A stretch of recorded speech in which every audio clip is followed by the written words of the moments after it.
Chapter 332. Yin was a sensible woman. She was already satisfied that the young master cared for her so much, talked to her so much, and even spent an entire night with her. For a woman like her, if she were to follow another man, even if she could become a concubine, she wouldn't have any status. Furthermore, her master wouldn't be able to counsel her alone. After Yin's matter was settled, it was easier to talk to Lady Xiang. In comparison, she didn't have as deep of a relationship as Yin and Yang Qindong. She had only become the fourth madam because her admiration had turned into love. Although their relationship after marriage was very good, she was still born in the streets and had once stayed in a place like the Nine Arts Workshop. Her position was still very low. Yang Qindong only needed to persuade the great madam to come forward and speak with her before agreeing to remain in the capital. However, she still expressed her reluctance to part with Yang Qindong. For this reason, the sixth young master had to console her. After interacting with her after marriage, he found that Lady Xiang wasn't just beautiful, she was also very sensible. The two's relationship quickly warmed up. After this short separation, their feelings for each other would only deepen when they met again. The two madams who stayed in the residence were settled. Yang Qindong did one last thing.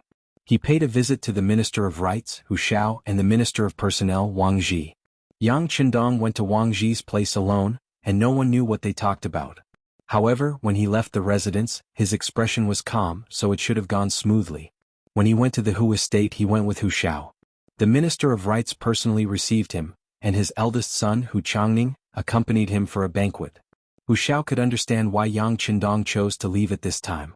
No matter how capable a person was, they couldn't always stand at the heart of the storm. Otherwise, who knew what would happen in the storm? This step of retreating to advance was a good one. With Hu Ming's support, before Yang Qindong left, he asked Hu Ming to protect the interests of the Yang manor and the Yang family, as well as his brothers and sisters. Hu Ming naturally agreed.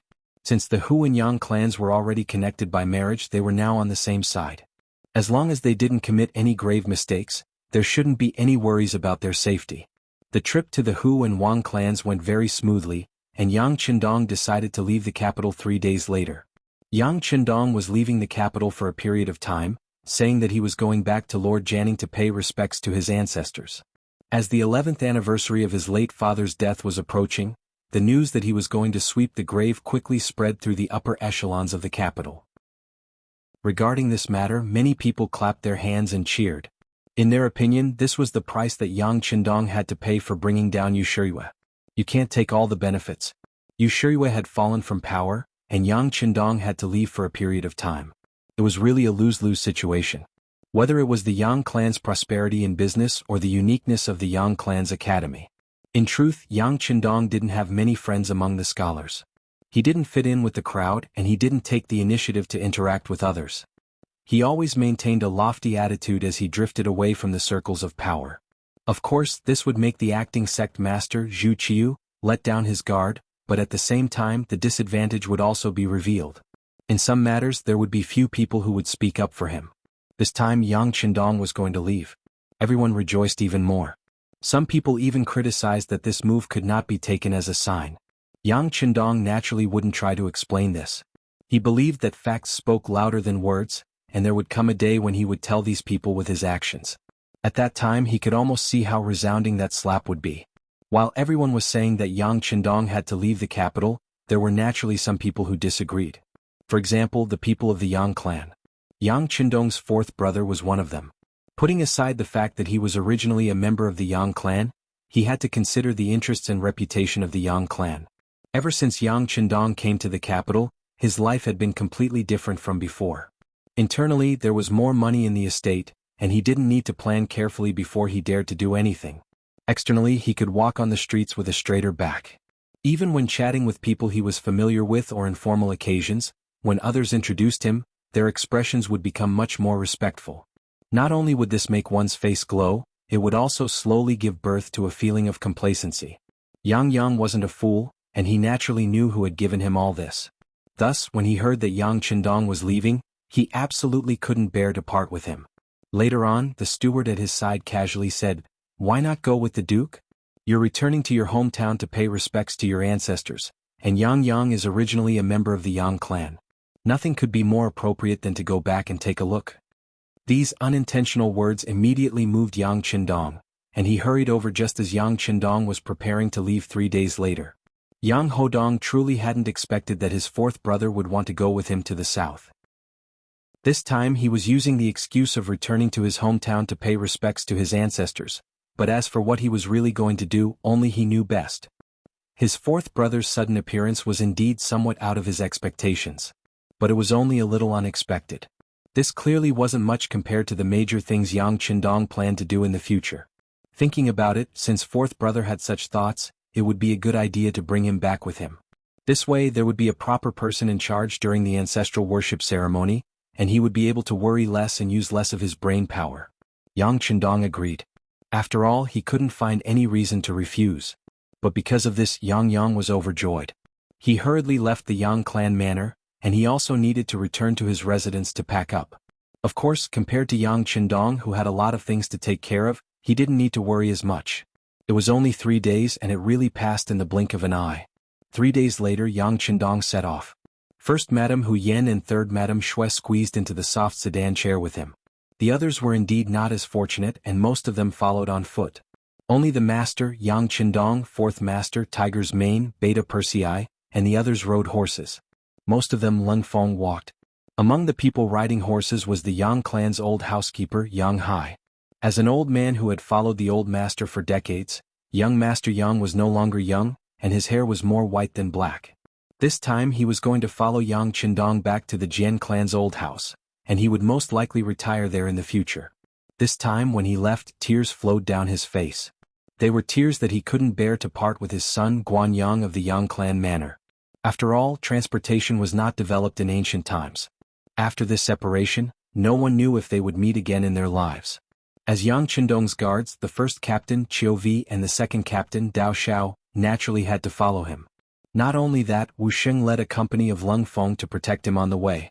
Yang San secretly led the main staff of the security bureau, as well as the members of the Wolf Fang and Ghost Shadow sniper team to follow him closely. With them, unless the great Ming dynasty sent an army to suppress the border and could charge fearlessly, it was unlikely that they could threaten Yang Qindong. Yang Qindong finally left the capital. On this day, in many corners of the capital and in many important places, there were sighs of relief. They didn't feel it before, but now that Yang Qindong had left, they seemed to be relieved and could finally breathe a sigh of relief. As for why all this was happening, no one could explain it clearly.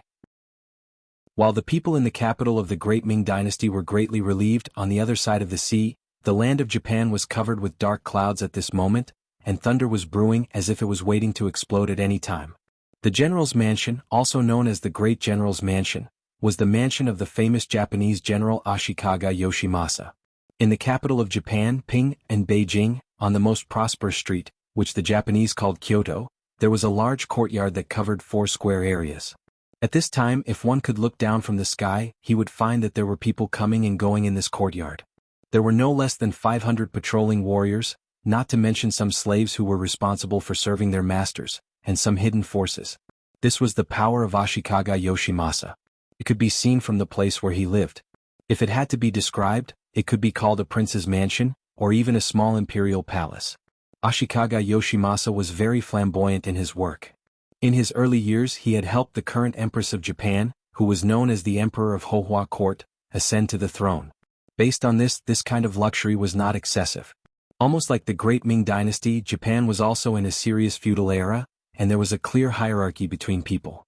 In comparison, the imperial family was naturally the most powerful force, followed by the civil officials and generals, followed by the merchants, samurai, ninjas, and finally the ordinary soldiers. The lowest level was the slaves, and the number of slaves was not small, accounting for more than 3/5 of the total population of Japan at that time. It could also be said that the development of Japan at that time was based on the contributions of the slaves, and the minority was built up by eating, drinking, and playing. As a minority of the minority, Ashikaga Yoshimasa controlled most of the military power in the country. In many cases, his power could even compete with the imperial family. Some military affairs had reached the point where it was difficult to carry out without his consent. As time went by, more and more people came to him and his power grew bigger and bigger. This morning, there were still many people at the side door of the general's mansion. Most of them were pretentious. They all said that they were excellent and wanted to be noticed by Bo Lu, because this often meant that they were likely to rise to the sky and officially become a high-ranking person in society. Chapter 333. Every time the side door opened and the steward of the general's residence came out, they would fight to be the first to present their invitations. However, no one knew how many of them would be chosen by the general in the end. It had been more than 2 hours since breakfast and the side door had yet to open. Many of the people who were waiting were anxious. They did not know what was going to happen to them, and some of them did not even have time for dinner. Just as they were feeling anxious, the main door of the general's residence suddenly opened. This movement instantly attracted everyone's attention. Out of instinct, their footsteps were almost jogging as they moved forward. From their point of view, it was either the general's residence was welcoming an important guest or the general was going out. If it was the latter, this would be the best opportunity for them to recommend themselves. They moved quickly. The samurais who rushed out of the general's residence moved even faster. They were the first to rush out and formed a human net to cut off the connection between the side door and the main door. Then they stood still like wooden pillars and stared vigilantly at the people who wanted to come to the general's residence. They looked like they were about to tell them to be obedient. If anyone dared to move, the sharp katanas in their hands would not recognize them. The solemn atmosphere with a trace of killing intent finally caused everyone to stop in their tracks. Then they looked curiously at the main door of the general's residence. They wanted to see what was going on that caused such a huge commotion. While everyone was waiting, there was finally movement at the main door of the general's residence. A sedan slowly came in and a group of people appeared on both sides. No one could clearly see who was coming. What was even more surprising was that the sedan actually went straight through the main door of the general's residence and slowly disappeared from everyone's sight. This sudden scene really stimulated everyone. Then, everyone seemed to have forgotten their purpose of coming here and started to guess who the guest was. A guest who could make the general's residence open the main door to welcome naturally had a high status. Even in the entire Japan, there were not many people who could receive such an honor, not to mention such a mysterious guest. The identity of the guest only made everyone more curious. In the inner courtyard of the general's residence, the palanquin entered as though there was no one around. It only came to a stop in front of General Ashikaga Yoshimasa's reception hall. Then, the curtains of the palanquin opened and a man wearing a dark modern tang suit walked out. His attire did not match the attire of the time. As soon as the man appeared, he first looked around. When he found that this was a very quiet small courtyard, a trace of satisfaction appeared on his face. Right at this moment, a burst of bold laughter came from the hall. A tall man with a mustache laughed and spoke in standard Japanese. "Welcome to Jing Xuanquan's presence. You must be tired from the journey." "Greetings, great general." Jing Xuang, on behalf of Commander Gao Xiong, pays his respects to the great general. The man in the dark-colored tang suit called Jing Xuang immediately lowered his head and said with great respect, "That's right, the person who came was Jing Xuang, one of the students that Yang Qindong personally taught. Later, because of his outstanding learning ability, he became one of the first political instructors in Yang Xie's new army. His father was the current director of the Chisin City cement factory. His name was Jing Guang, and he was also one of the people that Yang Qindong admired and trusted." This time, Jing Xuang appeared in Japan at the general's residence under the orders of Regiment Commander Gao Xiong.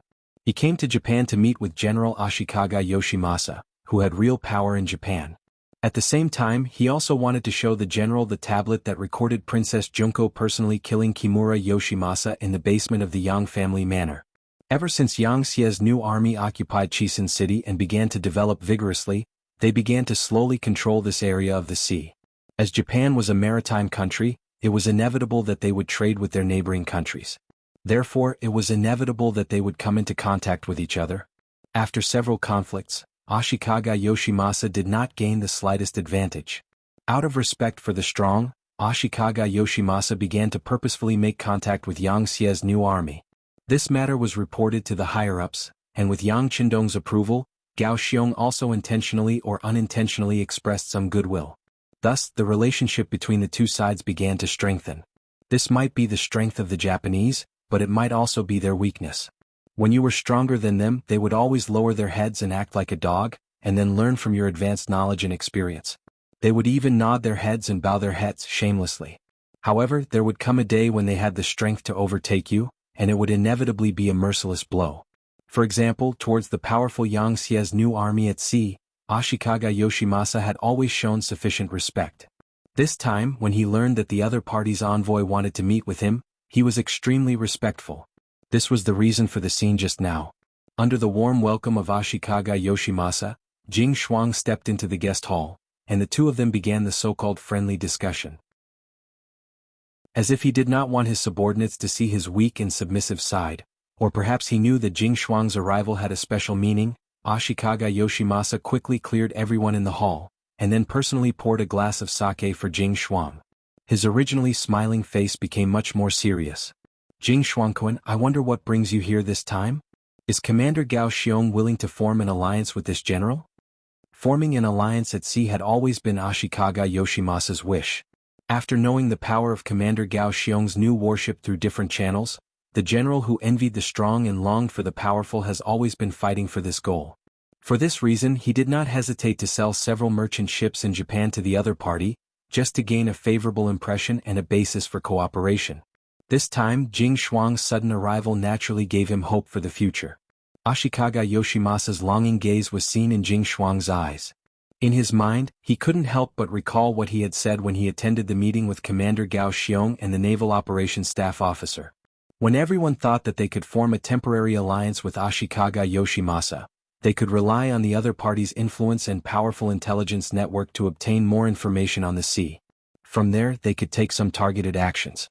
This was far better than randomly searching the sea and trying their luck.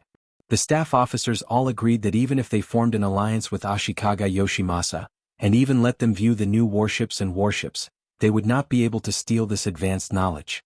This was originally a matter of mutual benefit, but for some reason, when this matter was reported to the young master of the capital, it was denied without hesitation.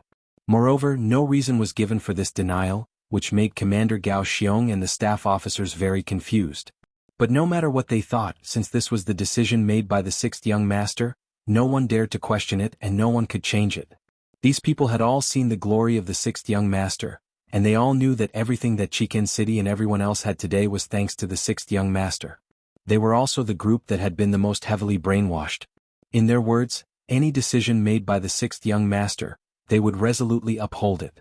Any decision made by the sixth young master, they would unswervingly follow it.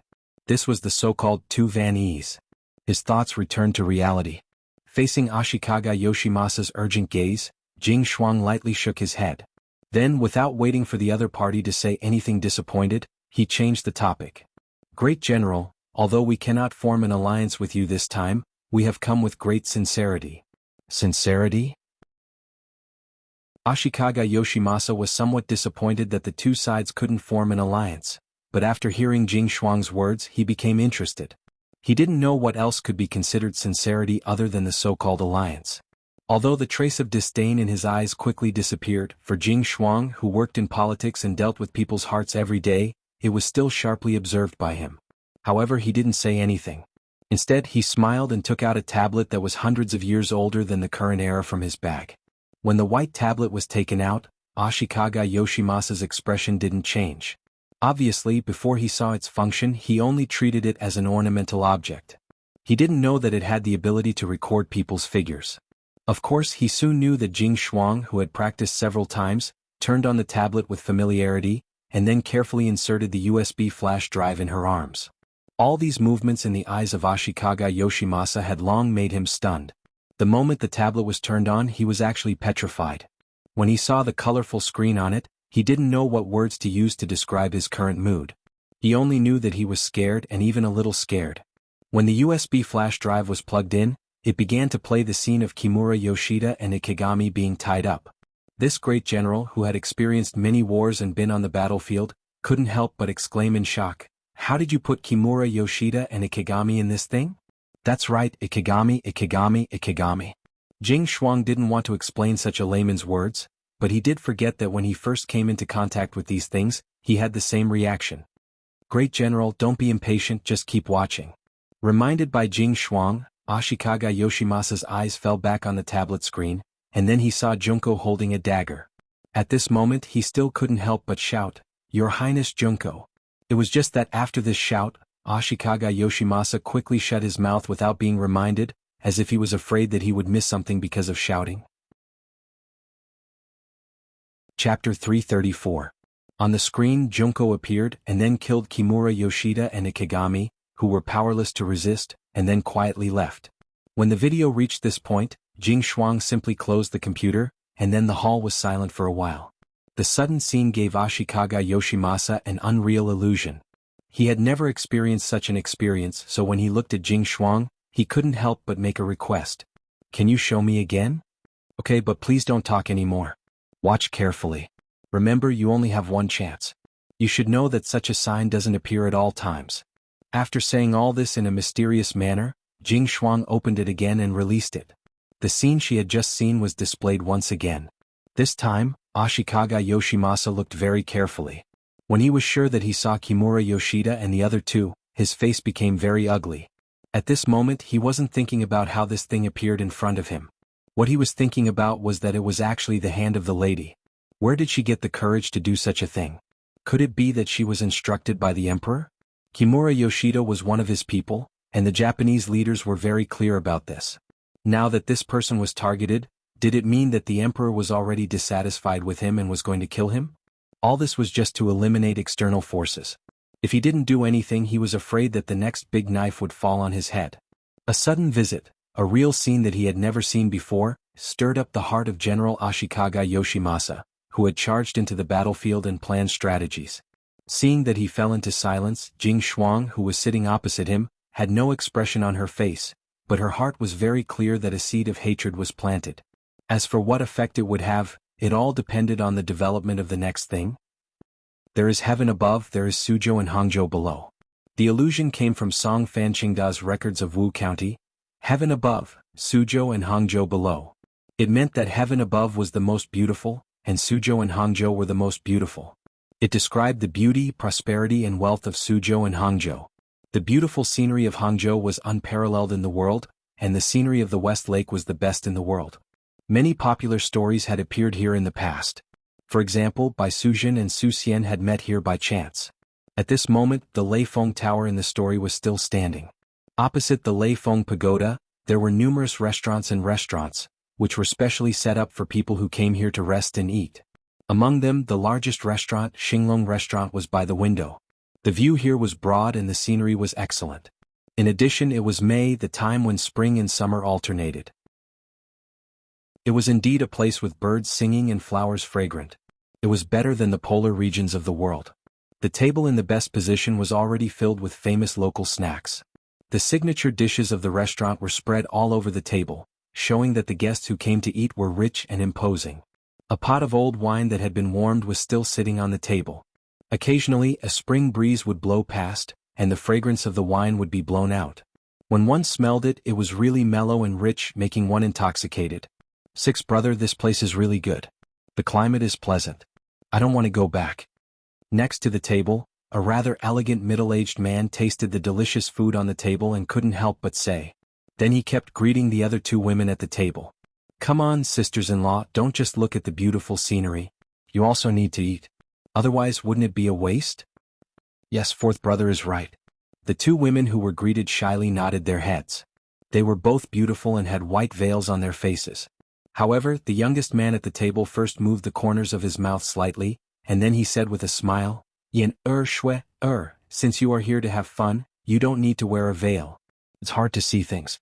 Take it away. I'll listen to sixth brother. Hu Yen, who was called, seemed to have a little struggle in her heart, but in the end she obediently took off her veil. Sure enough, at this moment, when looking at the beautiful scenery of West Lake in the distance, it was much clearer and more thorough. At this point, everyone could guess that the four people at the table were Yang Qindong, Hu Yen and Madame Shui. After leaving the capital, they went all the way south. They passed by Tianjin, Suzhou and bought some good and famous silk and satin. Then they went to Songjiang Prefecture and arrived in Hangzhou.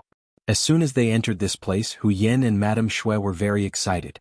They had heard about White Snake from Yang Qindong, so they were naturally curious about this place. Now that they had the opportunity to see this scene, how could they not be immersed in it? At the same time, they also wanted to see if they could really see the deified love story between White Snake and Su Xian here. In later generations there was a song that said, "The stories and fairy tales are all lies." At this moment it was indeed true. From a distance there were many people who came here to play. However, by Jinxing in white, the maid Xiaoqing in green, and Su Xian in scholars' robes were nowhere to be seen. There wasn't even a single person who looked like them. Hu Yen, who was full of hope, was disappointed because she couldn't find any of them. Madame Shui, who was standing beside them, said something. She probably said that her husband was good at teasing people. Anyway, the two girls kept laughing. It was very indecent for a woman to laugh in a diplomatic setting, especially a married woman. Although Yang felt a little uncomfortable, he still endured it in the end. His sixth brother wasn't as simple as a younger brother. He could see everything clearly, so he must have a clear idea of what to do with women. Maybe there was a deeper meaning to this matter? However, Yang Qindong's thinking was simply based on the ideas of the later generations. Equality between men and women was not necessarily fair, but at least it was not strange for women to laugh in public. Since they came out to play, they just wanted to have fun. As long as they were happy, it was fine. As for whether such behavior would attract other people's attention, he didn't care very much. Few people here knew him, and it wouldn't be long before he left here. It was just a post house in life. There was no need to be so serious. Yang Qindong didn't take the two women's laughter to heart. He looked deeply and quietly at the West Lake in front of him. In his previous life, Yang Dong had been very busy. He trained, completed tasks, trained again, and completed tasks again. It wasn't until he was old and his physical fitness and stamina had declined that he went to the headquarters. As a result, his beautiful life and youth were wasted. It was good to be young again at this moment. He would cherish every minute and every second. 9 out of 10 things in life did not go according to one's wishes. Yang Qindong wanted to properly feel this tranquil atmosphere. However, there was a burst of extremely noisy noise coming from downstairs. Although it was separated by the floor and could not be completely transmitted, it was obvious that there was some agitation. Dang dang dang, the sound of footsteps quickly began to be heard. Then, a middle-aged man in brocade clothes came up with a face full of anxiety. After Tiger's Mane and Beta Persei, who were guarding the entrance of the building, confirmed that there was no murderous intent on the other party, they invisibly let the man go, allowing him to smoothly come to Yang Qindong's table. "Oh, honored guest, I'm really sorry. Your table was originally reserved. Now that the owner is here, I want to see if you..." The middle-aged man's surname was Sunday. He was the owner of Xinglong Restaurant. Just now, he was the one who received Yang Qindong and his group. He also said that the condition of the private room upstairs facing the street was the best and so on. But how did the private room get booked in the blink of an eye? This matter was rather intriguing and thought-provoking. As one of the capital's hedonistic sons, Yang had experienced this kind of thing more than once or twice. It must be said that businessmen were all profit-seeking. Sometimes they were especially serious in this aspect. They could tell several different stories and different versions with just a few words. Of course, sometimes they might be coerced. After all, the status of businessmen in the Great Ming Dynasty was not high. They once had no social status. Just like now, Boss Sun was urging him to say such words. Perhaps he wanted to make more money, or perhaps he was being pressured by something. But no matter what, this was a bit like bullying. Yang, who was clear about this, would not give in to the other party. He immediately stood up from the table and said with a serious face, "What's the matter? What do you mean it's already reserved? That's not what you said just now." No matter what, he was still a descendant of the Yang family. He had been influenced by what he saw and heard since he was a child. He also had the experience of being an official, so he had a kind of aura. As soon as these words came out of his mouth, Boss Sun felt a burst of pressure. But after all, as the owner of such a big restaurant, it was impossible to say that he did not have the ability to suppress his aura. Although he also knew that what he did today was a bit too much and wrong. But the situation was stronger than the person. When he thought of the master downstairs who insisted on this private room, he felt a headache coming. At this moment he had to lower his head and explain. "I made a mistake. I forgot that this place was originally reserved. So today's meal is my treat. I'm sorry." "Treat us? Do you think you're worthy?" Yang said without hesitation. Originally he thought that there was something fishy about this matter. Now that the other party said that the bill was free, he felt more confident in his heart. "Okay, Boss Sunday. Since you're in a difficult position, we won't argue with you. It just so happens that we're almost done eating, so we'll leave now." Yang Qindong finally spoke. Coming out to play was a mood. Now that the mood was ruined, even the best seats and scenery had lost their meaning at this moment.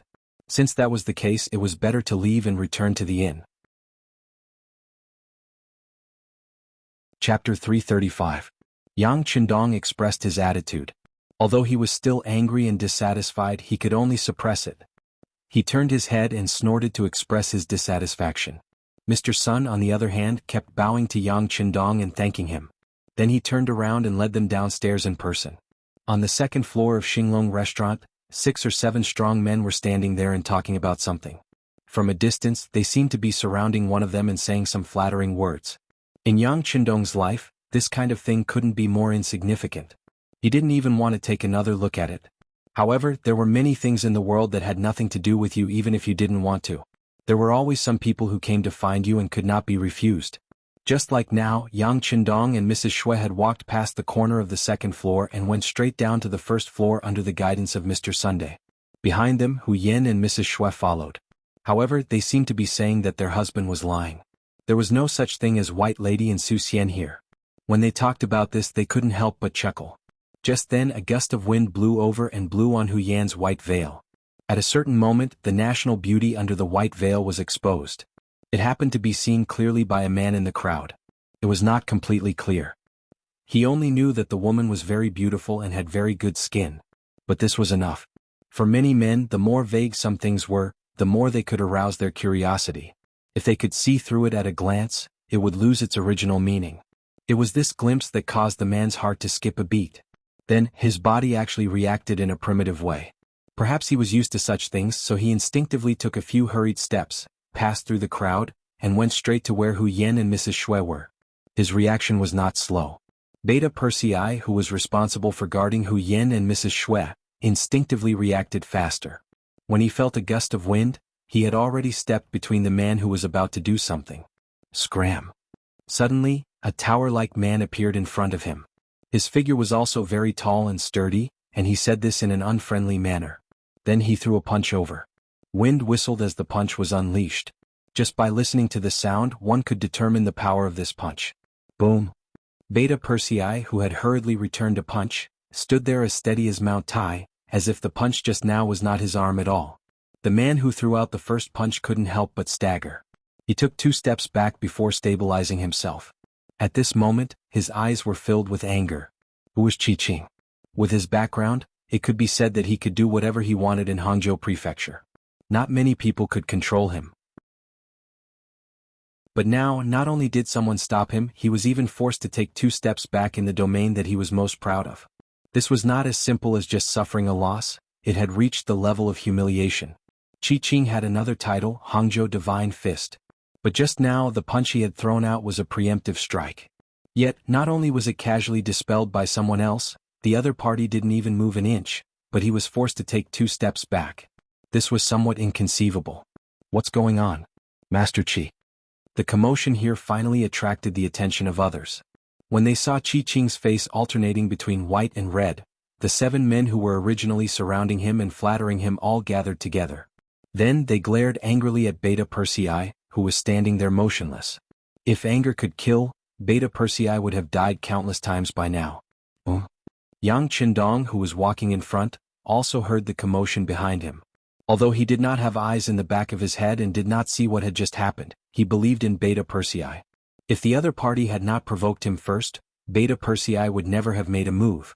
While Yang Qindong was still thinking about what had happened, his 4th brother, Yang, had already strode over, shouting as he walked over, "What's going on?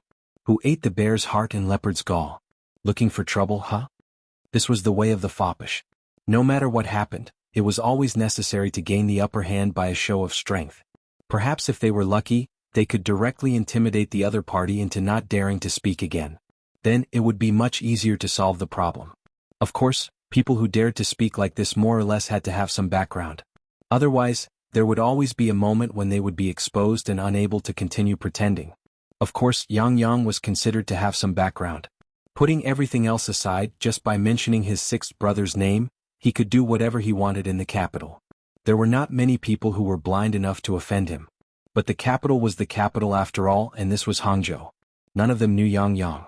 Seeing that someone had suddenly walked over while shouting and charging straight at them, Qi, who had suffered at the hands of Beta Persei, had a flash of anger on his face. Then he suddenly gave up on the confrontation with Beta Persei and changed his target to Yang, charging straight at him. Perhaps as a martial artist he could tell that Yang was only good at talking, so he wanted to pick on the weaker one to show his strength. But what he did not know was that this time he had picked the wrong opponent. Although Yang Qindong was not good at martial arts and only relied on brute force to fight, how could he let his fourth brother be at a disadvantage when Yang Qindong was here? Just as Qi Qing suddenly rushed over, another figure had already rushed out first. Then with a bang. After a loud sound, a human figure continuously retreated until his body hit 2 tables in succession. Only then did he stop. Although his figure had stopped, he was still in an extremely sorry state. His originally clean clothes were stained with vegetable soup and oil, and he looked like a drowned rat. Standing opposite him was a young man who was not tall but had a very sturdy body. His eyes were cold, and at this moment he was squatting in a firm horse stance. His eyes were full of provocation. After being pushed back twice in a row, Qi Qing only felt a sense of suffocation in his chest. Usually, when he fought with people in Hangzhou, how many of them could withstand a few moves from him? Because of this, he gained the reputation of the Hangzhou Godly Fist. For this reason, he even founded a martial arts center called the Boxing Hall. Many people in the martial arts world would respectfully clasp their fists and greet him when they saw him, sect leader Qi. That was a very honorable thing to do. But today he had actually suffered 2 losses in a row in front of a group of people. He had lost to 2 different people, and both times he had gained the upper hand by striking first. How could this not make him angry? He felt that all the moves he had learned in the past seemed to have become useless. Qi Qing, who had lost a lot of face, could not swallow this bitter fruit. He glanced at his friends who came with him, and evil grew from his guts. He pointed at Beta Persei and the others and shouted, "Everyone, let's go together and cripple them. If anything happens, I, Qi Qing, will be responsible." The 7 people around him were all here for Qi Qing. They more or less had something to ask of this person in the future. Now that their benefactor had spoken, there was no reason to not listen. They thought that this was Hangzhou and everyone was more or less people of status. They were just a group of brave foreigners, so what was there to be afraid of? With this thought in mind, the 7 of them first exchanged glances across the air, then shouted and rushed toward Beta Persei and the others. And from the looks of it, 3 or 4 of them had learned martial arts. At least when they fought, their postures were very good. "Chiovi, go easy on them. Don't kill them." Yang Qindong had already seen the situation clearly. Although he did not know the reason, these people had come to find fault with them again and again. Since that was the case, there was no need to be polite. He just needed to teach them a lesson. Chiovi, who had defeated Qi Qing earlier and whose eyes were filled with murderous intent, heard Yang Qindong's order. He immediately nodded and then waved his hand. 7 people from the first guard team walked out to meet the 7 opponents who were shouting and rushing toward them. They were not equal in strength to begin with. When they fought, the situation was naturally one-sided. Among the 7 people, even the so-called martial arts master who had learned 2 styles could only block 1 move from the members of the Cold Front team. Then he was beaten up passively. The shouts of being beaten quickly spread throughout the 2nd floor of the restaurant. What happened here had already frightened the other diners. Those who were timid had already run out, leaving behind those who were bold. When they saw Qi Qing being beaten up, they all ran away. This might be the influence of evil people. Because Qi Qing was an evil person, who knew if he would find trouble with those who saw him suffer after he recovered from his shock. All the unrelated people had run away, leaving only Boss Son of Xinglong Restaurant. He was also helpless. The monk could run away but the temple could not. It was probably describing people like him. "Aya, stop fighting. It's all a misunderstanding. It's all a misunderstanding. Sect Master Qi is a person of status. You guys stop." Boss Son tried to stop the fight, but he was afraid that he would be hurt. He pretended to go forward and shouted loudly, as if he wanted to use these words to scare the foreigners who came to his restaurant for the first time. In fact, there was no need for Boss Son to shout. The members of the Cold Front team had already stopped. This kind of blindly beating people up did not feel good. It was like an adult facing a 3-year-old child. No matter how they beat, they would lose interest. "Let's go." Yang Qindong could also see that this was not a fair fight. He shook his head disinterestedly. With Yang Qindong's words, the members of the Cold Front team naturally returned to their team. However, when they left the restaurant, everyone was clearly more vigilant. In the dark, the people from the security bureau had already seen everything. Then they began to carry out their activities. Chapter 336. There was a large courtyard in the East District of Hangzhou. This was one of the outer residences of the Chang clan, a wealthy merchant in the south. Chang Qianhao, as the eldest son of the Chang clan and the future head of the Chang clan, was carefully standing in front of the man in green clothes in the courtyard. Jianghu. There are no outsiders here, so you don't have to be so restrained. Standing in front of him was Yang Qindong. When he saw Chang Qianhao's serious and even somewhat nervous appearance, he tried to use words to enlighten him. The more he said this, the more nervous and cautious Chang Qianhao became. Master, the ancients said that a teacher for a day is a father for life. You have done a great favor for Chang Qianhao and the Chang clan. Okay. Knowing what he was going to say next, Yang Qindong gently patted his forehead and said helplessly, regarding the matter of handing over the Heavens Beyond Trading Company in the south to the Chang clan, as my student, you naturally have a certain connection, but more importantly, I still considered the strength of the Chang clan. Besides, not only your Chang clan but the other clans in the south also have resources allocated. This is originally a normal business, so you don't have to be so grateful to me. No. Master, the ratio of the Chang clan is the highest. For this matter, the grandfather in charge of the clan has already sent a letter to Qianhao, asking me to take care of Master's food and accommodation no matter what, but I don't know if there is anything that Master is dissatisfied with? No, everything is very good, very good. Yang Qindong chuckled. He could feel the admiration and gratitude of this student to him. Some of the rare goods of Heavens Beyond were indeed distributed to the Chang clan due to the fact that the other party was his student. However, he still couldn't accept such an action of greeting twice a day. Young Master Yang San is here. The timely appearance of Tiger's Mane could be considered as a solution. Chang Qianhao had studied in the Yang Clan Academy for half a year, so he naturally knew that the identity of the person who came was not simple. He also knew that Yang Qindong had something important to do, so he respectfully took his leave and said that he would come to pay his respects before dinner. Chang Qianhao respectfully left. Yang Qindong didn't wait for Tiger's Mane to speak and spoke first. Look after him. I don't have time to see him tonight, so he doesn't have to pay his respects. Tiger's Mane wanted to laugh, but he didn't dare to. He naturally saw that because of Chang Qianhao's excessive enthusiasm, the young master was already vexed. Alright, let Yang San in. Yang Qindong could see that he was gloating a little, but he also knew that there were some things that he ordered and the other party would do very well. Otherwise, he wouldn't have become his best confidant. Speaking of business, Tiger's man did not dare to be negligent in the slightest. He turned around and left. Yang Qindong soon followed him to Yang Qindong. Then, some specific information about Qi Qing was sent to him. Hangzhou Divine Fist? Qi Busen? Interesting. Yang Qindong's voice sounded from the courtyard with a smile that was not a smile. Hangzhou Government Office.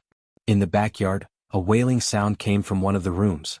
The sound was so loud that everyone in the courtyard became very cautious. A middle-aged man dressed in a fourth-rank official's robe was currently pacing back and forth in the courtyard. Perhaps it was due to his anxiety, but all the servants in the courtyard were extremely cautious, as if they were afraid that they would do something that they shouldn't do and provoke this official, resulting in them being severely punished. The man's name was Qi Busen. He was the prefect of Hangzhou, a fourth-rank official. The wailing man in the room was Qi Qing, who was beaten up. He was also Qi Bushin's cousin. The two of them grew up together and had a very good relationship. When he returned with wounds all over his body, the entire estate was in chaos. The steward of the estate immediately invited a famous physician from Hangzhou Prefecture to examine his illness. The screams in the room earlier were probably due to the commotion caused by the palpation. Creak.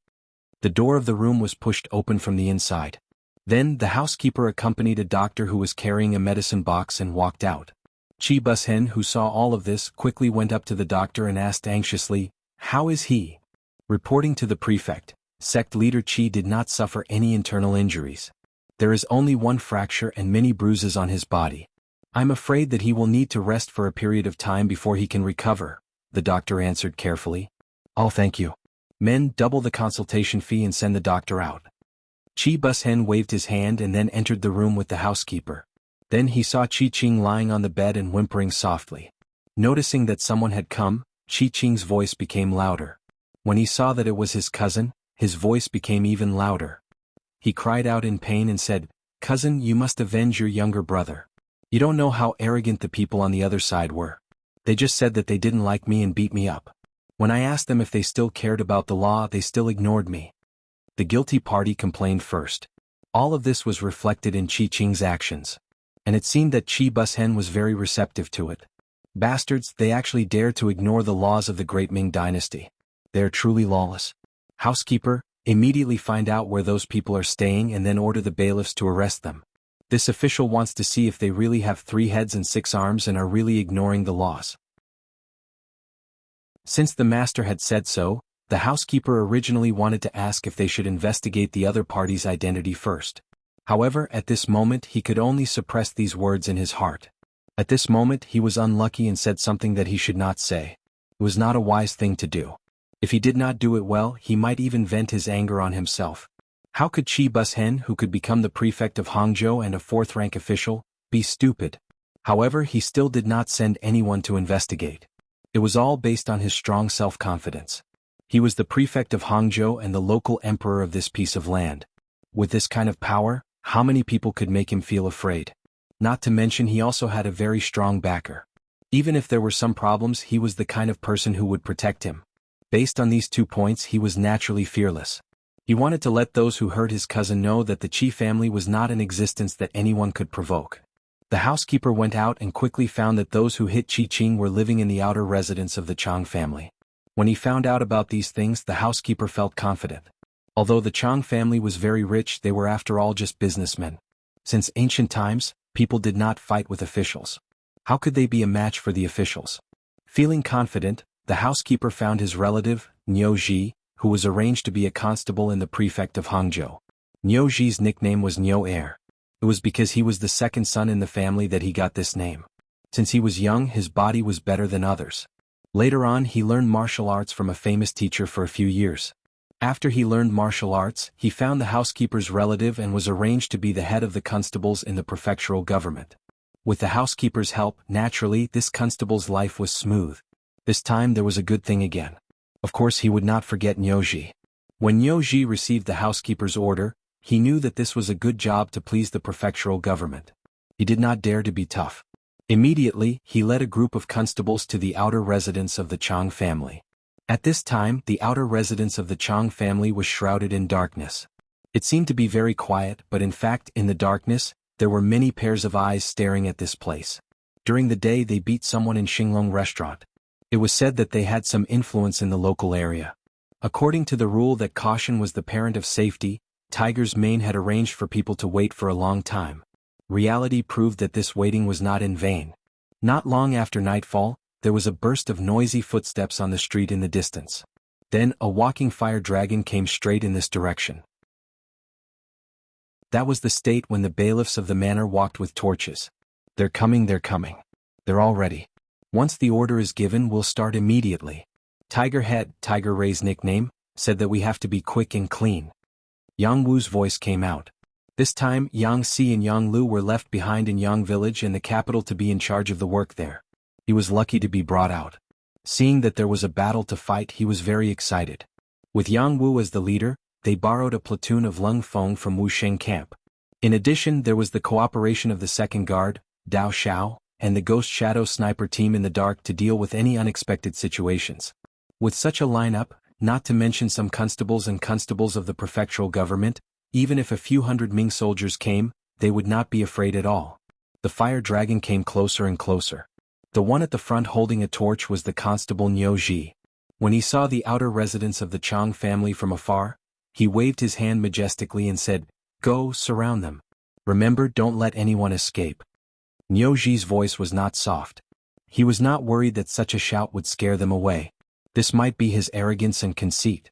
However, regardless of whether he was careless or cautious, he was destined to suffer tonight.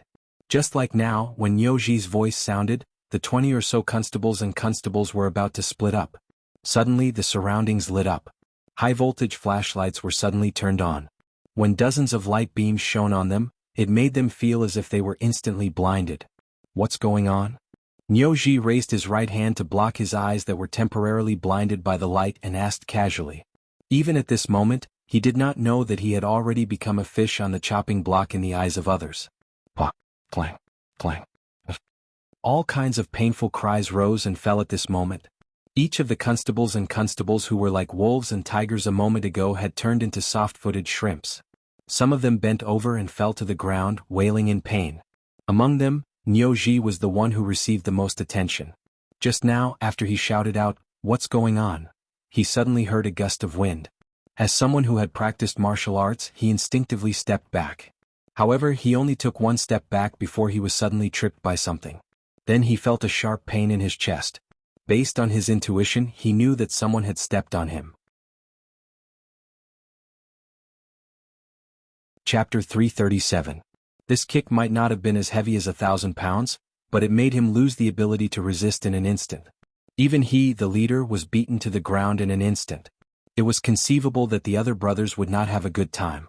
The Lung Feng soldiers made their move. They originally had a thorough plan. Since they had encountered some people who had underestimated them, how could they be courteous? Naturally, they greeted them with a good beating. Waves of cudgels came down. If it was not for the fact that they did not have the intention to kill, the more than 20 people who had come would have all died here. After the time it took for half an incense stick to burn, the one-sided beating slowly stopped. Niu Ji and the others were already covered in wounds, and no longer had the arrogant appearance they had before. Come on, tie them up. If anyone refuses to submit, just serve them with cudgels. Jianghu stood in the crowd, his voice filled with pride. This time he did not act impulsively. Hu Tu had said that this was the young master's order. Since he had received the order, if he did not exercise his fist properly, wouldn't he be wasting the mission and opportunity Hu Tu had given him? After the order was given, the Lung Feng soldiers took out the ropes that they had prepared earlier and started to work. However, the expected resistance did not happen. Perhaps they were really afraid of being beaten. Since ancient times, soldiers had always been used to catch thieves. Since when had thieves ever caught soldiers? And they just happened to encounter it. Who would be so stupid as to shout and scream? Soon, the originally noisy street became quiet again. If someone were to pass by this place at this time, they would never think that the dozens of officers had just been violently beaten up here. Yang Wu and the others were still staring with their eyes wide open, waiting for the enemy to come. According to their thinking, the sudden disappearance of more than 20 officials who had been sent out would cause a commotion. It was even reasonable that the Ming dynasty's Hangzhou City Guard Association would take action. Unfortunately, one night had passed. When the sky began to brighten, indicating the arrival of a new day, there was still no movement. This made Yang Wu really disappointed. Back to the Qi residence, Qi Bushin's residence. Early in the morning, he was still hugging his concubine to sleep when suddenly, the housekeeper's shouting voice came from outside. Master, it's not good. It's not good, master. What happened? Qi Bushen, who had just woken up from his dream, got up from his bed with a face full of displeasure. He casually put on a piece of clothing and opened the bedroom door. Then he scolded the housekeeper who was yelling outside. Old master is fine, but you are disturbing his sleep early in the morning. What are you trying to do? I'm telling you, if you don't give me a reason, I won't let you off today. Master, it's not good. Niu Ji and the rest did not return for the entire night. I wonder where they went. Could he have been killed by those people? The housekeeper did not listen to what Qi Bushen had to say. Instead, he spoke in a panic. Last night, after assigning Niu Ji an errand, he came back to sleep.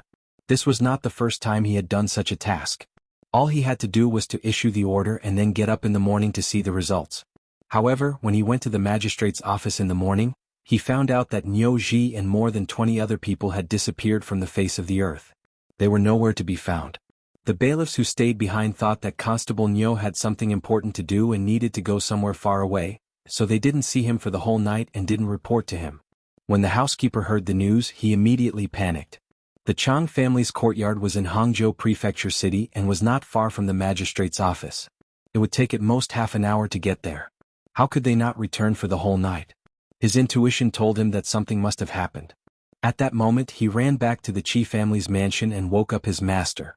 Initially, Qi Bushin's face was still full of anger. However, after hearing the housekeeper's words, he was stunned. After a few breaths, he finally reacted and exclaimed loudly, "How is this possible? How is this possible? Master, it's true. Those people must be very daring. Master, it's been a night. No one knows what will happen. Why don't we report it to the magistrate?" The housekeeper was so frightened that he was incoherent. He stood there trembling as he made his suggestion. Report it to the magistrate? Bastard, master is the magistrate. Qi Bushen was so angry that he couldn't help but curse. No. Master, what I meant was to report to the Hangzhou guards and have them send troops into the city. Perhaps only with their appearance will we be able to suppress those daring criminals. The butler realized that he had made a slip of the tongue. After correcting himself, he hurriedly replied.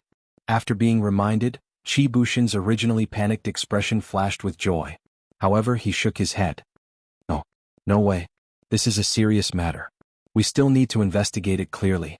If it's a misunderstanding, then it will be a big joke. Once the Hangzhou guards were alerted and the army was mobilized, the matter would inevitably be reported to Nanjing. If it really alarmed the emperor and the imperial court, there would not be much room for negotiation. Qi Bushen shook his head and decided to clarify the matter first. The so-called clarification of the matter naturally fell on the housekeeper's head. The housekeeper naturally had a headache about this task.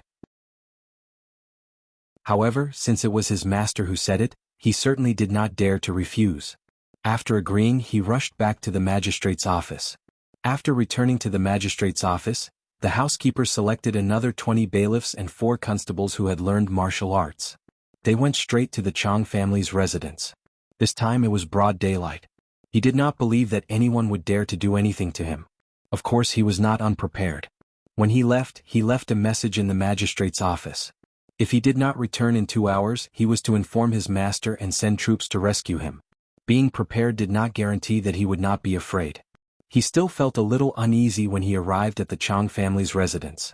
Unexpectedly, the door was already open. It was as if they knew that someone would come. When they saw the team he brought from afar, a man with a smile on his face came up to greet them. "May I know who you are? Please tell me." The other party was so polite that the housekeeper did not dare to force him. He thought that it would be impolite not to reciprocate. He clasped his fist and said, "I am the housekeeper of the magistrate of Hangzhou. My surname is Wu, housekeeper?"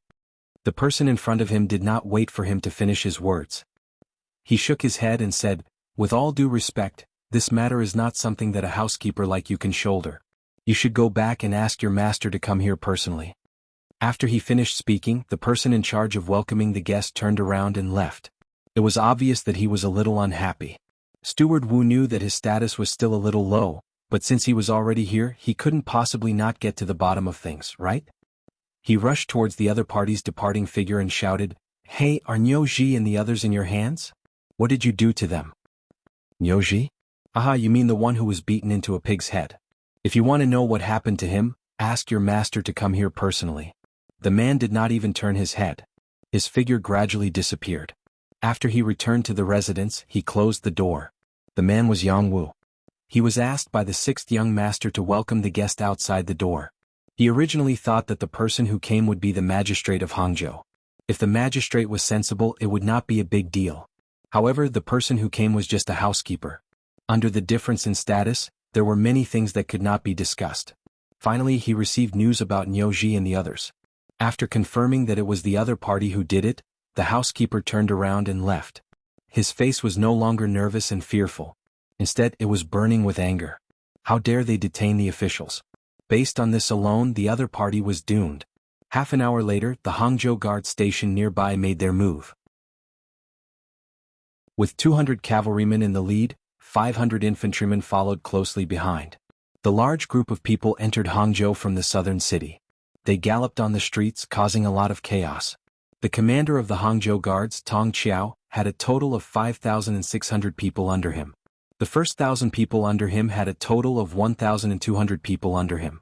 There were 1,000 people under him. They were usually in charge of the security around Hangzhou. Although they were in charge of security, there were not many things that could make them take action. Unless there was an enemy invading from the sea, most of the time they were just idling around. This time they suddenly received a request from the magistrate, Qi Bushen. He said that a group of evildoers had appeared in the city. They had actually detained more than 20 officials privately. It seemed that they had also used some tricks. When the news first came, Tong Qiao did not hear it clearly. Of course, he did not dare to believe it. This was the world of the great Ming dynasty.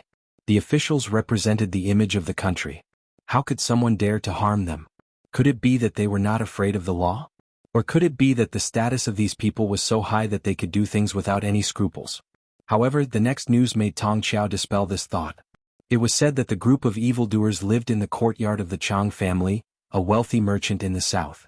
This alone made him feel relieved. It was still the same sentence.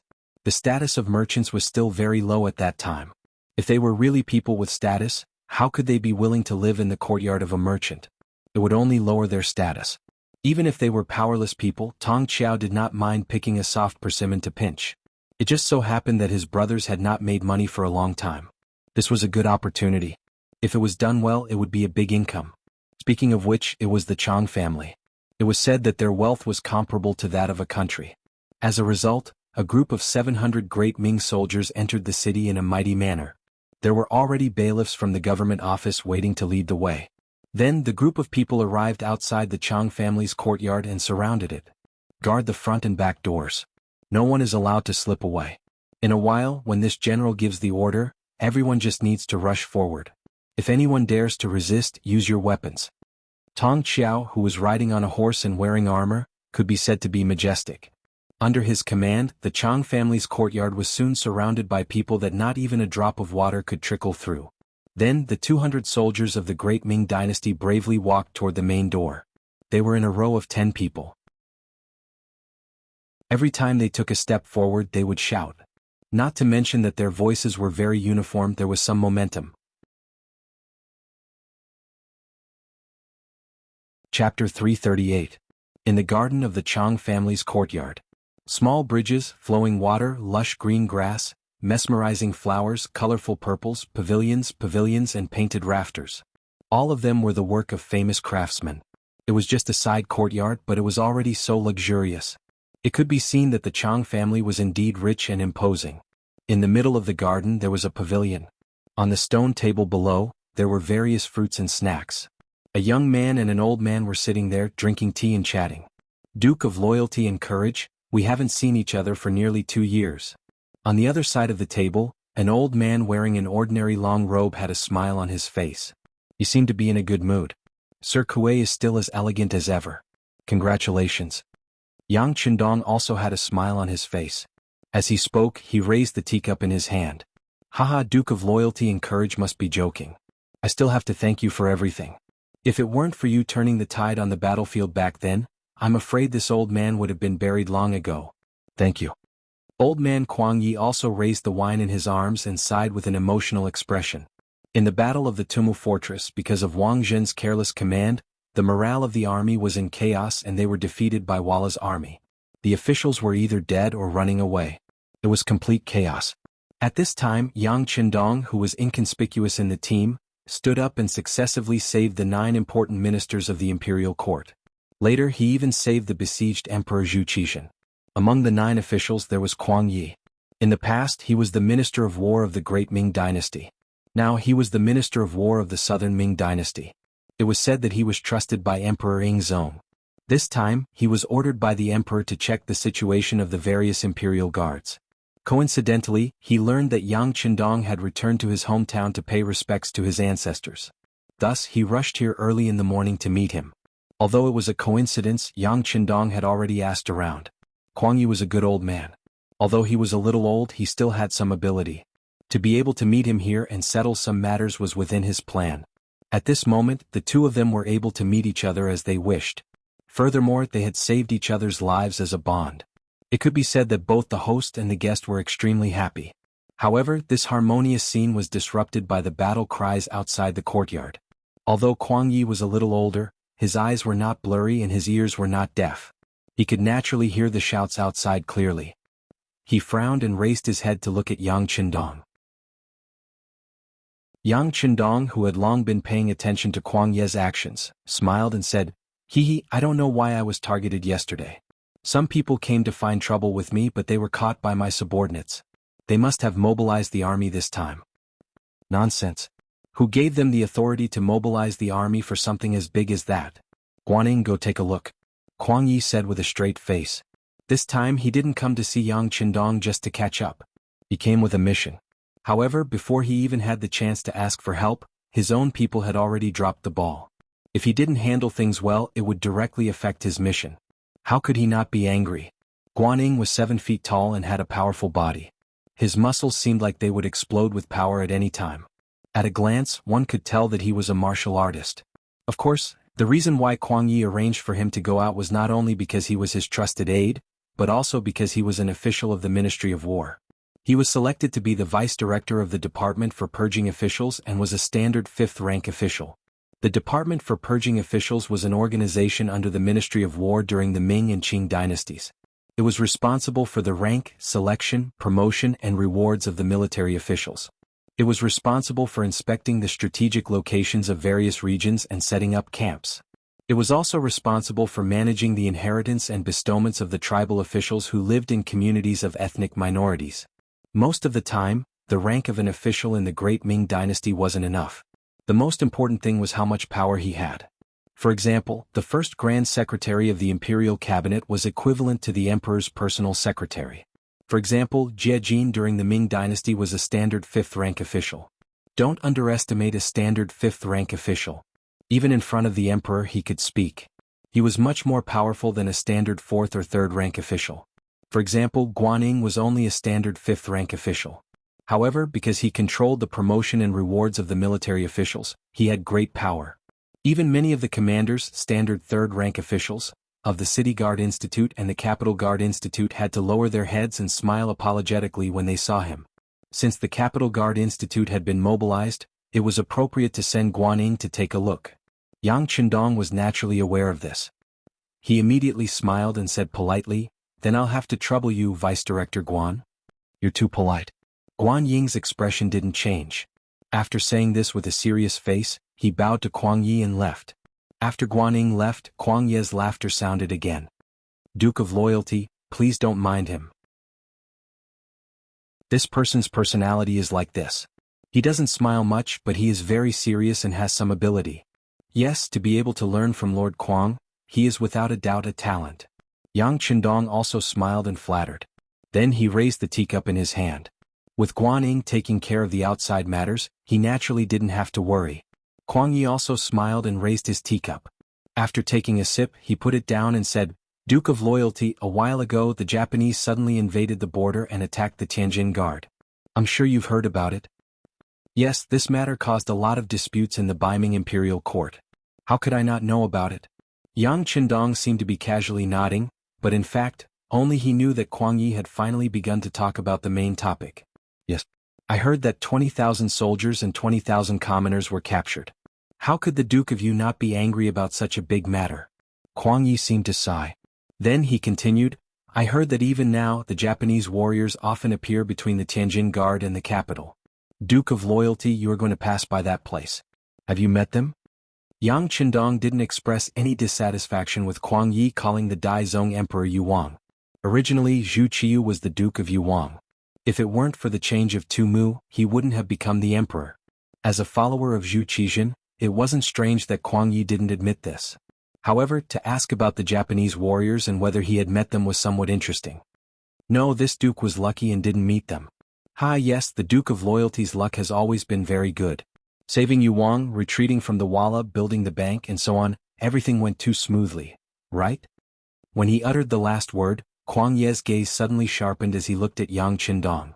Feeling the coldness of the gaze, which seemed to be able to see through people's hearts, Yang Qindong didn't even lift his eyelids and smiled. "Yes, the heavens are good to me." A calm and confident smile flashed across Yang Qindong's face. In Kuang Ye's eyes, all of this made him feel unreal. Kuang Yi wasn't young. In the imperial court he was second only to Hu Xiao. He was also a man in his 60s. He had interacted with Yang Qindong many times, but even at that time he only had a trace of respect for him. He didn't feel as powerless as he did when facing Yang Qindong. The young man in front of him was only in his early 20s, but he felt as if he was even more difficult to deal with than his father, Yang Rong. It seemed that no matter how he probed and provoked the young man was like an impenetrable wall. Under the pavilion it suddenly became quiet. At this moment only a gentle breeze flashed in front of them. Of course, in their hearts they were weighing each other's words. Their chests were heavily panting and their minds were working quickly. Ha, the Duke of Loyalty's luck is indeed very good and you are also very talented. This old man has seriously studied the Snow of the Yang family that you wrote in front of the Yang Family Academy. It is truly majestic and enlightening. But I don't know how to interpret the phrase, a man of great talent. Although because of Yang Qindong the great Ming dynasty was divided into the south and many officials and soldiers belonged to two different imperial courts, one thing remained unchanged. That was, the poetry that scholars liked was still the same. Thinking back, when the Snow of the Yang family, was spread to the capital of the Southern Imperial Court, Nanjing, it caused a huge uproar. When many people were sighing at the grandeur of this poem and were amazed by the sentences, it was inevitable that they would wonder what kind of environment and inner thoughts the author of this poem, Yang Qindong, was in to create such a song that could be passed down. There were even some people who began to research the specific meaning of the phrase. Especially the phrase, to count the outstanding figures, there were even more explanations for it. For example, the people of the Ying sect who were hostile to the Dai sect explained that Yang Qindong was flattering Zhu Qiu, saying that Zhu Qiu's ascension was justified, legitimate, and reasonable. They said that he was a man of great talent, and Zhu Qixin was not. There were also some people who were envious, jealous, and hateful who explained that this sentence meant that Yang Qindong looked down on all scholars in the world. It was a manifestation of his own arrogance. There were also some people who wanted to see the world in chaos who said that this meant that someone wanted to replace Yang Qindong. They were implying that Yang Qindong was a traitor like Cao Cao. Among these opinions, Kuang Yi was more inclined to the latter, but he didn't say this to anyone. As the Minister of War, he who knew soldiers well, was shocked when he saw the calm performance of the cold front soldiers on the battlefield.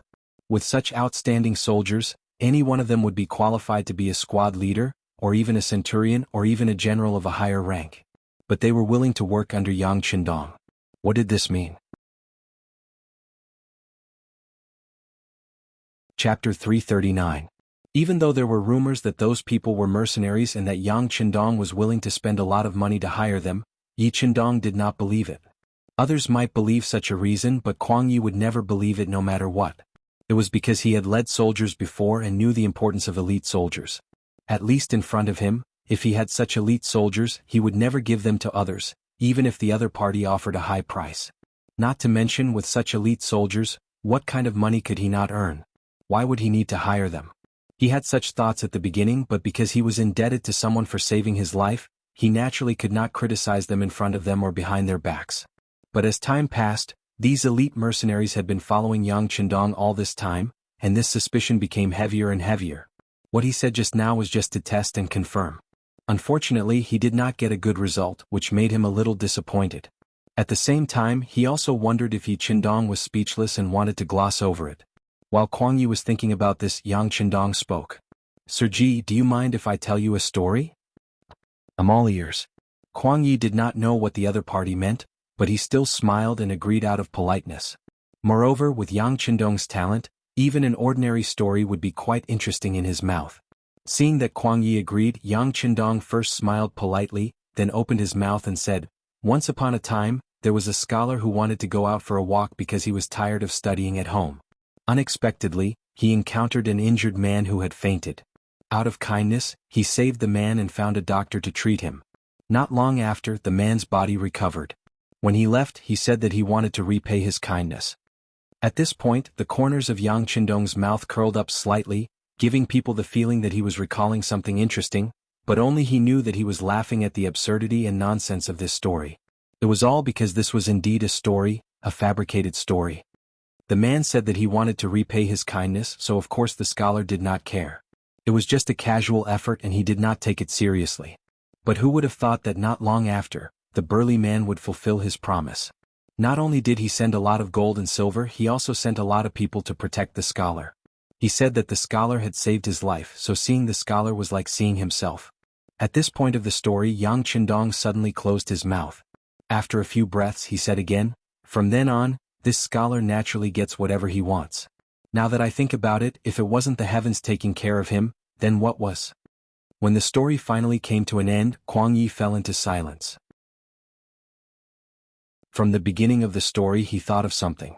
When the story came to an end, he finally understood that this so-called story was actually a fact. The scholar must be Yang Qindong, and the man he saved must be the leader of the mercenaries. If that was the case, everything made sense. This was also the main reason why the mercenaries could be used by Yang Qindong. But, is this true?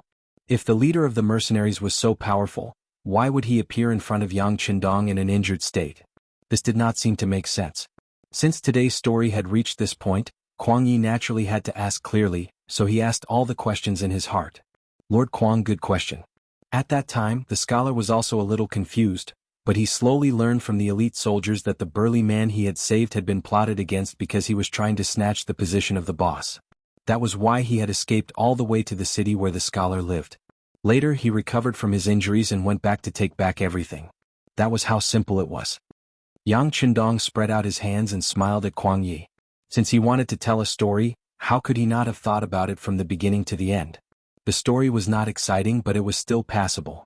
At this moment, Kuang Yi did not know what to say. Should he continue to question him? But he already explained it to him.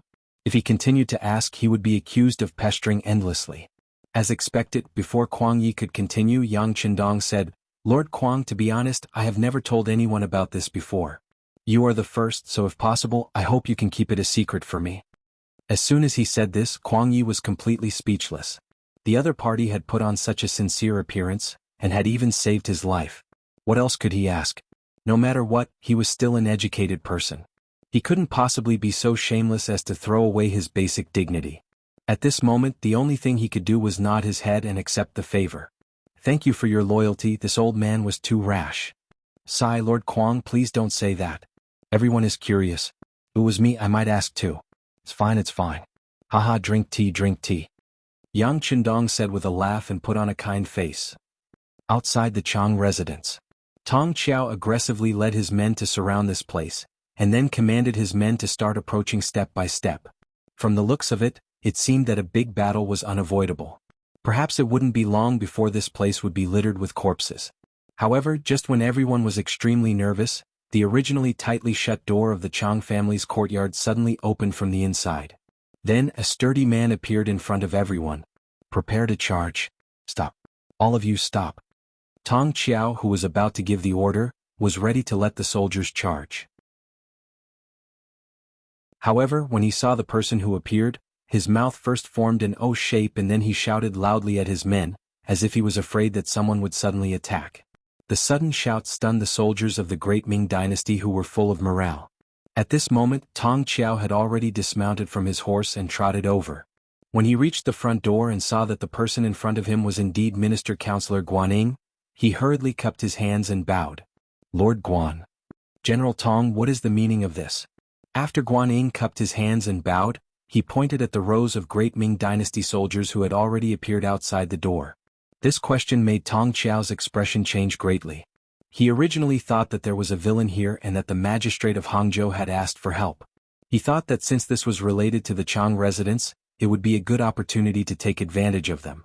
At that time he could casually ask for tens of thousands of silver taels. He did not expect that Guanning would appear here. Although Guanying's official rank was not as high as his, he held great power. He was the kind of person who could not be offended. In particular, he had heard that Guanning was the favorite student of the current Minister of War, Kuang Yi. The city guard's office was also under the jurisdiction of the Ministry of War. When he thought of this, he broke out in a cold sweat. "What's wrong? Is the weather very hot? General Tong, why are you sweating so much?" Guanying's expression was still very serious. When he said these words, it did not seem like he was concerned, but more like he was questioning something. "This." Tong Qiao rolled his eyes. He knew that it would be stupid to hide the truth at this time. He immediately gritted his teeth and confessed Qi Bushen. "It was because Magistrate Qi of Hangzhou said that there were rebels here, so he asked me to lead the soldiers into the city to eliminate them." "Rebels? Did they disturb the villagers? Did they occupy the city? Did it cause any chaos?" Guanning asked one question after another. According to the regulations of the Ministry of War, if there were rebels in the city and caused great chaos, the city guard's office and the nearby city guard's office had the right to mobilize the army into the city. On the contrary, even if the local officials asked for it, they could not enter the city without permission. This was originally a way to control the army, to prevent them from doing anything out of line. Guanning asked these questions based on this basis. Guanning was doing his job according to the rules. Tong Qiao's face turned pale. At this moment he hated Qi Bushen to death. If it wasn't for the fact that he made the situation sound very serious, and even said that there were profits to be made by entering the city, and that after the matter was over, he could just grab a few people and report to his superiors that it was a mess and that would be the end of the matter. Then he wouldn't have the guts to bring his army into the city. Now, not only did he not get any benefits, but he was also caught red-handed. It was conceivable that if this matter was not handled well, he would lose his official position. Although the official rank of the person in front of him was not as high as his, he was in charge of the examination. If he did not clarify the matter, he was afraid that when the person returned to the capital, he would be locked up and questioned. Since he had done something wrong, he had to accept the punishment. Tong Qiao was a straightforward person. Since he could not find a good reason, he lowered his head and said, "Lord Guan, I acted rashly and believed the words of others. I was wrong." Tong Qiao admitted his mistake so straightforwardly. A gratified smile flashed across Guan Ying's face. No matter what, it was good to know one's mistake and be able to change. Let the soldiers retreat. General Tong, please come with me. Tong Qiao thought that Guan Ying wanted to discuss the conditions with him in private. There was a glimmer of hope in his eyes. He quickly agreed and let the soldiers withdraw, leaving only 2 bodyguards to wait outside. While he was still thinking about what conditions Tong Qiao would discuss with him and whether he should agree to them, the 2 of them had already arrived at the pavilion in the middle of the residence. Tong Qiao, who was about to continue apologizing, finally saw Kuang Yi, who was wearing a long gown and sitting there. When he first saw him, Tong Qiao thought that his eyes were playing tricks on him. He even rubbed his eyes hard. When he recognized that the other party was indeed the Minister of War, Kuang Yi, he was stunned. It would be better if Guan Ying was the only one who knew about the deployment of troops. Although Guan Ying's authority was not small, he was still an official. As long as he gave Guan Ying a way out, there would be room for negotiation. However, if the Minister of War met him, then things would be different. Guan Ying was the superior who was in charge of him.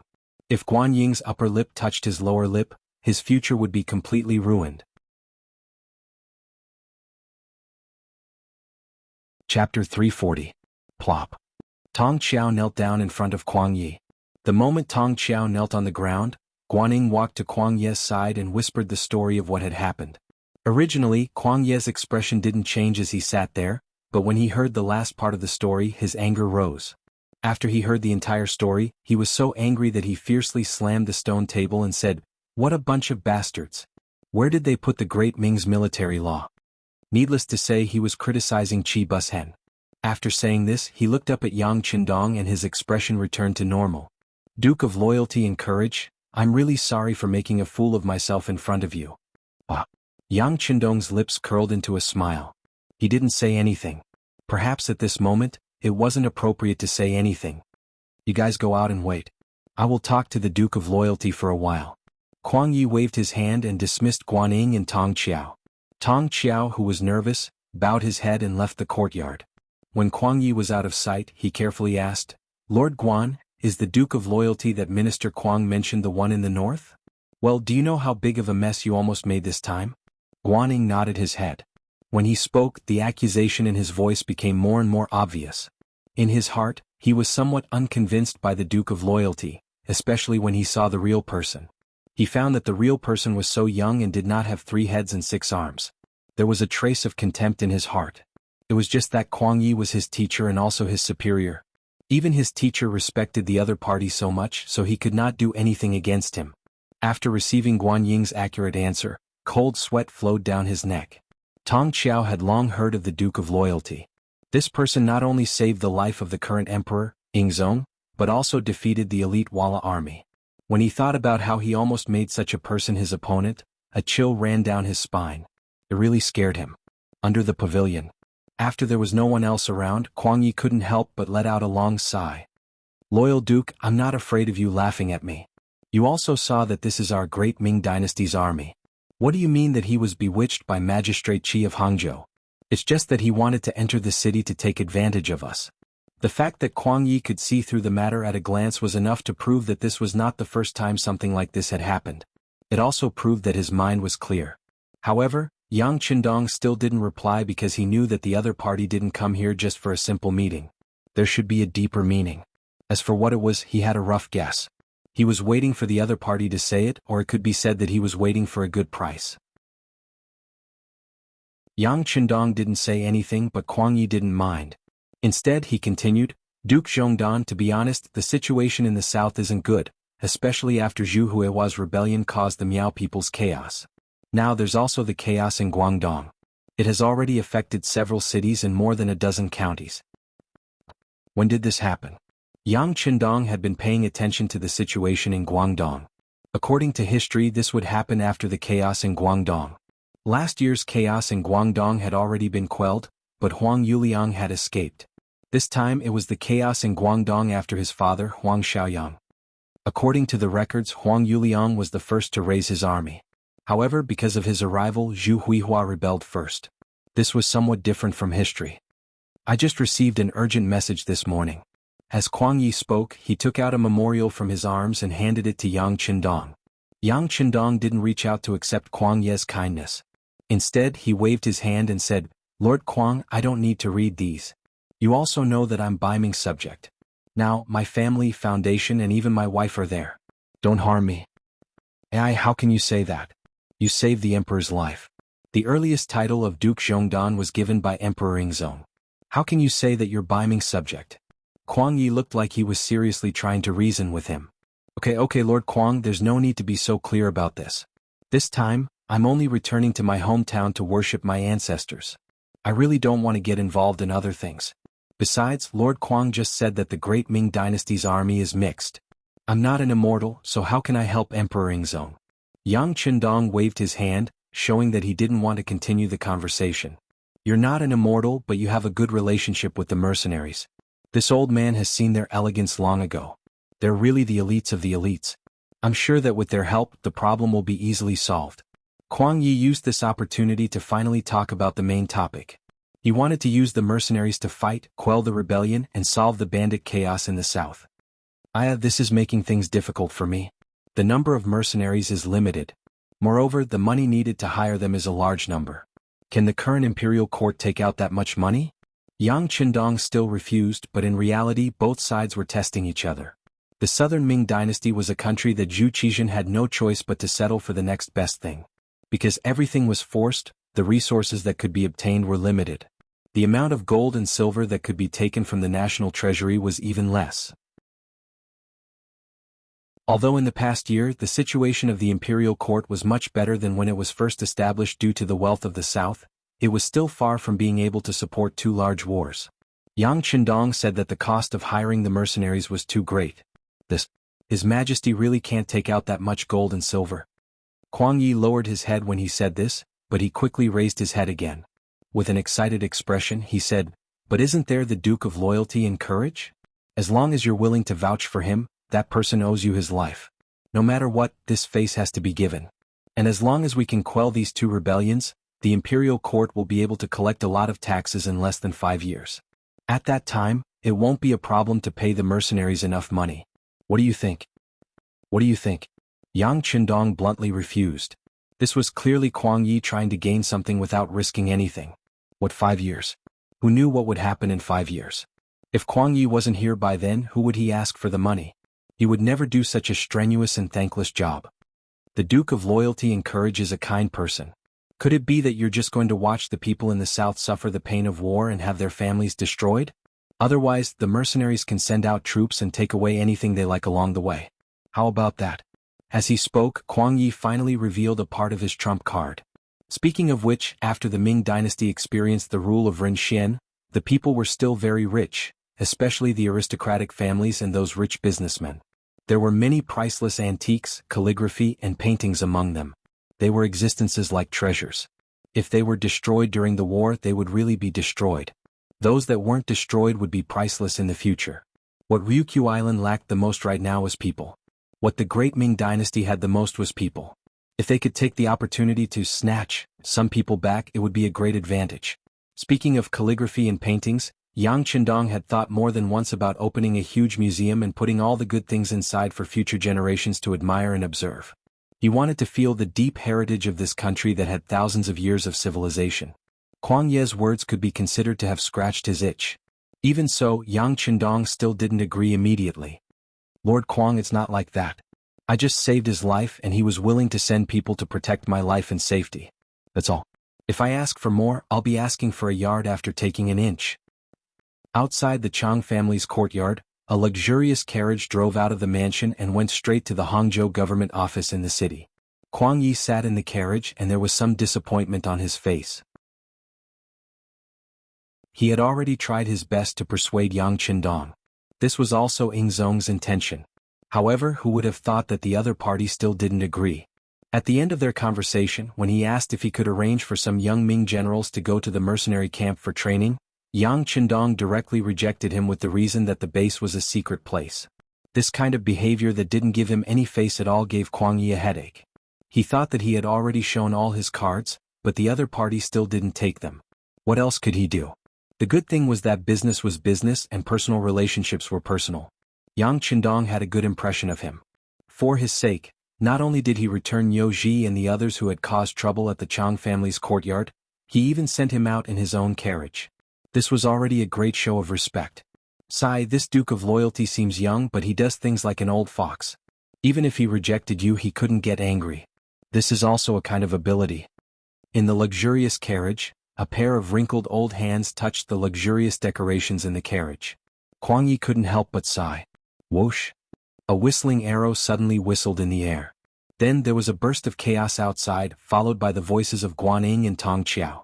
Protect the Lord and catch the assassins. The chaos outside didn't last long. After a series of weapons clashing, it gradually came to an end.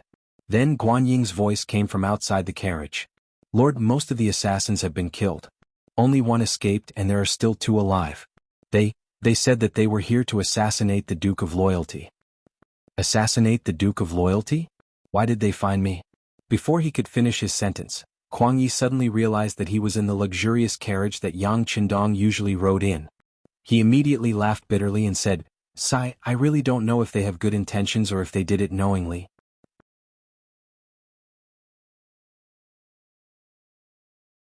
Chapter 341. My lord, what should we do? Guan Ying, who was outside, naturally did not hear Kuang Yi's muttering. He was still asking for instructions on what to do next. Forget it. Send him to the Duke of Loyalty. Let him deal with him as he sees fit. Kuang Yi lost interest. He did not even bother to ask who was trying to assassinate Yang Qindong. In his opinion, he was young and had power and honor. However, he did not know how to follow good advice. It was normal for such a person to attract assassins. Besides, if he were to poke his nose into other people's business, there was no guarantee that Yang Qindong would not have other thoughts.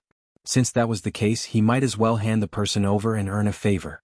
After a short period of chaos, the carriages continued on their way to the Hangzhou government office. At the side door of the Qi residence, which was not far away from the government office, a figure climbed over the wall and quietly entered the Qi residence. The person seemed to be very familiar with the layout of the Qi residence. After a few twists and turns, he arrived at a quiet courtyard. Then he opened a door, causing a creaking sound to be heard as the door opened. As soon as the sound was heard, a scolding sound came from the wooden bed inside the door. Why are you only here now? I'm bored to death here and the beauties you've found. Just as he finished speaking, there was suddenly no sound. Then the person spoke in a nervous and fearful voice. Who are you? What do you want? Why are you here? I'm telling you, don't come near me. Otherwise, I know martial arts. I'll take care of you. What? Before he could finish his sentence, the person who spoke was already restrained. A sharp dagger was placed on his neck. It looked like he would bleed if the dagger went any deeper. I'm not a bad person, please don't kill me. Whatever you want, I'll give it to you. I have money, I have a lot of money. Qi Qing's face turned pale and his voice trembled. Spare me, spare me. I'm not a bad person. Please don't kill me. The person who spoke was Qi Qing. After being dealt with by Yang Qindong yesterday, he returned to the Qi residence to recuperate. However, he was not a good person to begin with. Even when he was recuperating, he did not stop. He ordered 2 of his followers to go out and find women for him.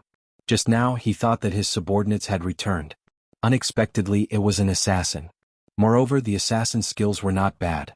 He was subdued in just one move. I don't want your money. I'm here to give you credit. There was no killing intent in the person's voice. Instead, he spoke in a calm manner. Come, let me introduce myself. My name is Wu Yong. You must not have heard of my name, but it doesn't matter. Someone knows me and he wants my life. I've also heard about you. The reason why I'm looking for you is because we have a common enemy. Do you understand now? Listening to the unhurried introduction of everything, Qi Qing's initial confusion turned into his eyes shining as he nodded his head excitedly. At the Hangzhou government office. Knowing that the Minister of War, Kuang Yi, had personally come, the magistrate, Qi Bushen, brought a group of his colleagues to welcome him. The other officials naturally respected and feared Kuang Yi. Especially when they had done something wrong, they felt uneasy. However, as the magistrate of Hangzhou, the boss here, Qi Bushen, did not panic. After all, he was someone with a backer. His brother-in-law was the current Minister of Rights, Lu De. Speaking of Lu De, his strength was not to be underestimated. In the southern Ming dynasty, Yingzong could not return to the capital after his defeat in the Tumu War. He listened to Yang Qindong's suggestion and split the great Ming dynasty into two. He came to Nanjing and established the southern Ming dynasty. Since it was an imperial court, it needed the help of hundreds of officials. Zhu Qizhen made the same choice as Bai Ming, which was to remove the cabinet and let the six ministries minister take the lead and directly answer to the emperor. In other words, Zhu Qizhen and Zhu Qiyu made the same choice. They both wanted to centralize power. After establishing the southern Ming dynasty, the first people to be appointed were the ministers of the six ministries. Among them, the Minister of Revenue, Wang Zue, and the Minister of War, Kuang Yi, were restored to their positions. As for the others, Qin Sun, who had come from the northern capital, became the Minister of Personnel, Xiao Chua became the Minister of Punishments, Jiang Yuan became the Minister of Works, Shang Lu became the Imperial Censor, and Yin Qian became the Envoy of Transmission. These people all had one thing in common, which was that they were all officials from the capital. However, only the Minister of Rights, Lu De, was appointed. Speaking of which, as the capital of Nanjing, there were 6 ministries in politics, and there was also the existence of the Minister of State. They were in charge of the affairs in the south. The only difference was that their position was half a rank lower than that of the minister of the northern Ming dynasty. It was this half a rank difference that caused the ministers of the southern Ming dynasty to be moved. However, only Lu De remained and was promoted half a rank, becoming the Minister of Rights of the southern Ming dynasty. Merely from this point alone, one could tell that this person was very capable and had very powerful methods. Lu De was a great Confucian scholar and held a very strong position in the eyes of the scholars in the southern Ming dynasty. In addition, he was a slick and sly person, and the Lu family was one of the top aristocratic families in the south. That was why he was the only candidate for the position of Minister of Rights in the entire south. Ever since he was promoted to Minister of Rights, he had become the leader of the southern officials. It was said that in the imperial court, even Zhu Qizhen had to give him some face in many matters. Qi Bushin's backer was none other than Lu De. This was also the reason why he was so fearless. He also knew that Kuang Yi and Lu De had a good relationship. Since that was the case, he had nothing to be afraid of. Sure enough, when Kuang Yi arrived, he only reprimanded him a few times and the matter was over. Seeing all this, the other Hangzhou officials began to re-evaluate the position of their magistrate in their hearts. Kuang Yi saw all of this, but he did not want to do this. As for the magistrate who dared to ask the Hangzhou guards to help him take revenge, he wanted to directly remove him from his position and even arrest him in prison. However, he could only think about it. His brother-in-law was Lu De, and he could not do anything to such a person. He was only the Minister of War. If he wanted to do anything to a magistrate, he had to get the emperor's approval. With Lu De around, this matter could not be done. Since he knew that it could not be done, why did he have to do something like this? Not to mention that his main focus was now on the 2 rebellions in the southern Ming dynasty. He did not have the leisure to fight. After Qi Bushen was reprimanded a few times, the matter was over. Out of gratitude, he invited Kuang Yi to attend his family's banquet. With regards to this, Kuang Yi could not help but agree.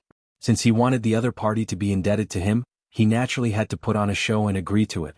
Thus, the entire Qi residence was decorated with decorations and it looked very lively. While the banquet was still being prepared, Qi Qing in the Qi mansion was also ready. His 2 attendants escorted the only assassin who escaped during the day, Wu Yong, to the Chang family's residence. During the day, Wu Yong made a mistake in assassinating Yang Qindong and mistakenly ambushed the Minister of War, Kuang Yi. After the matter was exposed and Wu Yong escaped alone, he knew that there was not much chance for him to avenge his elder brother and third brother. The money he brought out from the capital was all used to hire assassins, but they were all killed by Kuang Ye's subordinates. Now, he did not have the ability to organize a second large-scale assassination. In such a situation, he decided to take a risk, or it could be said that he was going to take a risk. Thus, he came to the Qi mansion, found Qi Qing and told him his plan. It was to send him to Yang Qindong on the pretext that the other party caught him to take credit. As long as he sent him over, he could assassinate him at close range. In this way he could kill Yang Qindong for revenge and would not have to take any responsibility. Qi Qing was naturally satisfied with this plan and agreed. Qi Qing thought that even if Wu Yong failed the assassination, it would have nothing to do with him. In fact, he would have the credit of catching him and sending him over. On the other hand, if Yang Qindong died, Wu Yong would be killed as well. In this way it would have nothing to do with him. Why wouldn't he be happy to do this kind of thing where he was the good guy? After sending Wu Yong out, he just waited for the good news in the mansion. Back to the Chang family's residence. Wu Yong was actually captured and sent over alive. Yang Wu, who was in charge of security, personally received Qi Qing's 2 attendants. According to them, Wu Yong had intended to assassinate Qi Qing in order to frame the Duke of Zhongdan. However, Qi Qing's title of Hangzhou Divine Fist was not for nothing. He had unexpectedly counterattacked. After figuring out Wu Yong's identity, he had sent Wu Yong away. He said that everything that had happened in Xinglong restaurant was a misunderstanding. Wu Yong's action was to clear up the misunderstanding and mend their relationship. Of course, all of this was Wu Yong's idea. The 2 attendants listened to their master Qi Qing's words and came to take credit. After Yang Wu asked everything, he asked the 2 attendants to wait for a while. He would report this to the Duke of Zhongdan. At that time they would be rewarded. Wu Yong was tied up tightly and searched from head to toe. After confirming that there was no threat on him, he was sent to the inner courtyard under the escort of Tu Lung Feng. Yang Qindong, who had heard the news, was already on his way here. Wu Yong was once the second in command of the Blackwater Gang. When the Blackwater Gang was destroyed, this person escaped. Then he tried to assassinate him again and again, which made Yang Qindong a little angry. Originally, he thought that since this person was famous for his strategy, it would not be easy to catch him. He did not expect that he would be sent to his door. Yang Qindong certainly wanted to take a good look at this person and see how smart he was and what kind of ability he had. In the side hall of the backyard, Wu Yong was forced to kneel on the ground by Tu Lung Feng. Then the door curtain was lifted and Yang Qindong, dressed in green, strode out.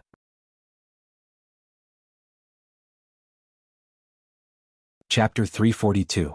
The moment Yang Qindong appeared, the kneeling Wu Yong struggled with all his might. He glared furiously at Yang Qindong as though he wanted to kill someone with his gaze. You're about to die, yet you're still so stubborn. Come on. Let him speak.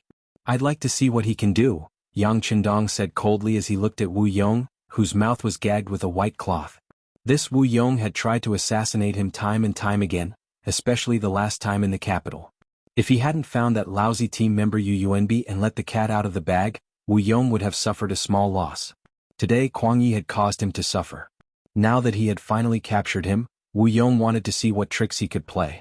Upon hearing Yang Qindong's order, the Lung Feng soldier in charge of watching over Wu Yong reached out to pull off the white cloth. At this time, a conspiratorial smile flashed in Wu Yong's eyes. Although it only flashed in his eyes, it was still seen by Yang Qindong, who was staring at him. Instinctively sensing that something was wrong, Yang Qindong suddenly shouted, "Don't let him open his mouth." Before he could finish speaking, the Lung Feng soldier in charge of watching over Wu Yong had already pulled off the white cloth. However, upon hearing the new order, he instinctively reached out to gag his mouth again. At this moment, a thin silver needle suddenly shot out from his mouth. Due to the Lung Feng soldier's obstruction, the needle that was supposed to be aimed at Yang Qindong instead pierced into his right arm. With a suppressed cry of pain, the member of Colt Vanguard staggered and fell to the ground. Tiger's Mane reacted quickly and reached out to support him. Concerned, he asked what was wrong and reached for the injured Lung Feng soldier's arm with his right hand. Lu Ping, what happened? Yang Wu, who was standing behind Wu Yong, saw the sudden change in front of him. He stretched out his leg and kicked Wu Yong. With just one kick, Wu Yong's body bent over. It was obvious that this kick was not light. At this moment, Tiger's Mane, who was inspecting the injury on Lu Ping's arm, said, "It's poison. His entire arm has turned black. It looks like he'll have to amputate it if he wants to stay alive." As he spoke, he raised his head to look at young Master Yang Qindong, who was watching everything unfold. Yang Qindong's eyes flashed with reluctance, but he quickly asked calmly, "Lu Ping, for your safety, your right arm has to be cut off to save your life." Lung Feng, who was called Lu Ping, was a very ordinary-looking young man. Judging from his looks, he was probably not even 20 years old. At this moment, due to the poison acting up, his head was covered in layers of cold sweat and his expression was one of extreme pain. However, when Yang Qindong asked him, he still replied in a clear voice, "Sixth young master, please do it. I'm not afraid of pain. It's just that I won't be able to be a proud member of the Lung Feng soldier in the future. It's not a problem. Even if you lose your right arm, you still have your left arm. You can still do many things. There are many positions in Crimson City that are suitable for you. As long as you're a talent, you won't be buried." After hearing these words, Yang Qindong endured the pain in his heart and stepped forward to pat Lu Ping's left shoulder. Then, with an extremely firm tone, he said to Tiger's Mane, "Do it. Do it quickly." "Young master, don't worry." Tiger's Mane's eyes were also a little red. After receiving the order, Beta Persei handed over a sharp short knife and a bowl of strong liquor. After receiving the white wine, Lu Ping tilted his head back and poured it into his mouth. Then, with a burst of force, he sprayed the highly concentrated white wine onto the short knife. Following the lifting and lowering of the blade, Lu Ping's right arm, which had already turned light black, neatly fell off from his shoulder. The other Lung Feng members hurriedly went forward and carried the unconscious Lu Ping to the back for treatment. Tiger's Mane, Beta Persei, Yang Wu, Yang Qindong, and Wu Yong were left in the side hall. "Young master, it's my fault. I didn't check thoroughly." Yang Wu, who had sent Wu Yong here, had already lowered his head. He had checked Wu Yong's entire body. Only his mouth was not touched because it was sealed shut by the people who sent him here. In the end, it almost caused a huge disaster. "Remember, if something like this happens again in the future, remove your mouth." Yang Qindong waved his hand and waved the kneeling Yang Wu away. Then he strode forward and personally grabbed Wu Yong's chin and dislocated it. After doing all this, he personally reached out and removed the white cloth from Wu Yong's mouth. Then he said in a voice full of murderous intent, "You're very good. You dare to play tricks under the young master's nose. Unfortunately, you still didn't get what you wanted. On the contrary, in the following time, you'll understand what it means to beg for death but not be able to beg for life." Killing people was nothing more than a nod of the head. But this time he had seriously injured one of the Lung Feng brothers. Hearing him say that he could no longer be the proud member of the Lung Feng team in the future, Yang Qindong felt his heart bleeding. This was far more painful than being cut by a knife. Since others made him suffer, of course he wouldn't let them have it easy. As for the matter of killing people being nothing more than a nod of the head, he directly threw it to the back of his mind. "Yang Wu, I'll leave this person to you. I can use any method to deal with him, but remember, he can't die so quickly. At least he can't die before we've used up all of our methods, understand?" "Young master, don't worry. Yang Wu knows what to do." Wu Yong, whose eyes were already filled with fear, was dragged down. Perhaps he knew what kind of fate awaited him, but he actually struggled madly. At the same time, he looked at Yang Qindong as if there were thousands of words in his eyes. Perhaps he would say, "If you want to kill, then kill, let's have a good time," etc. However, Yang Qindong was no longer interested in listening to all of this. He only knew that this matter had angered him. If he didn't vent his anger, he was afraid that he would suffocate to death. Investigate? What's going on? Interrogate the people who sent him here as well. We need to get the results as soon as possible. Yang Qindong stood upright with his hands behind his back. When he spoke, a murderous aura naturally spread out with him as the center. Tiger's Mane, Beta Persei, and Yang Wu at the side didn't dare to be negligent. They turned around and left. Soon, the two attendants of Qi Qing who had sent Wu Yong here were crying for their parents. After a while, Tiger's Mane returned, but the news he brought back was not very good. "Young master, those two people didn't know. When they saw Wu Yong, he was already tied up. Then Qi Qing arranged for them to send him here." "No evidence?" Yang Qindong nodded gently. "Forget it. Since there's no evidence, then there's no need for evidence. Gather the men and follow me to the Qi residence to arrest him." When he said this, Yang Qindong's expression had already calmed down. For others, it was simply impossible to go to the local magistrate's residence to arrest someone without any evidence. However, when it came to Yang Qindong, everything became possible. As Lu Ping said, the members of the Cold Vanguard team should be proud. If such a proud person suffered a big loss as the master, if he couldn't get back at them, then he wouldn't be able to lead them in the future. The Qi residence. The banquet continued. Perhaps it was because Hangzhou cuisine was originally relatively light, or perhaps it was because of Kuang Ye's presence. This banquet didn't have many toasts. For Qi Bushen, Kuang Ye's presence was already enough to explain everything. At least, everything else was secondary. Therefore, he didn't drink too much during the banquet. He only toasted Kuang Yi 3 times and that was it. The banquet wasn't lively, but just as it was about to end, it suddenly became lively. Suddenly there was a commotion outside the Qi residence. Then, there was the sound of the main door crashing to the ground, followed by the sound of footsteps. "What's going on?" Qi Bushen, who was sitting in the banquet, heard the commotion outside and his eyes immediately darkened. The Minister of War was in his residence today. Who was so blind to make a scene? It was really embarrassing for him. When the housekeeper saw that his master was angry, he had already turned around and walked out. However, before he could figure out what was going on, he saw a black shadow appear in front of him. Then he felt a pain in his stomach and was sent flying. With a plop, he flew 3 to 4 meters in the air and landed in the main hall where the banquet was being held. The commotion outside had already attracted everyone's attention. Suddenly, the housekeeper of the Qi residence was kicked back into the main hall. Out of instinct, Guan Ying and Tong Qiao both stood up from their seats. The guards behind them also drew their steel swords. Bang! A sudden gunshot rang out and hit the roof of the main hall. This shot caused the guards who wanted to rush out to stop in their tracks. Everyone was panicking at this moment, except for Kuang Yi, who was still sitting in his seat. He only raised his head to look out the window the moment the gunshot was heard. The person who fired the shot was Yang Qindong. When the gunshot rang out, he had already strode into the banquet hall. At this moment his gaze met Kuang Ye's. Then a smile appeared on his originally calm face. "Lord Qi, I'm sorry to have disturbed your refined mood. It's just that I had no choice but to come here today because—" He suddenly pointed his gun at Magistrate Qi Bushen, who was sitting at the host's seat. "Because someone wanted to kill me and almost succeeded. I have no choice but to seek an explanation for this matter." Yang Qindong's sudden action caused the originally noisy hall to instantly quieten down. Qi Bushen, who had already stood up and wanted to criticize Yang Qindong, fell back into his chair with a plop. Then his face turned pale and his expression changed drastically. Qi Bushen was studious when he was young. He was indeed proficient in the teachings of Confucius and Mencius. Usually, official words came out of his mouth as soon as he opened it. Occasionally, when he spoke about righteous matters, he would be impassioned and make people urinate. However, all of this was based on a theoretical foundation. When faced with a choice of life and death, his mind was already blank. At this moment he was not thinking about the principles of the saints. He was thinking about whether the gun could shoot bullets and whether it could really kill him.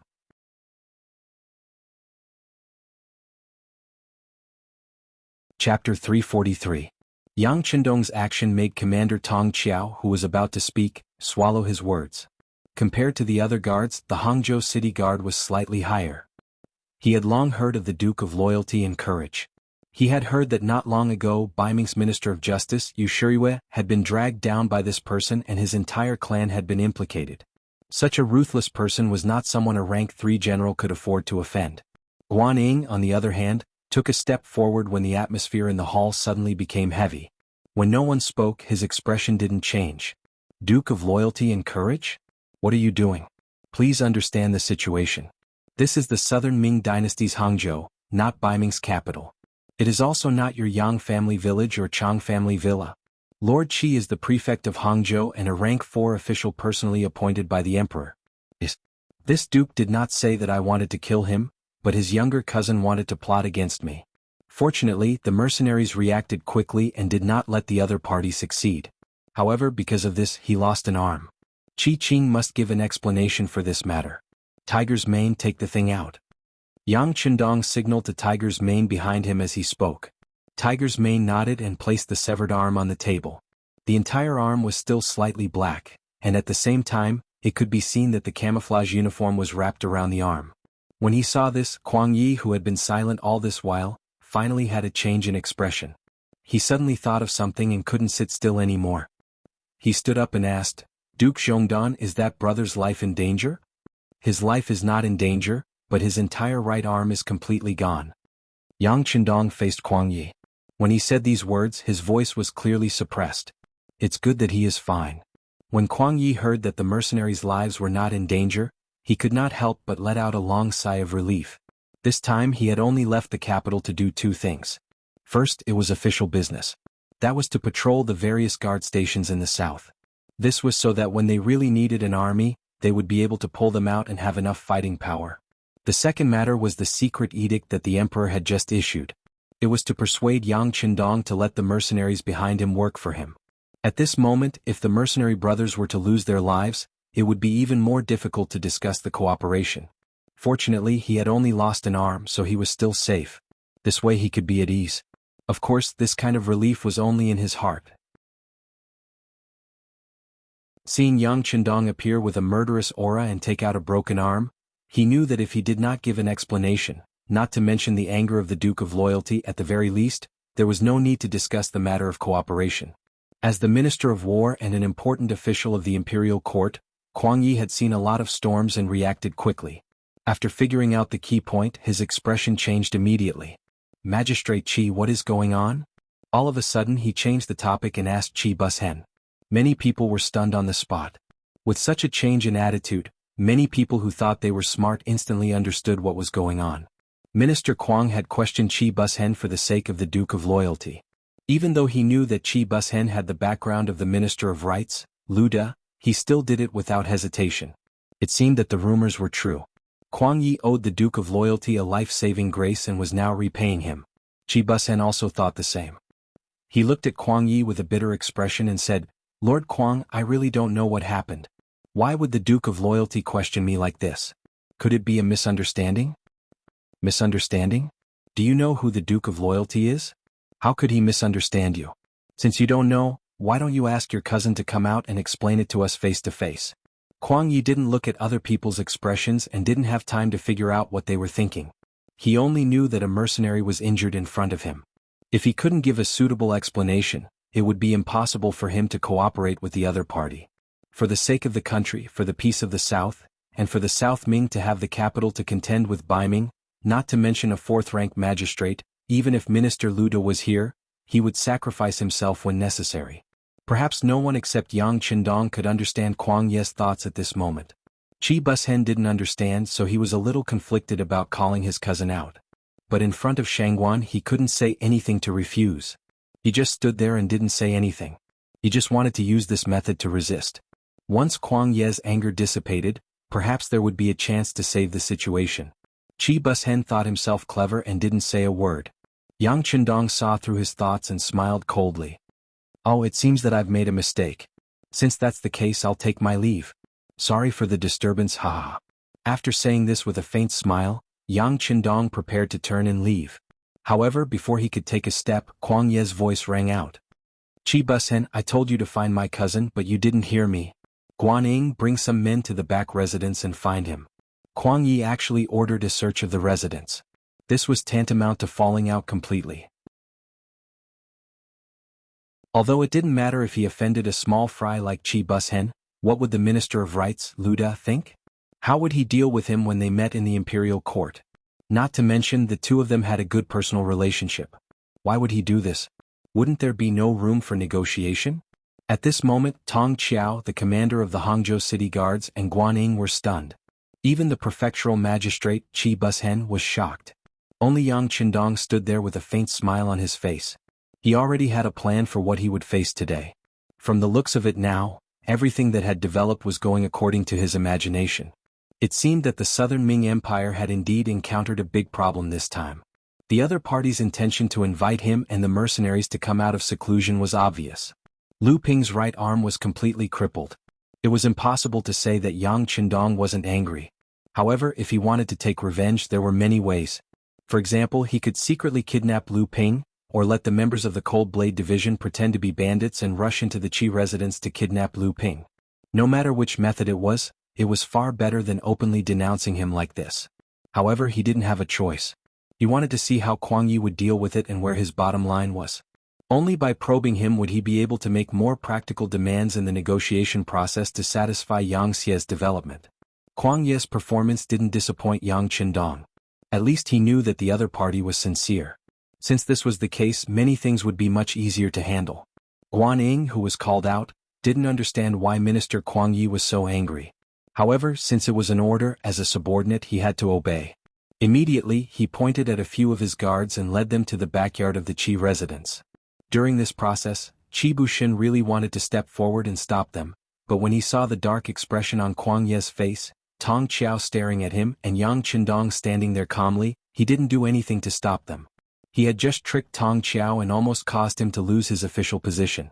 He must be holding a grudge in his heart. If he dared to openly disobey Kuang Yi's orders, Tong Qiao would be the first to jump out and teach him a lesson. It was also equivalent to performing well. The situation was stronger than the person. Not to mention the Duke of Loyal Courage, who was staring at him like a tiger watching its prey. That person had a flintlock in his hand. It was said that when he was angry, he even dealt with the Minister of Justice of the northern Ming dynasty. Moreover, the Minister of Justice was the trusted aide of the emperor. He was just a magistrate. How could he withstand it? Chi Bushen stood there tactfully and didn't speak. Time passed quietly like this. After a while, a roaring voice came from the backyard. What are you doing? Who are you? Let me tell you, this is the Chi residence. I want to see my cousin, I want to see the magistrate. Don't shout or I will teach you a lesson. As for the person you want to see, you will see him soon. Guan Ying's voice came from afar. Then Qi Qing, who was tied up, appeared in the front yard in front of everyone's eyes. Qi Qing's hair was disheveled and there was an obvious footprint on his chest. It was obvious that he had been kicked when he resisted just now. Normally he wouldn't even dare to imagine such a thing. His cousin was the magistrate of Hangzhou. As the saying goes, even if you don't respect the monk, you still have to respect the Buddha. Who in Hangzhou would dare to treat him like this? But today such a scene actually happened. He couldn't help but feel as if he was in a dream. When he entered the front yard and saw Qi Bushen, Qi Qing, who was known as the Hangzhou Divine Fist, cried bitterly and shouted as if he had been greatly wronged, "Cousin, save me, save me." Don't panic. I am the magistrate. I won't let anyone wrong you. At this moment, Qi Bushen had returned to his original official appearance. He finally understood what was going on. If he really allowed someone to take Qi Qing away in front of him, he wouldn't be able to keep his position as the magistrate anymore. If he couldn't even protect his family who would be loyal to him. A person's life was just a thin layer of skin. For this face, even if he had to face Kuang Yi the minister, he had to do it. Presumably, once this matter spread out, his brother-in-law Lu De, who was in the capital of Nanjing, would understand what he was doing now.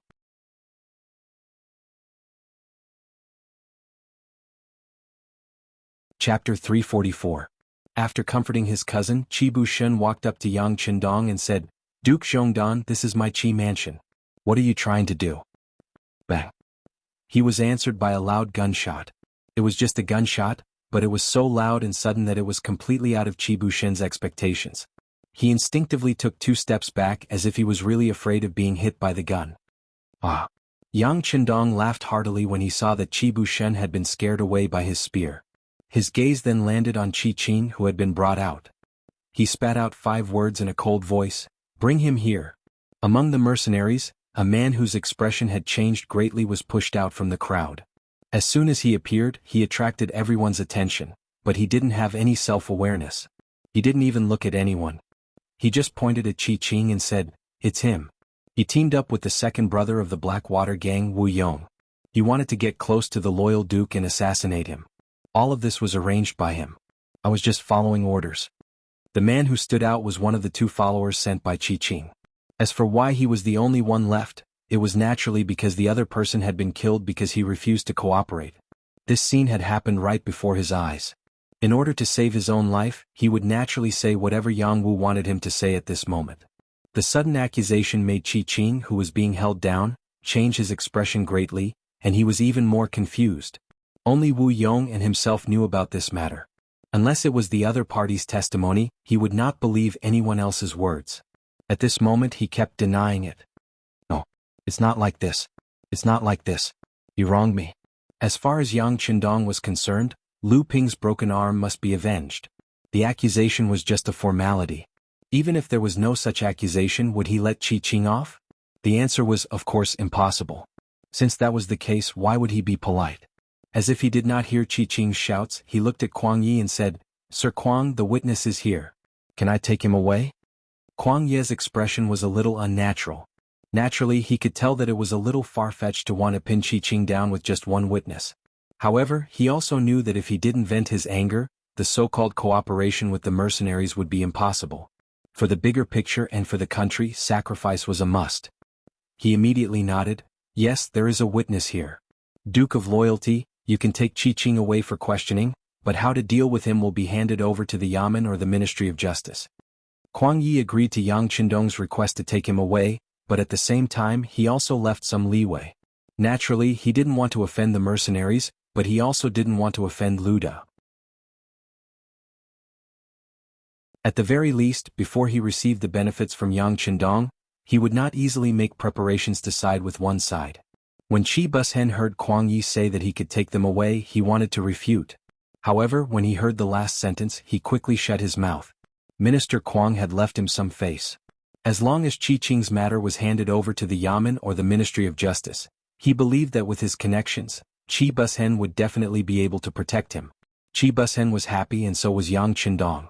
After laughing a few times, he took 2 big steps forward and whispered something in Kuang Ye's ear. With this sentence, Kuang Ye's originally very serious face instantly became much better.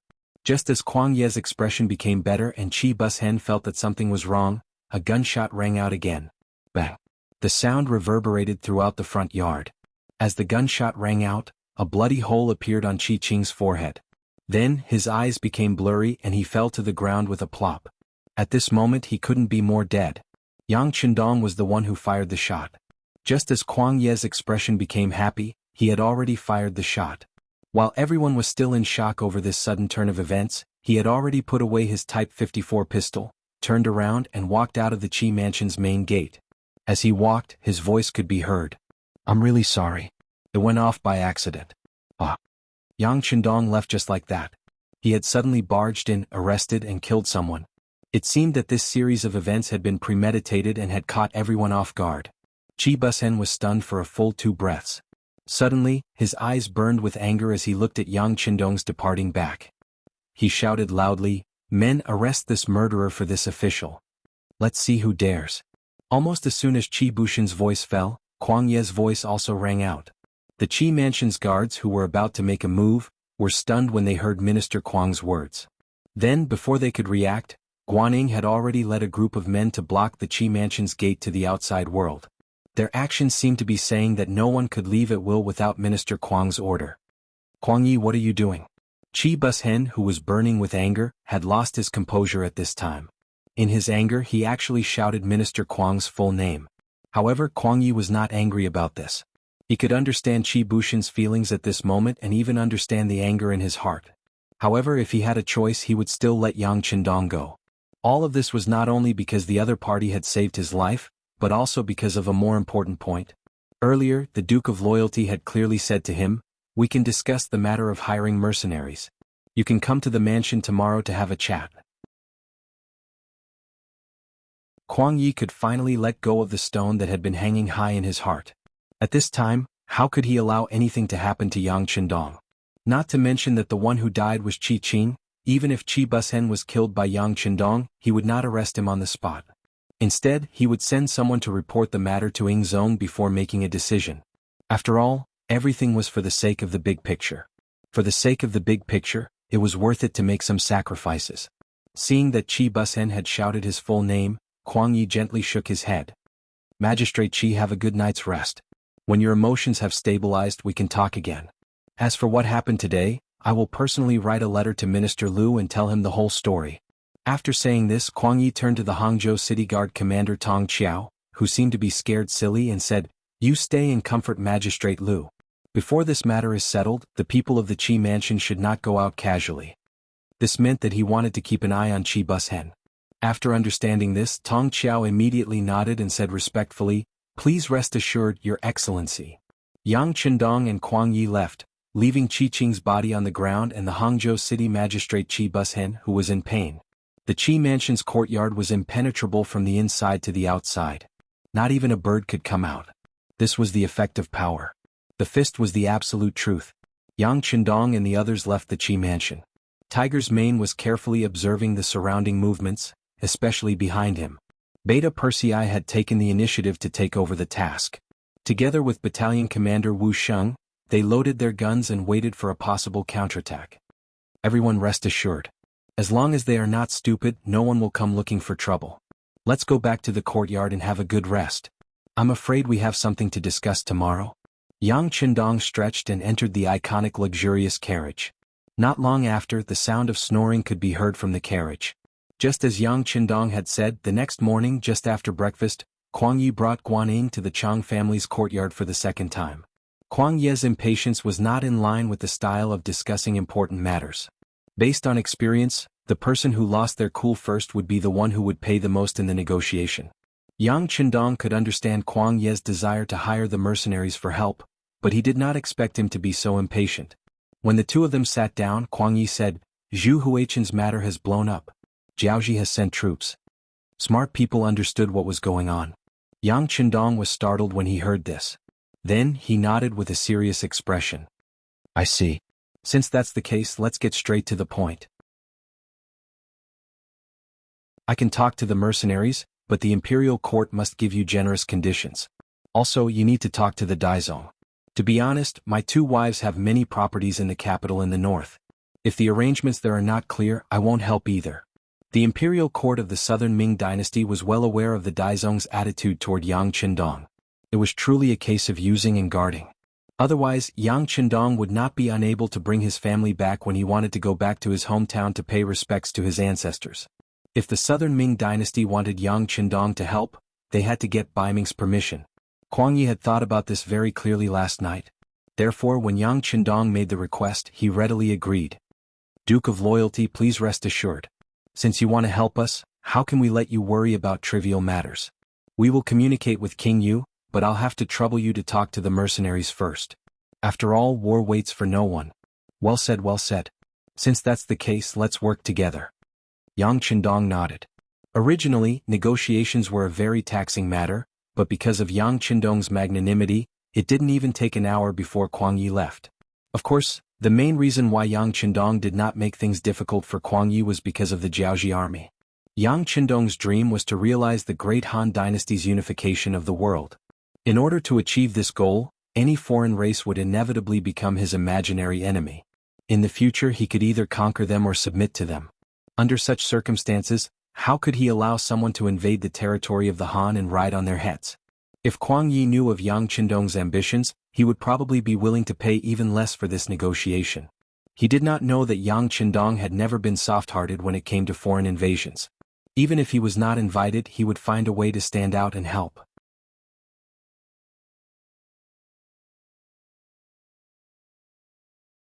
Chapter 345. Nanjing. As the supporting capital of Great Ming, it was the earliest capital of Great Ming. Because of Tu Mu's defeat, Zhu Qizhen of Ying sect came here and built a new capital here. Speaking of which, Zhu Qizhen was the most special emperor of the Ming dynasty. He had set 3 records in his life. Firstly, he was the only emperor of the Ming dynasty who had been captured. In this life, due to Yang Qindong, he was lucky not to be captured. Secondly, he was the only emperor of the Ming dynasty. Daizong Zhu Qiyu now addressed him as such. Thirdly, he was the only emperor of the Ming dynasty who had ascended the throne twice. When the South Ming was built, he still called himself Yingzong. He held another ascension ceremony and promoted officials. Furthermore, these records did not show that he was a great emperor. History didn't have a high opinion of him either. The process of being defeated, captured, lost his position, and restored just happened to prove that his fate was bumpy. It was because of such experiences that Zhu Qizhen wanted to do something more than any other emperor to prove his ability. With that, after establishing the South Ming, he had turned over a new leaf. He gave up on eating and playing and focused all his energy on ruling the country. His dream was to unify the great Ming dynasty one day and return to the throne of the emperor in the capital of the north. Unfortunately, the heavens did not seem to have played with him enough. No matter how hard he worked, the problems that should have appeared were not small. On the contrary, they were getting worse and worse. Just as Zhu Qizhen was developing the military and land, the chaos in the south still appeared. Not only that, the scale was even larger than in history, and even Jiaoji sent out troops. During the Yongle period, Zhu Di had conquered Jiaoji, present-day Vietnam. At that time, the one leading the troops was the late Duke Jianghu. With the strength of the Ming army, they defeated them and established Jiaoji province. However, as the journey was too far, there were many things that could not be done. In 1431 AD, Jiaoji province was removed, and Li Li accepted the title of Ming dynasty and became the Anan king. This was a huge blow to the prestige of the central government toward the southwest chieftains. Following which, Shi Duo proved that the negative effects of Xuanda abandoning Jiaoji were long-term and fatal. This incident dealt a heavy blow to the Ming dynasty's international reputation in the western region and shook the Ming dynasty's suzerain status. Losing Anan meant losing the West. This was something that Zhu Zhanji probably did not expect. From then on, Anan continued to disturb the border and invade the land. This time, Min Zhuang King Huading took the initiative to find Li Li King, who was old but still had great ambitions. After promising him great benefits, they who were already restless finally moved out. Once Jiaoji enters the war, the Yunnan affair will only get bigger and bigger. Moreover, the chaos in Guangdong seems to be mutual, so the rear is bound to be in chaos. How is he going to make Zhu Qizhen focus on developing the nation's power and plotting by Ming to unify the country? Chaos meant that more people would suffer. Chaos meant that the emperor's imperial power would be shaken, which would inevitably be tainted by historians. Chaos meant that a rebellion would need to be quelled, which meant that a lot of money would have to be spent and a lot of troops would have to be mobilized. All of these were things that Zhu Qizhen didn't want to see, so he naturally had a headache because of this. At this time, Empress Qin suddenly suggested asking the Duke of Loyalty for help during the banquet. In her words, since this young Duke of Loyalty could even force back the elite Walla army, he should be able to solve the chaos in the south. Empress Qin said this because she heard the words of the eunuch beside her. However, no matter who she heard it from, she felt that it made sense and said it. This was exactly what Zhu Qizhen wanted. Zhu Qizhen, who was familiar with history books, had seen the deeds of many wise emperors. He found that they all had a common characteristic, which was that they knew how to use people and were good at using capable people. Without a doubt, Yang Qindong was a capable person. Other than his age being too young, whether it was his experience, background, or what he had done, it all proved that he was a useful talent. Such a great talent, but he couldn't be used by the southern Ming dynasty, which made him vexed. Fortunately, Prince Cheng Zhu Qiu didn't seem to know how to use people. At least when it came to Yang Qindong, he didn't use the method of using him. Instead, he kept on guard until everyone in the world could see his intentions. This gave Zhu Qizhen a glimmer of hope. It could be said that the heavens were helping him. During the chaos in the south, the Duke of Loyalty, Yang Qindong, had to leave the capital to avoid the limelight because he overthrew the Minister of Justice, Yu Shiyue. At this moment he was in his own territory. How could he let go of such a heaven-sent opportunity? He immediately sent someone to inform the Minister of War, Kuang Yi, who was patrolling the various military guard stations, that he had to use Yang Qindong no matter what. As long as the other party's conditions were not too excessive, he could agree to them one by one. This led to the meeting between Kuang Yi and Yang Qindong in Hangzhou. Now, Minister Cheng had reported the details of his meeting with Yang Qindong, as well as the conditions that Yang Qindong had proposed. After Zhu Qizhen read it carefully twice, he had an idea. He called the Minister of Personnel, Chen Sun, Minister of Revenue, Wang Zhua, Minister of Rights, Minister of Justice, Xiao Chua, Minister of Works, Shang Lu, and other important officials to the front of the palace for questioning. The ministers and important officials knelt first. After they rose, Zhu Qizhen said in a somewhat impatient voice, "Everyone, I wish to use Yang Qindong, the Duke of Loyalty, as a general to quell the chaos in the south. What do you all think?" There was no such thing as an airtight pants in the world, especially in the palace. Often, even a trivial matter would be infinitely magnified in the eyes of the officials. Needless to say, Kuang Yi had sent back a letter. It had passed through the hands of a few people to reach Zhu Qizhen. This news had long been leaked by outsiders. As officials favored by the emperor and relied on as important officials, which one of them had not experienced the ups and downs of the official world for decades.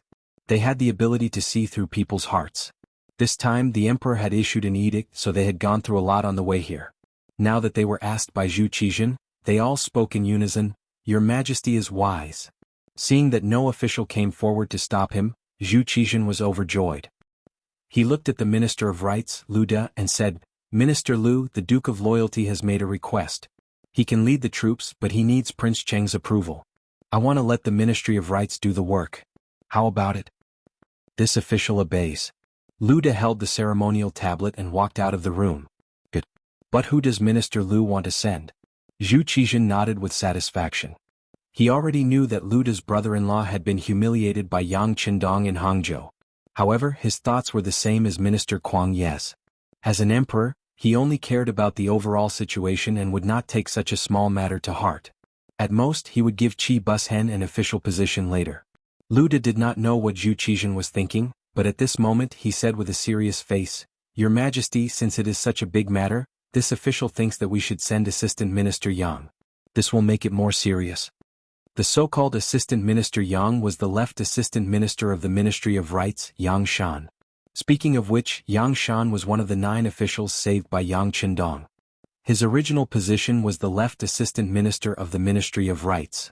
After he followed Yingzong to Nanjing, his position was restored and he was still the left Assistant Minister. Yang Shan used to be an official in the northern capital, so he knew the situation there very well. He was also a rank 3 official. Even if he went to the northern capital, he would have a high rank. It could be said that Lu Da's arrangement was very suitable. Good. As per your request, let Yang Shan go to Prince Cheng's place to talk. Zhu Qijin nodded with satisfaction.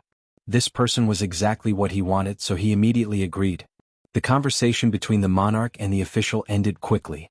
After Zhu Qijin left for the harem, several important ministers left the hall in 2s and 3s, heading out of the palace. Minister of Works Jiang Yuan and Lu Da walked together. When he saw that there was no one around, he couldn't help but chuckle. Minister Lu, good method. Yang Shan will be in trouble this time. Sigh, why did Lord Jiang say that? This old man is wholeheartedly working for the country. Lu Da's expression froze for a moment, then he shook his head and smiled.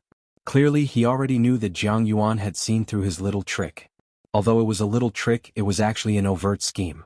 As mentioned before, Lu Da was the only minister of the 6 ministries who was from Nanjing. Because of this, he was a little special. This caused many people to look at him with envy and a trace of jealousy. Naturally, there were people who were unhappy.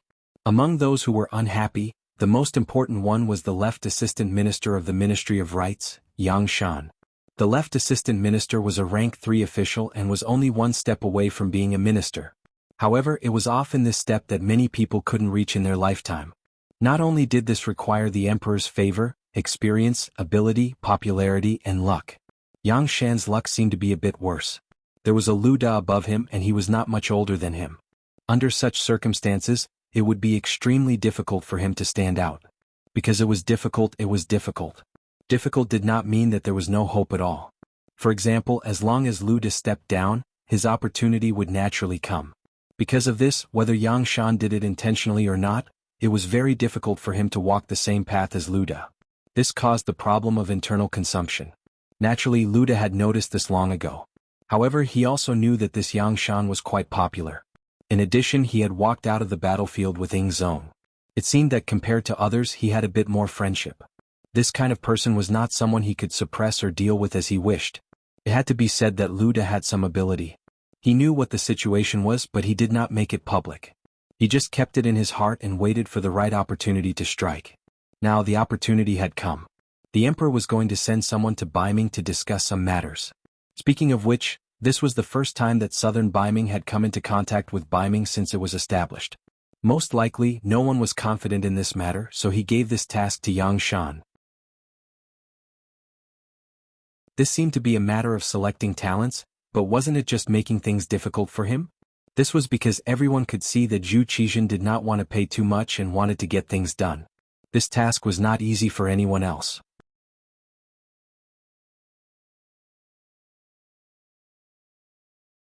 Chapter 346. If things didn't go well, Yang Shan might even be humiliated. At that time, he would be able to openly attack this person. Of course, there was another reason for sending Yang Qindong. It was to make things difficult for Yang Qindong. Didn't this person slap his wife's brother's face in Hang Province? Now he sent Yang Qindong, who had a relatively straightforward personality, to handle this matter. If this failed, Dai Zong, who was already a thorn in Emperor Dai Zong's side, would have an even harder time. This was also why Jiang Yuan said that he had some tricks up his sleeves.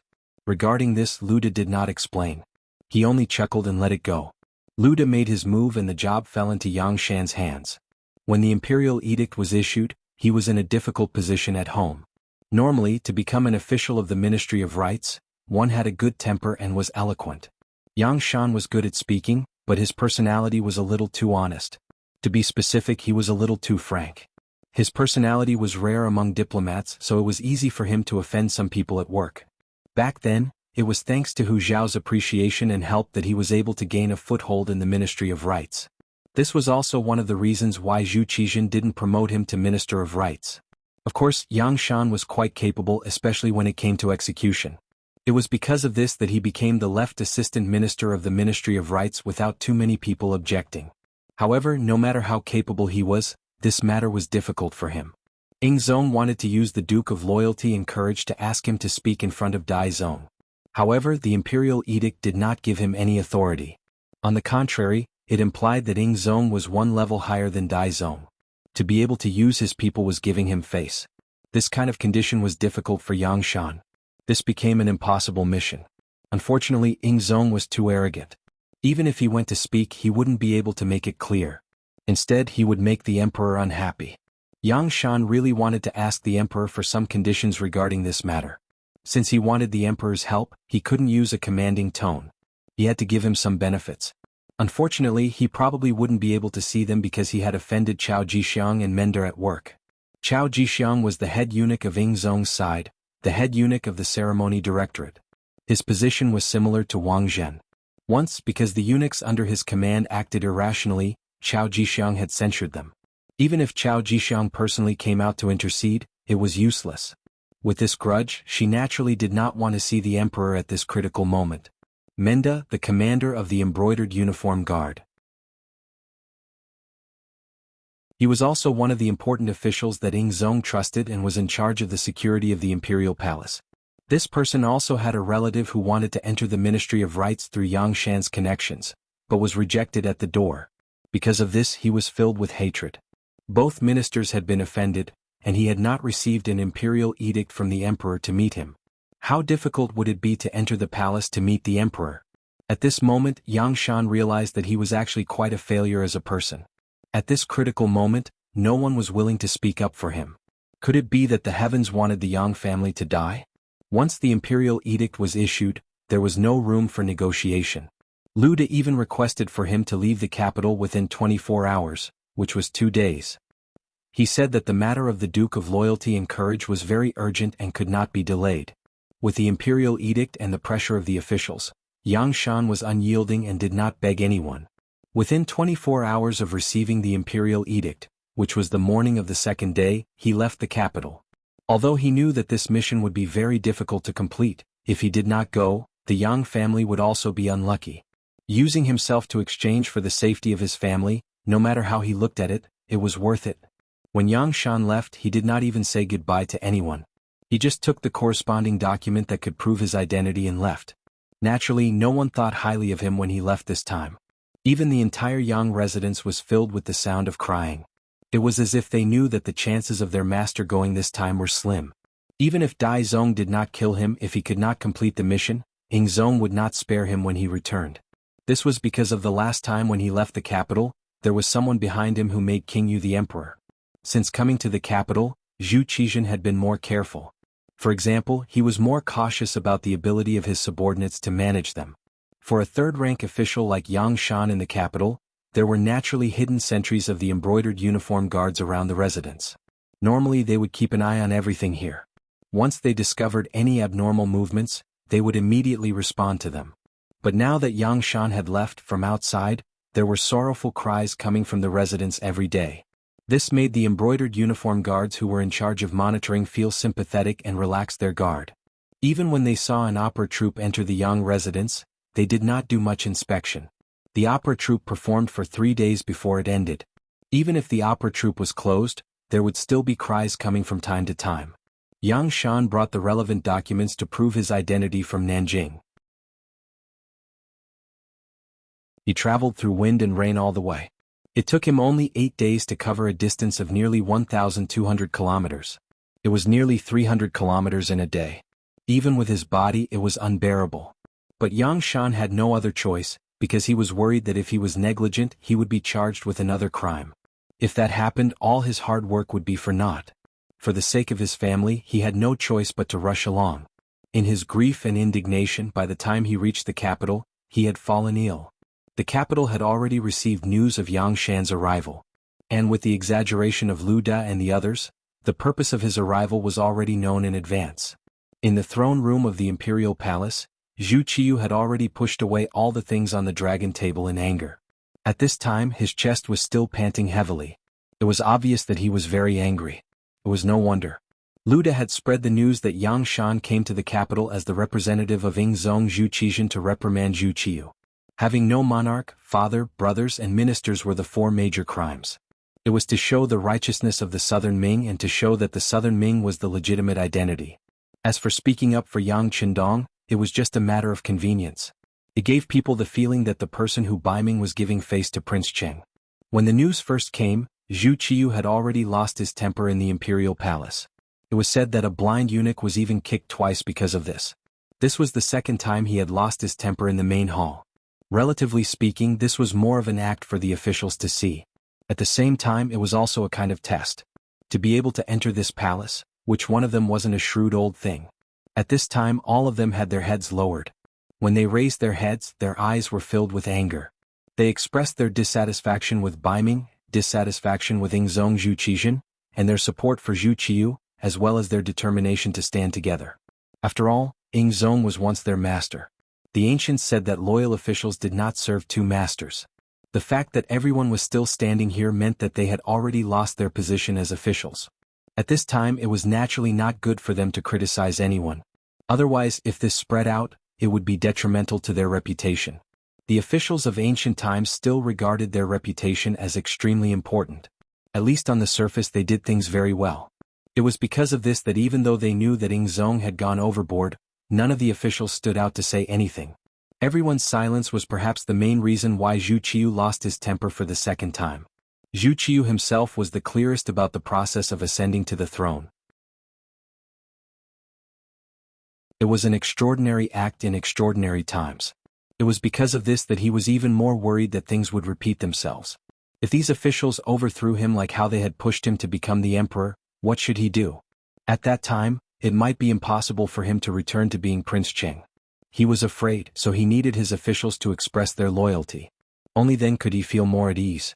Otherwise, if there was really a day when he went up against Zhu Qizhen, who knew if there would be someone behind him who would stab him in the back? One side was probing while the other side was thinking about their own reputation. This formed a kind of invisible confrontation just like now. No one spoke and an awkward atmosphere naturally arose. What? Don't you have anything to say?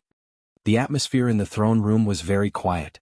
Finally, the young Zhu Qiu, who was wearing an imperial robe with a golden dragon, could not hold himself back and took the initiative to speak. However, there was a trace of anger in his voice. The emperor was angry and the officials were nervous. However, they were only nervous. It was not to the extent of being afraid. This time it was not just one person who did not express their opinion. Instead, all the smart people did so. With the mentality that the law could not punish the majority, what was there to be afraid of? This was the so-called, the law could not punish the majority. Even if you were the emperor, there was nothing you could do if the people below didn't say anything. Some people would say, isn't the emperor the most powerful? If they don't listen, you can just kill them. However, if you really did this, all the officials would be in danger. Who would dare to work for you? Your country would naturally be unstable. After questioning, there was still no one speaking. The angry Zhu Qiu decided to call out names. He wanted to force everyone to express their opinions. Although this method would lose the emperor's face, in order to stabilize his position, he could not care less. His gaze swept over the officials. The first person he saw was the Minister of Rights, Hu Shao. Speaking of which, Hu Shao was the oldest among the officials. He had also been an official for the longest time. He had served many emperors of the great Ming dynasty. At the same time as the Minister of Rights, his attitude was extremely important. Zhu Qiu looked at Hu Shao and said, "Beloved official Hu, why don't you speak first? What is the difference between the southern and Ming dynasties? Who is the true orthodox?" Suddenly being called out, Hu Shao, who was holding a ceremonial tablet and wearing official robes, trembled slightly. There was a struggle and hesitation on his face, but he did not know what to say.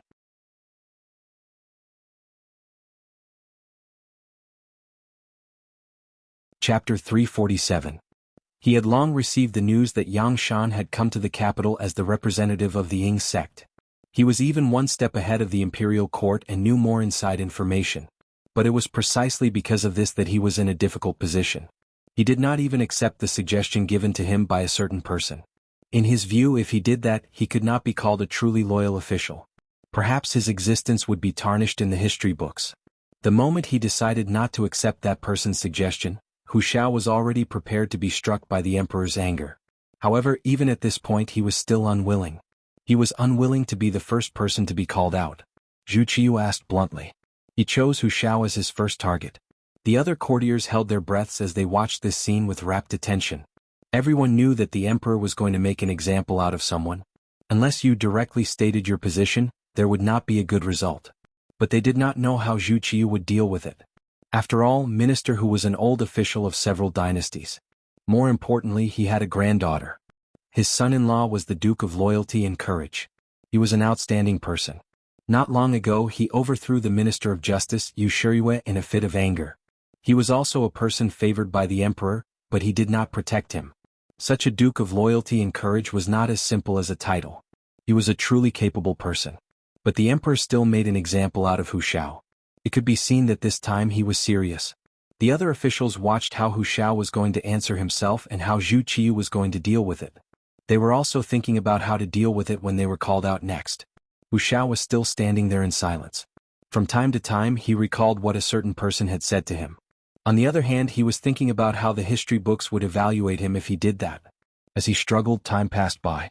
Zhu Qiyu on the dragon throne seemed to be a little impatient. "Beloved official Hu, we are talking to you.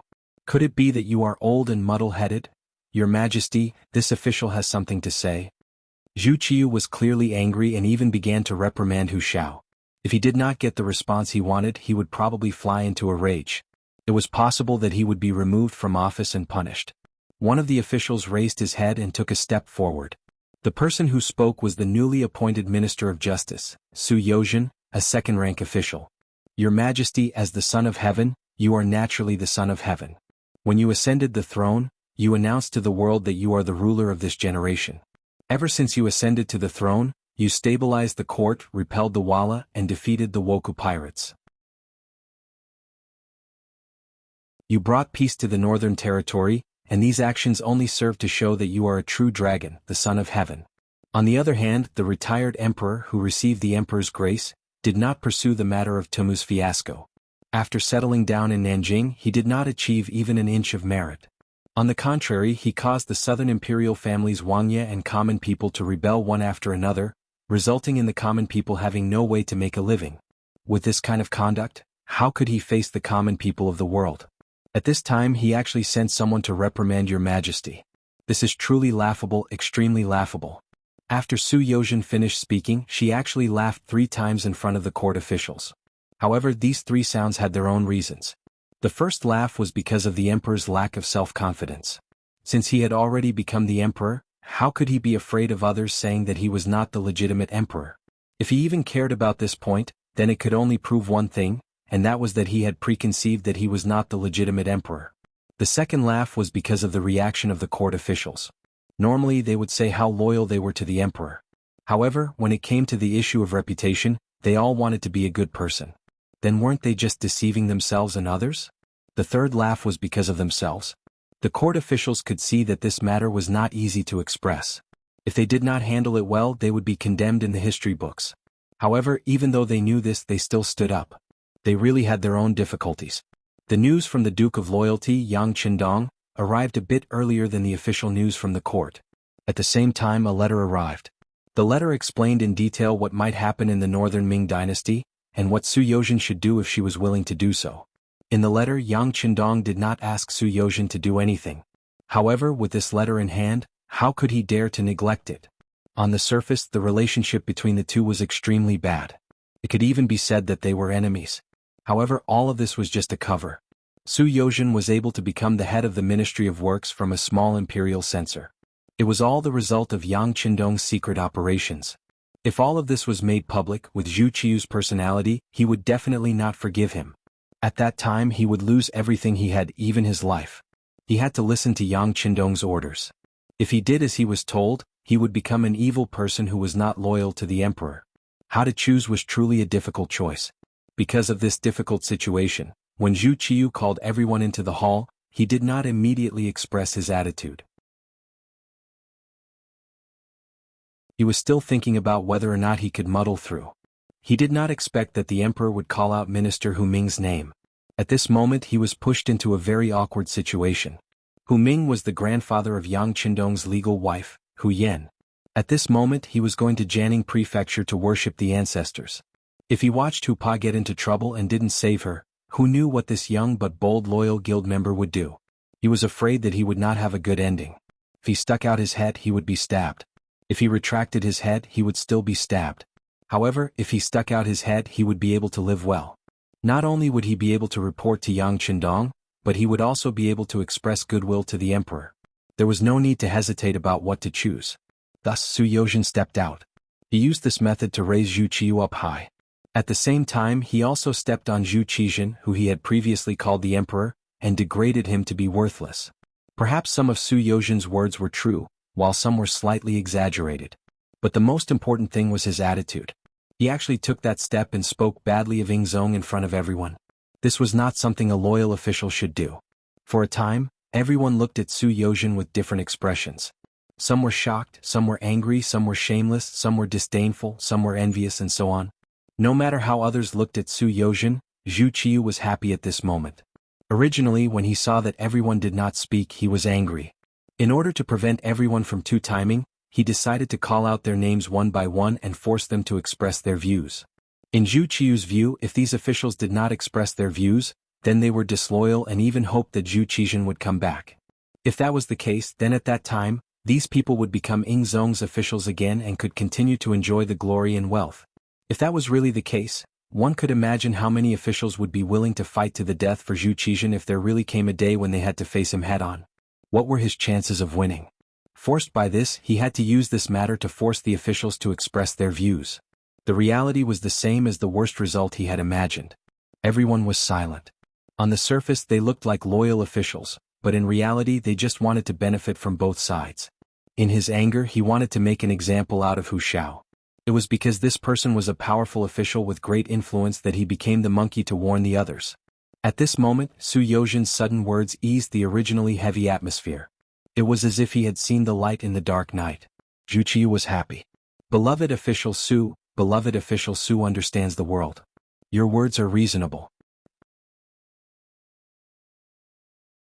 Zhu Qiyu was so happy that he called out Su Yozhen's name twice. Lord Su's words are reasonable. You have spoken my thoughts. The head eunuch standing next to Zhu Qiyu, Jining, quickly supported Su Yozhen. Jining was different from the other important officials. As a eunuch, he had to rely on the emperor for what kind of life he could live. Something happened to Dai Zong, he would not benefit no matter what. Since that was the case, he had no choice but to walk down this path. However, the other officials did not speak. As a eunuch, if he took the lead to express his opinion, it would not be reasonable. That was why he had been suppressing himself and coldly watching the other officials' reactions. Now that Su Yozhen had stood up and said the words that Zhu Qiyu wanted to hear the most, he immediately made his position clear. Following Jin Ying's statement, the other officials also said in unison, Lord Su's words are reasonable. You have spoken my thoughts. Ah, good. The sudden change in the situation made Zhu Qiyu very happy.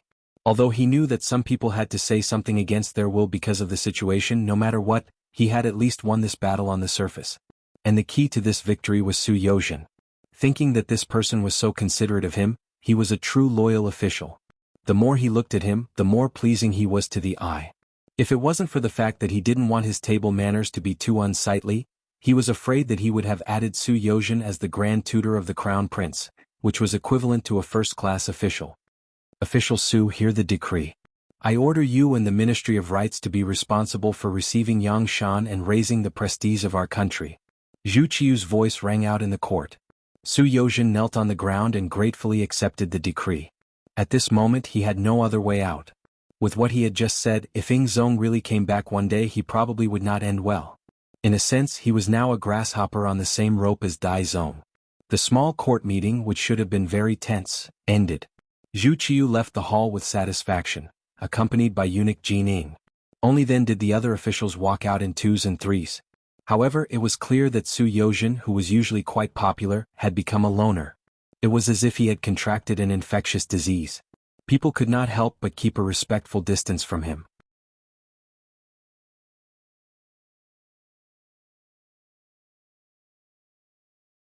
Chapter 348. The Minister of Rights, Hu Shao, pondered for a moment, then strode over to Su Yozhen's side. Many officials saw this, but they all had understanding expressions. After all, if Su Yozhen had not taken the initiative to stand up, Hu Shao would not have been able to be an official of the same court as them. Minister Hu. After seeing Hu Shao walk over, Su Yozhen's expression was respectful, and his head was slightly lowered.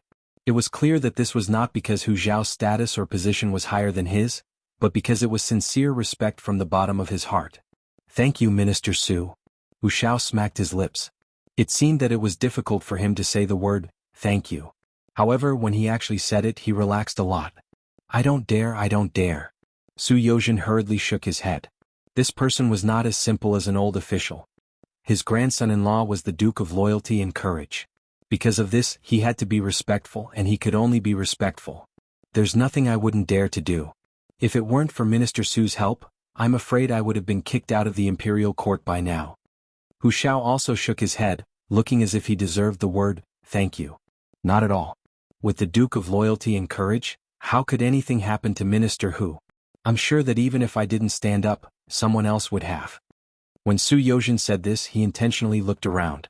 The more time he spent with Yang Qindong, the more he learned, the more he admired this person.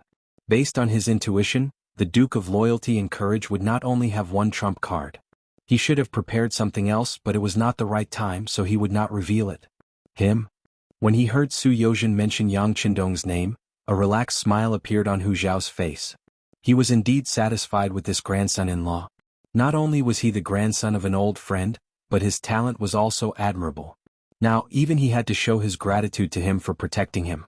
When he thought of this, how could he not be satisfied? However, before the smile could fully blossom on his face, he became a lot calmer. What he did this time is really too bold. Won't Yang Xijing Yang Shan be implicated? How is he going to live in the future? Speaking of Yang Shan's matter, Su Yozhen saw that no one was paying attention to him and whispered, Minister Hu, regarding this matter, the Duke of Loyalty and Courage has already made plans, but we still need your cooperation. When he heard the word cooperate, Hu Shao instinctively wanted to shake his head and refuse. After all, he really didn't want to do something like scamming his good friend. But considering that even if he didn't show up, the matter would still be carried out, and his old friend might still suffer, he could only nod and agree. All right, then this old man will take a look at sieging with Lord Su. That would be great. Minister Hu, please. Su Yozhen felt relieved. If Hu Shao was willing to step in, things would naturally be much easier to resolve. He would also have a much easier time completing the task given to him by Yang Qindong. At the relay station of the capital, Yang Shan, who had been here countless times, was now staying here. In the past, he had come here as the host to receive guests from all over the world. But now he had become an envoy and was living here. Just from this change in role, one could see Bai Ming's attitude towards him. He didn't treat him as a special envoy of the Shang Kingdom or a representative of the Ying sect, but as an envoy of the southern Ming Kingdom. Thinking of this, Yang Shan, who had already caught a cold from the bumpy journey, felt even worse. His body was becoming weaker and weaker. It was to the point that he couldn't even receive guests. But when a servant came to report that Minister Hu from the Ministry of Rites had arrived, Yang Shan still insisted on receiving him. He had great respect for Hu Shao, and their relationship could be described as both a teacher and a friend. Not to mention he had worked under this person for many years. Just based on this, how could he not receive his old superior when he came to see him? In the reception hall of the relay station, Yang Shan walked in with the help of a servant. He saw Hu Shao, who had a peaceful expression and a concerned gaze. Beside him, a man wearing a third-rank official's robe was standing with his hands behind his back and looking at him. He knew this person. He used to be an imperial censor of the censorate. He seemed to be a 6th-rank or 5th-rank official. Who would have thought that in such a short time he would be like him, a 3rd-rank official? Sighing in his heart, Yang Shan cupped his fists and said to Hu Shao, Minister, it's been a long time. Xijing, are you okay with your body? Seeing that Yang Shan's complexion wasn't too good, Hu Shao took a step forward and gently held his arm as he asked with concern. Thank you for your concern, Minister. I'm fine, I'm fine. Cough, cough, cough. After coughing a few times, Yang Shan's face turned green. Take a seat, take a seat. Hu Shao couldn't bear to see him like this. He pulled Yang Shan's arm to a chair and slowly sat down. Thank you for your concern, Minister. After sitting down, Yang Shan's breathing seemed to be smoother, and he spoke with more confidence. Only when he looked at Hu Shao, his face was still full of hope. One could imagine how he was feeling at this moment. Ever since the Battle of Tumu Castle, the two of them had not seen each other for nearly 2 years. Who would have thought that when they met again they would be serving different masters? Speaking of serving different masters, Yang Shan couldn't help but think of his mission this time. The joy of meeting his old friend was diluted a lot at once. Minister, I'm here with a mission this time, but I wonder what Prince Cheng's attitude is? There's no Prince Cheng here? There's only the acting emperor. A voice suddenly sounded out. Needless to say, the person who spoke was naturally Su Yozhen, who had been silent all this time. Yang Shan's face turned ghastly pale when he heard that. Fortunately, Hu Xiao was here. He was the link between the two sides. Once the situation turned bad, he became a lubricant. Therefore, when he saw Yang Shan's expression, he immediately said, "Sijing, this is Lord Su Yozhen. He is now the left assistant minister of the Ministry of Works. He is also an important official who was personally appointed by the acting emperor to receive you. If you have anything to say, you can talk to him." Yang Shan, who was about to reprimand Su Yozhen, frowned when he heard this. Even though they were both third-rank officials, one had to look at their seniority and authority. In terms of seniority, Zhang Shen was much stronger than the other party. How could he allow a junior to interfere in his conversation with the old minister? However, after this introduction, Yang Shan understood that if he wanted to complete the mission given by Ying Zong, Su Yozhen would not be able to bypass him. Even so, he politely cupped his fists and said, "So it's Minister Su. Greetings. Assistant Minister Yang, there's no need to be so polite." Su Yozhen also bowed and said, "Since Minister Hu is here today, why don't we take this opportunity to talk things out and see if we can find a balance so that everyone can complete the Emperor's order earlier? Wouldn't that be wonderful?" Balance? Yang Shan shook his head after hearing this. Impossible. This is an impossible mission. How do you know it's impossible without trying? Su Yozhen raised his voice in response to Yang Shan's arbitrary judgment. How can there be a possibility? Isn't arranging for me to be at the relay station already enough to explain everything? Yang Shan replied Su Yozhen harshly. Hu Xiao was his superior and his seniority was there for all to see. Of course he couldn't say anything. However, Su Yozhen was a rising star, so he could say whatever he wanted. Yang Shan actually saw through the hidden meaning behind arranging for him to be at the relay station. Su Yozhen smiled. He was a smart person and naturally liked to deal with smart people. Even so, there were some things that he could say. However, before he said it, he glanced at Hu Xiao, who was frowning as if he had some scruples. Don't be fooled by the fact that Hu Mingzhou didn't say anything. He was very clear about the conversation between the two and what they were going to say next. It was precisely because he was clear that he felt a little pained. On one side was the great Ming dynasty that he had been loyal to for almost his entire life. On the other side was the grandson-in-law that he was most satisfied with. It was difficult for him to choose which path to take. Of course, from the perspective of righteousness, he would definitely choose to be loyal to the great Ming dynasty without hesitation. However, if he did so, not only him but his family and relatives would also be implicated. It was not impossible for his entire family to be executed. When he thought about how Dai Zong actually targeted him in the imperial court during the day and did not care about the fact that he was an old official of several dynasties, did this not already explain a lot of problems? This kind of emperor already had doubts about him. Once he was suspicious, he was afraid that no matter what he did, he would not be able to regain the trust he had in the past. The emperor's distrust and the terrible consequences of revealing everything made Hu Zhao's original balance in his heart lose its original balance. When he noticed Su Yozhen's gaze staring at him, he finally made a decision. That was to not help either side and observe the situation first. Although he said that he would not help either side, from the fact that he knew some of the truth and did not report it, he had already begun to lean towards the loyal Duke Yang Qindong in his heart. "You guys talk first, I'll go out to get some fresh air." Hu Xiao got up and casually found a reason to leave, leaving Yang Shan, who was sitting on the chair, feeling puzzled. However, before he could ask anything, Su Yozhen's voice sounded, "Minister who is old, it's good to go out to get some fresh air. However, I don't know if official Yang also wants to go out to get some fresh air? You have to know that what I'm going to say next is very important. I'm afraid it will scare you."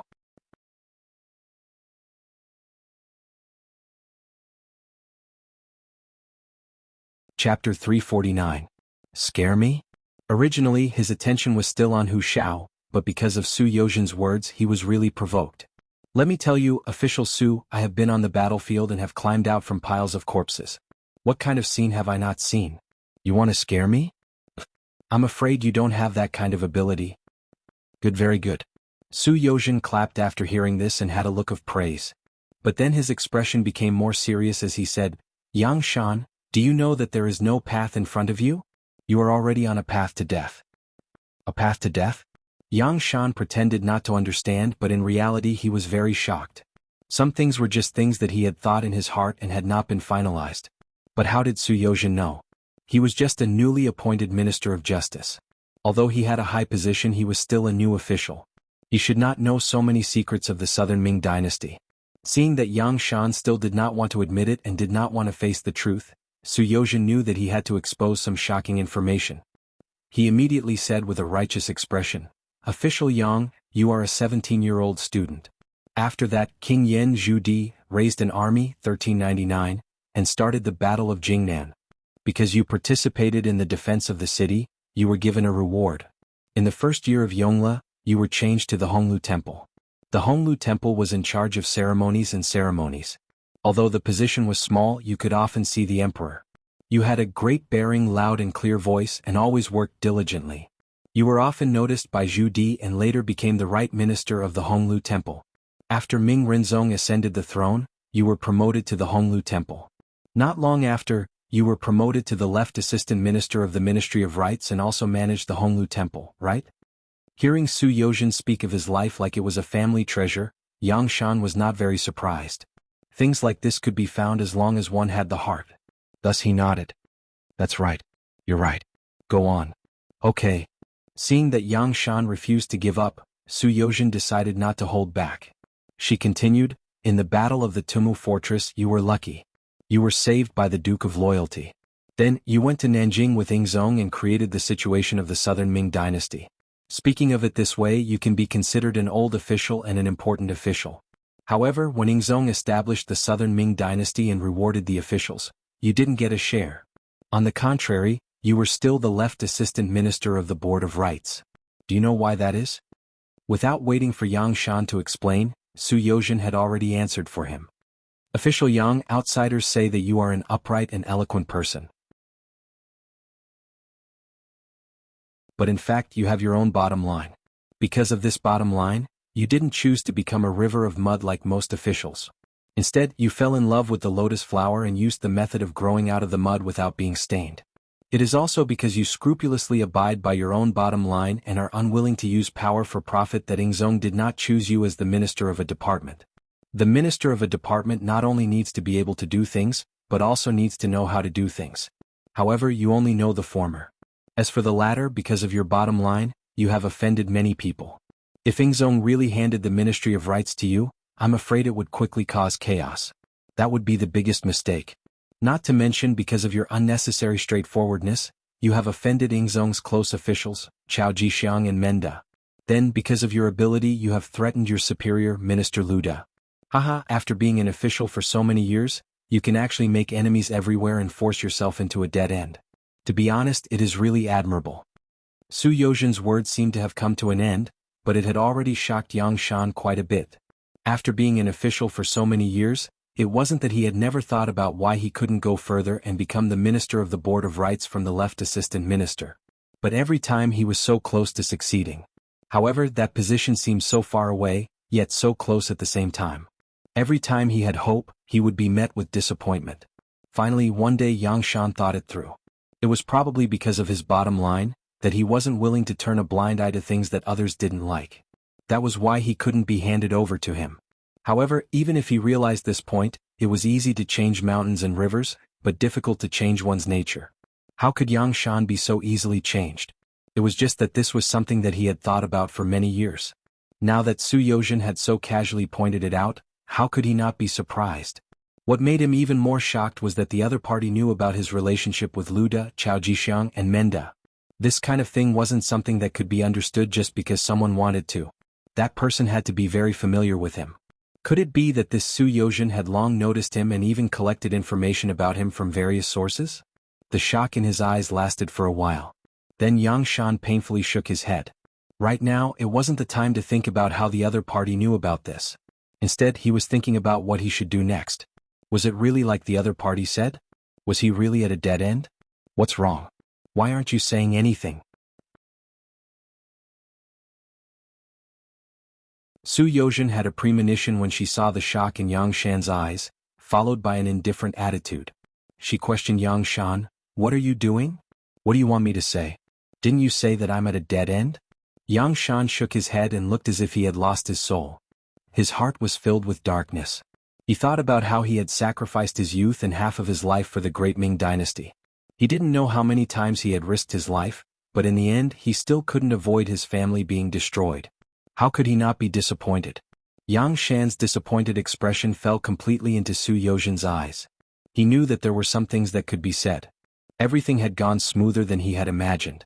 He originally thought that Yang Shan would still be stubborn for a while and would only pick a time to say the following words.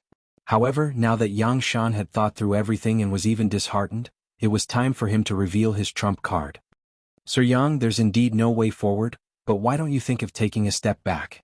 As the saying goes, take a step back and you will be able to see the world. Take a step back? For a moment, Yang Shan was also a little confused by Su Yozhen's words. However, when he understood the general meaning of the other party's words, he shook his head again. There's no way back.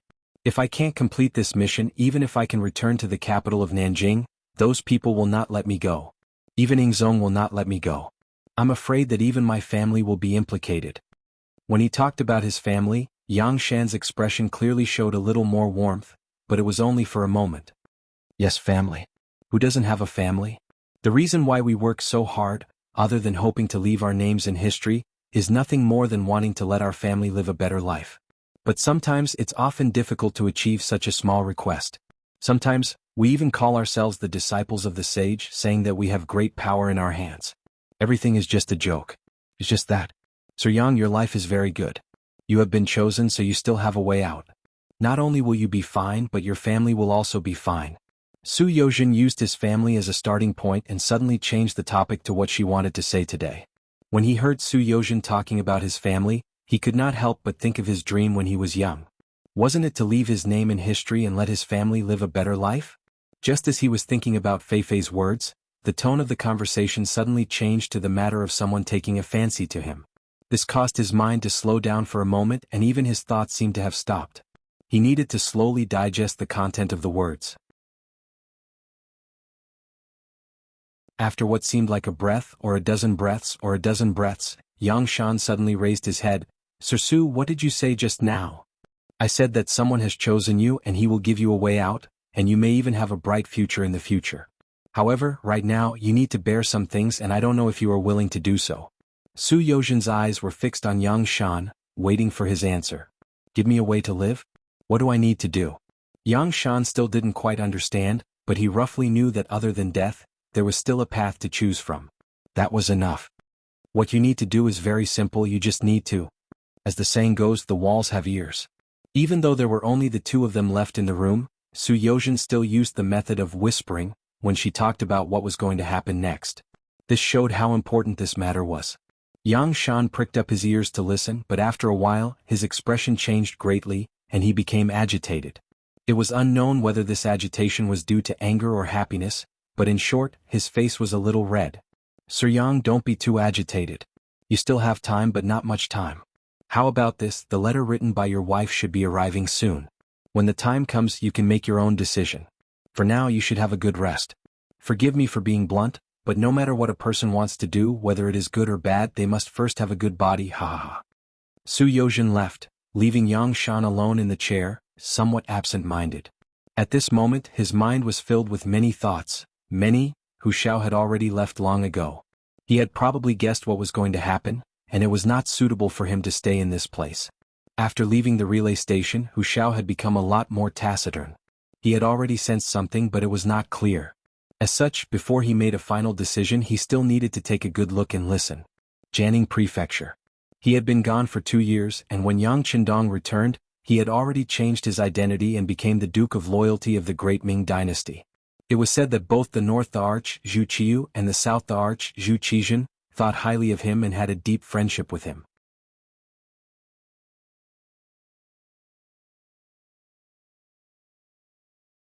Chapter 350. When such an important person returned to Jianghu, it would definitely be a sensational event. Outside Jianghu Prefecture, Magistrate Li Daotong was waiting in line with a group of officials.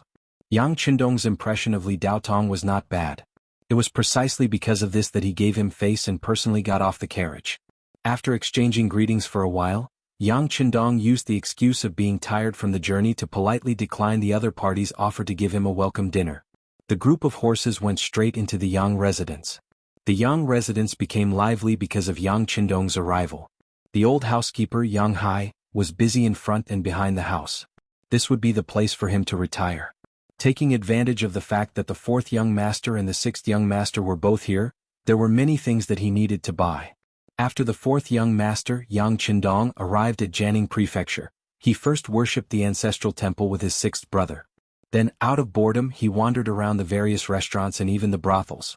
With the title of the Duke of Loyalty, it was much more convenient for him to do anything. In contrast, after Ban Qindong arrived at the Yang residence, he quieted down and rarely went out on the streets. However, this didn't mean that he was completely unaware of what was happening outside. On the contrary, many things were under his control. For example, the report from the Security Bureau on his desk clearly recorded what had just happened in the capital. As the representative of Emperor Yingzong, Yang Shan came to Baiming's capital. However, to everyone's surprise, he didn't have the slightest intention of criticizing the acting Emperor Zhu Qiu. On the contrary, he said that he came to express friendship and acknowledge the legitimacy of the acting emperor of Baiming. When this matter came out, naturally the entire court was shocked. The acting emperor Zhu Qiu was overjoyed and personally invited Yang Shan to a banquet to express his goodwill. At the banquet, Yang Shan even took out a document with his seal as the representative of Yingzong. When he solemnly handed over the letter of credence, he said that no matter if it was Southern Ming or Baiming, they were all one family. Now that the southern part of the Southern Ming Empire was in chaos, they still needed the help of their brothers. Thus, they took the opportunity to ask for the help of the Duke of Loyalty, Yang Qindong. After receiving Nan Ming's approval, Zhu Qiu was overjoyed. The other party had only made a small request, so how could he refuse? As such, the matter of Yang Qindong working for the Southern Ming Empire was set in stone. After doing all this, Yang Shan used the excuse that Emperor Yingzong was waiting for news as an excuse to leave. After a night's rest, they left the city early the next morning. No one knew where Yang Qindong had gone. Only the patrolling soldiers saw traces of a group of carriages being robbed. They also found a document with the seal of the acting emperor Zhu Qiu. The document stated that Yang Qindong could contribute to the Southern Ming Empire. How could Yang Shan disappear? All of this was naturally Yang Qindong's handiwork. Not only did Yang Shan disappear, even his family members in the Southern Ming Empire's capital had disappeared. In Yingzong, Zhu Qizhen received news that Yang Shan had actually represented him in acknowledging the legitimacy of Baiming's existence. He was so angry that he flipped over the dragon table.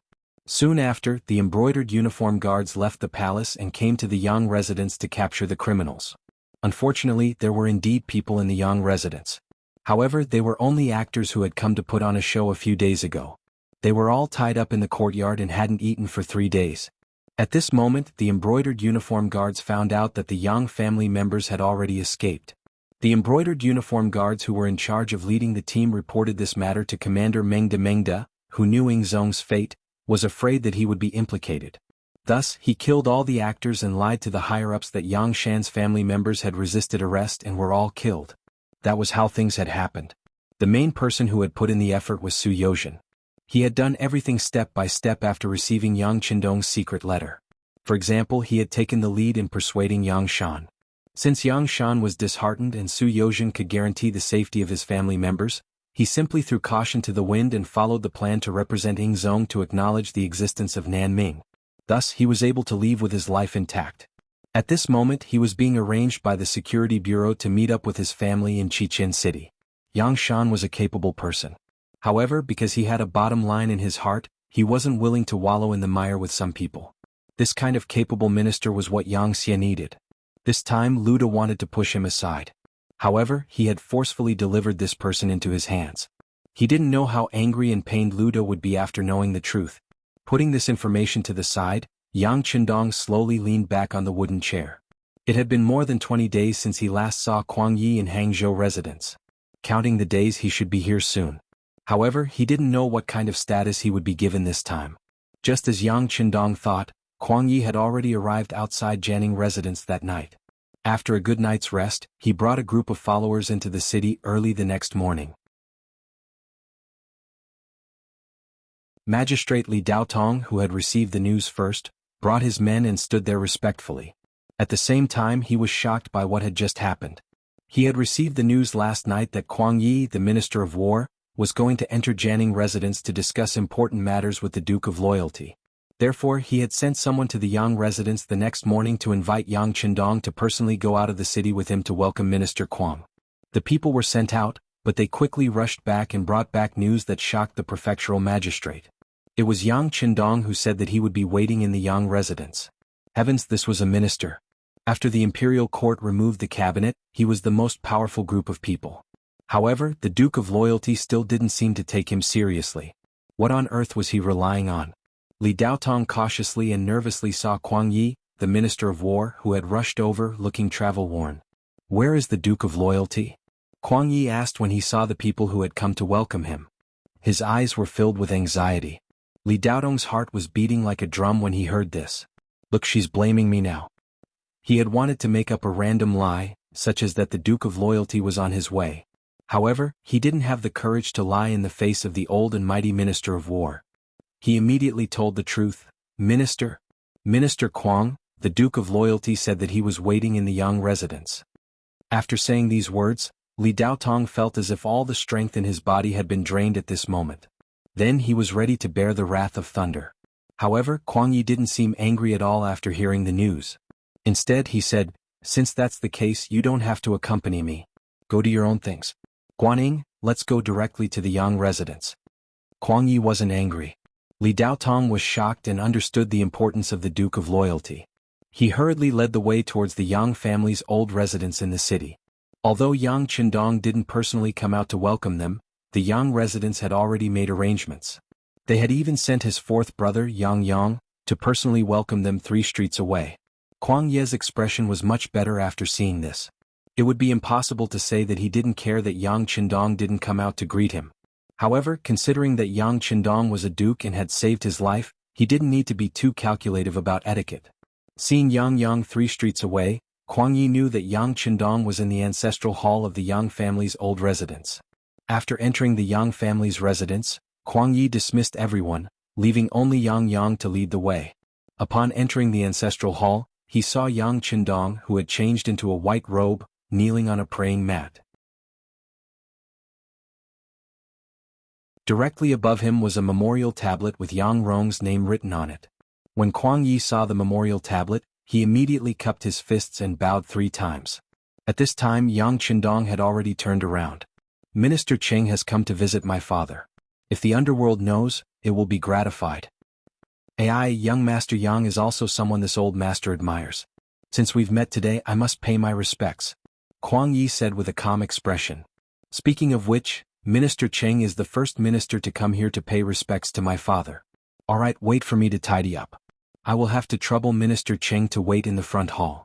Yang Qindong's lips curved into a smile. Yang Qindong turned around and left, leaving Kuang Yi standing there with a thoughtful expression on his face. He was the first minister to come here. Was he hinting at something?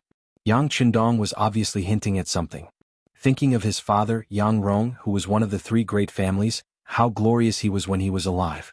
But in the end he died on the way home. After entering the Yang residence's ancestral hall, no one came to pay their respects. This was the way of the world. The tea cools down after the person is gone. This was not the cold-blooded scene Yang Qindong wanted to see. Since he had contributed to the country, he should be honored by the country at all times. Just like the heroes' monument erected in Chichen City, it was a way to commemorate those who had contributed to the country. In the future he would also build a large cemetery. Not only the Yang family, but also those who had contributed greatly to the country could be buried there and enjoy the worship of their descendants. Of course, there was another reason why Yang Qindong chose to meet in the ancestral hall. He wanted to see Kuang Ye's attitude towards his father. If Kuang Yi only cupped his fists in a perfunctory manner, then it would be difficult to befriend someone who did not care about old ties. In that case he would have to keep his bottom line when interacting with Kuang Yi in the future. From the looks of it, Kuang Ye's performance was not bad. Yang Qindong could not help but want to recruit him. Of course, this so-called intention to recruit was just a thought. Kuang Yi was already very old and his thinking was somewhat old-fashioned. It would not be easy to convince him. Furthermore, he had served the great Ming Empire for his entire life. His heart might not be able to change in such a short time. Since that was the case, it was better to let him be a loyal minister. If there was a chance, he would make sure that Kuang Yi did not die.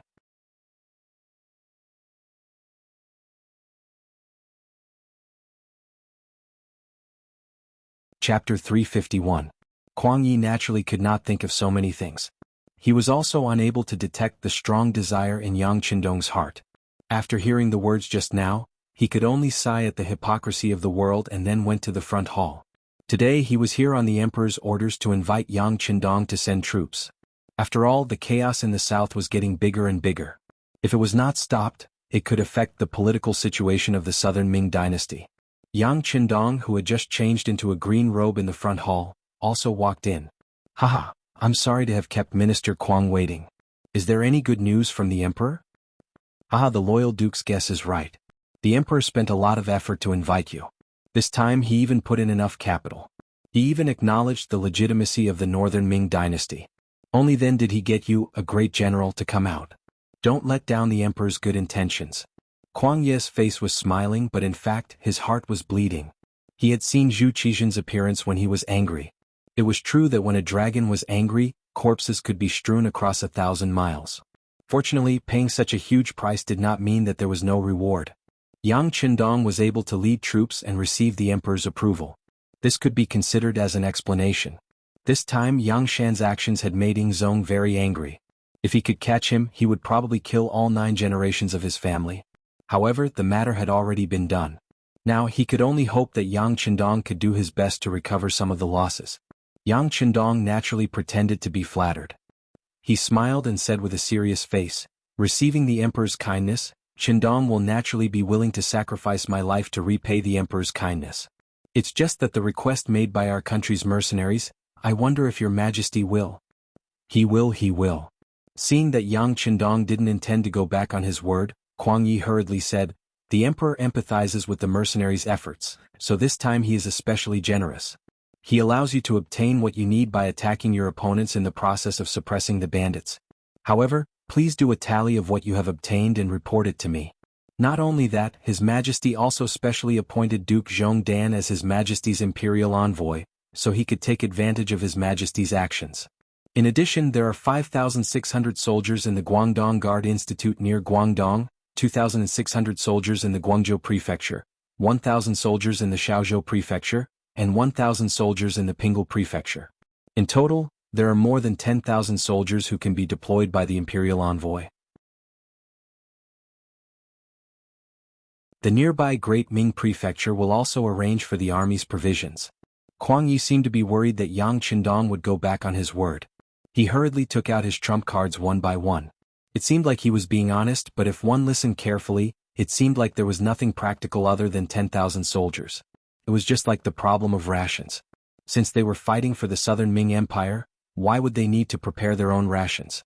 As the saying goes, an emperor doesn't lack hungry soldiers. There was also the position of imperial envoy, which was a temporary position. When you were used, you would naturally have a lot of power, but what if you were no longer needed? You would immediately be beaten back to your original state. In this aspect, Ying Zong's actions were far inferior to Dai Zong's. At the very least, Dai Zong had given him the position of Duke Zhongdan. Kuang Yi said it in a dignified manner, but in reality he didn't have to pay much. He even had to rely on himself to rob the bandits for military expenses. If it were any other general, they would definitely shake their heads at such conditions. However, Yang Qindong had already considered everything and even planned it out. Most importantly, he needed resources and people, and he also needed a higher reputation. This could be said to be taking what each of them needed. Since that was the case, how could he refuse? Even if he didn't have these things, he would still take action. All right. Seeing that Kuang Yi had finished speaking and his mouth was dry, Yang Qindong laughed and slapped the table, saying, "This matter is decided. Thank you, Minister Cheng, for your mediation.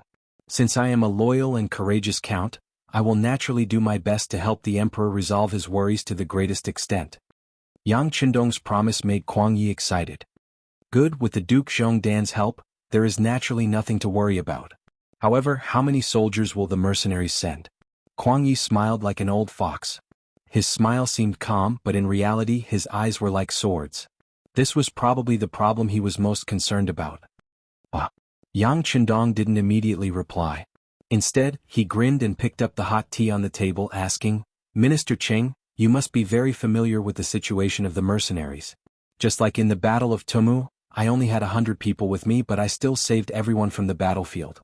Also, when the Walla approached Baiming's capital, does Minister know how many soldiers they sent?"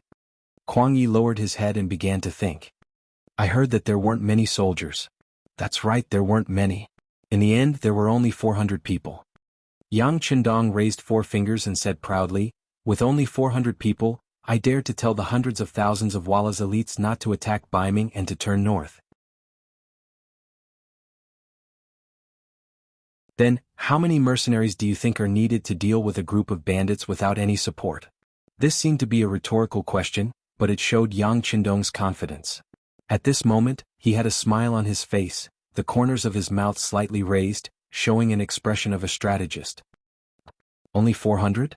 When Kuang Yi heard this, he was already shocked.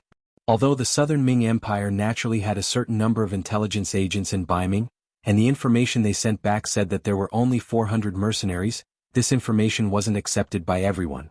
Based on their understanding, they believed that it was impossible to turn the situation around with just 400 mercenaries. This should just be a smokescreen by the northern Ming Empire. The reason why the number of mercenaries was so small was just to highlight the strength of the northern Ming Empire's army. But now that these words came from Yang Qindong's mouth, the meaning was completely different. There was no need for him to lie, at least at this time. Otherwise, the moment he was exposed, he wouldn't be able to get out of this embarrassing situation. It was no wonder that Kuang Yi was so shocked. Of course it's true. Yang Qindong nodded seriously and said as if he was reminiscing. Back then, in order to hire these 400 mercenaries, Dai Zong paid a total of 10 million taels of silver. Thinking about it makes one's heart ache. Fortunately, the war was won in the end and the country stabilized. Everything was worth it. When he mentioned the price of 10 million taels of silver, Kuang Yi's eyes suddenly blinked, clearly shocked. When he saw Yang Qindong staring at him, he quickly revealed a bitter smile. "Duke Zhongdan, Ingzong just established himself in Nanjing and the treasury is empty. We really don't have that much money to give you. This duke knows." Yang Qindong raised his right hand and stopped Kuang Yi's words. "It is precisely because this duke knows this that I didn't ask for an exorbitant price. To be honest, as a citizen of the great Ming dynasty, this duke's everything was given to me by the emperor. Now that I need an official, of course I have to step forward. Not only that, this duke has also discussed with the leader of the mercenaries. In order to completely solve the problem of the bandits in the south, the mercenaries are willing to send 3,000 soldiers. This is definitely a big deal." 3,000? Good.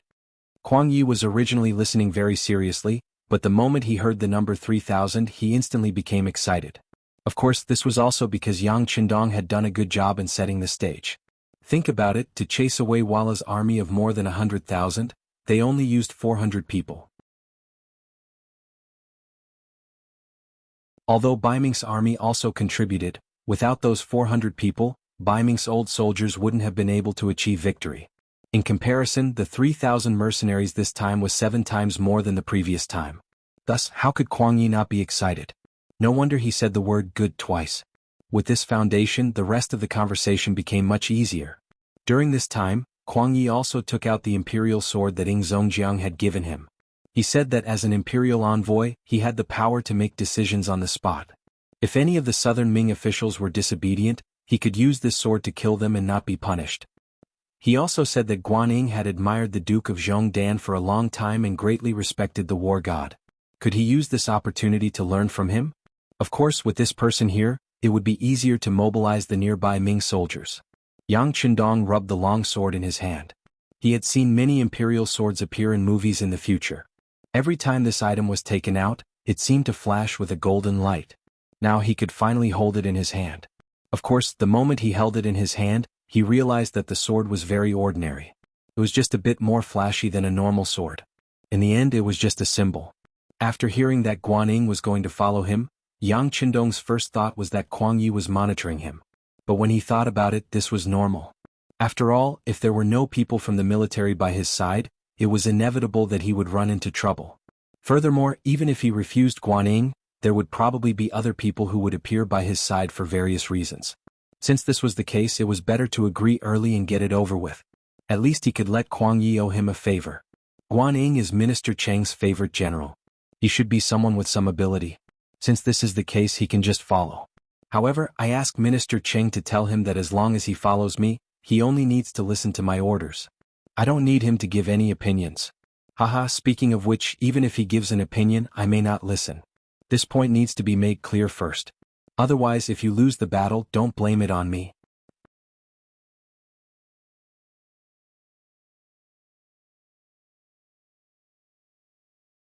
Chapter 352. Yang Qindong's agreement allowed Kuang Ye's heart to relax. He was very clear in his heart that even if Yang Qindong rejected him now, there was nothing he could do. After all, it was Ying Zong's idea to ask him to send troops. In order to achieve this goal, the southern Ming Empire had paid a great price. If there was a problem because of one person, he would be guilty. As such, when Yang Qindong said that he would not allow Guanyin to interfere with his military decisions, there was no reason for him to refuse. Duke of Loyalty, please rest assured. Guanyin will follow you to solve some problems and learn from you. He will definitely not interfere. With Kuang Ye's assurance, a satisfied expression appeared on Yang Qindong's face. That's good, that's good. Then when will the Duke of Loyalty decide to dispatch troops? The chaos in Guangdong is getting bigger and bigger, and there are signs of attacking the Guangzhou prefecture. Zhu Huihua has the help of the Miao soldiers, and now that Jiaoji is sending troops, the southern Ming Empire does not have the energy to send troops to suppress the bandits. When Kuang Yi spoke of the war, he could not help but become anxious. With war everywhere, it was hard for him to be the Minister of War. There is no need to rush this. The leader of the mercenary army has been waiting for my reply. Now that I have Minister Kuang's reply, I can naturally reply to him. I believe that it will take at most half a month for their army to arrive. Yang Qindong chuckled, a playful look in his eyes. It was not that he was not anxious, but that Kuang Ye's news was too slow. He could only wait. This was the disadvantage of not having good communication. Yang Qindong's trip to Baiming's capital and persuading the Daizong Emperor to allow Yang Qindong to lead the troops took more than 20 days. By the time it reached Yang Qindong's ears, it was already close to a month. If this was a modern battlefield, the dust would have settled in a month's time, and the outcome would have been unchangeable. Hearing that he still needed to send a message to the mercenaries, although Kuang Yi was anxious, he didn't show it on his face. Instead, he nodded as if he understood. Yes, the Duke of Loyalty is right. Since that's the case, please urge them more. After all, the situation at the front is urgent. That is natural. Since this Duke has accepted the Emperor's decree, I know what is more important and what is more important. Yang Qindong nodded as if he wanted Kuang Yi to be at ease. Kuang Yi finally left, leaving Guanyin behind. From this moment on, this person was nominally Yang Qindong's subordinate. When Yang Qindong wanted to meet Guanyin as a form of hospitality, he entered the courtyard where Guanyin was supposed to be. However, he saw a different scene. A woman with an extremely graceful figure was sitting in the stone pavilion, looking at the pond in front of her as if she was thinking about something. Just by looking at her back, Yang Qindong couldn't help but think of a poem. More than 13 years of marriage, budding at the beginning of February. 10 miles of spring breeze on the road of Yangzhou, rolling up the beaded curtain is better than that. Yang Qindong also saw Hu Yin, Qiao Yin, Madame Shui, and Madame Xiang from the back. Although each of them had their own merits, especially Madame Shui's back was the most beautiful. However, compared to the woman in front of him, she seemed to be inferior. While he was in a daze, the sound of footsteps suddenly came from beside him. Then, another woman's anxious voice with a hint of anger was heard. Who are you? Why are you here? The person's exclamation also startled the owner of the back figure to turn around. When she turned around, her clear and bright eyes, arched eyebrows and long eyelashes trembled slightly. Her white and flawless skin had a touch of pink, and her thin lips were as delicate as rose petals. Her hair was clean and her face was delicate and pretty. Her clear eyes and the fresh and natural aura emitted from her body formed a beautiful picture. The woman's face was completely revealed in front of Yang Qindong, and he felt like he was in a daze. At this moment, time seemed to have stopped. It was as if only the two of them existed in the world. Cough. Who are you? Please respect yourself and leave. While Yang Qindong was in a daze, the woman's voice sounded. Her voice was as pleasant as the song of an oriole, and Yang Qindong couldn't help but feel a little intoxicated. After all, he was a man who had seen much of the world. The shock quickly disappeared and he returned to normal. He cupped his fists and said politely, I'm here to see Guanyin, but I don't know where he went. Are you the Duke of Loyal and Daring? That woman seemed to be very intelligent. Just from this one sentence, she had guessed something and guessed Yang Qindong's identity. That's right. Yang Qindong nodded and then looked at her curiously. I'm Summoner. Greetings, Duke of Loyal and Daring. That's my maid Xiao Yun. Lord Guanyin has gone to send Lord Zhao off. I think he'll be back soon. If Duke of Loyal and Daring has any matters, you can just wait for a while. The woman bowed and replied softly. Your Sumaner, a very nice name. Yang Qindong replied with a smile and then waved his hand. I'm just here to see how Minister Counselor Guan is staying. There's nothing important.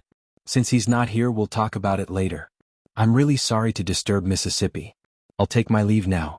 After showing a sunny smile, Yang Qindong turned and left. Beta Persei, who was following beside him, almost bumped into him. Fortunately, he was trained and dodged instinctively. However, no matter how one looked at it, this action was a little awkward and funny. As if she had noticed this scene, the servant girl named Xiao Yun chuckled behind her. Yang Qindong happened to walk out of the courtyard at this moment.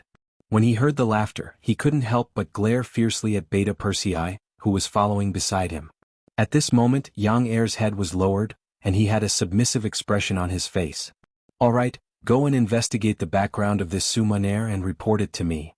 Young master, shouldn't she be Guan Ying's wife? Beta Persei was stunned and looked as if he had guessed her identity. You're really becoming a pig if I say you're stupid. Didn't you hear what she called Guan Ying? Also, there's going to be a war soon. As a young general favored by Kuang Yi, how could Guan Ying bring his family here? He shook his head in disappointment. Beta Persei was good at everything. He was skilled and loyal, but sometimes his brain was short-circuited. After following him for so long, he still hadn't learned his lesson. Sometimes Yang Qindong couldn't help but be led astray. He was really a pig teammate. After receiving Yang Qindong's reminder and reprimand, Beta Persei nodded, then patted his chest and said, Young master, don't worry. This matter will be handed over to Beta Persei. I'll definitely find out her identity very soon. Go. Yang Qindong nodded, then hummed a tune as he walked towards his own backyard. After finishing his discussion with Kuang Yi, Yang Qindong returned to his garden study and began to draft a secret order, preparing to mobilize Lung Feng inland. Yang Qindong had already expected this to happen.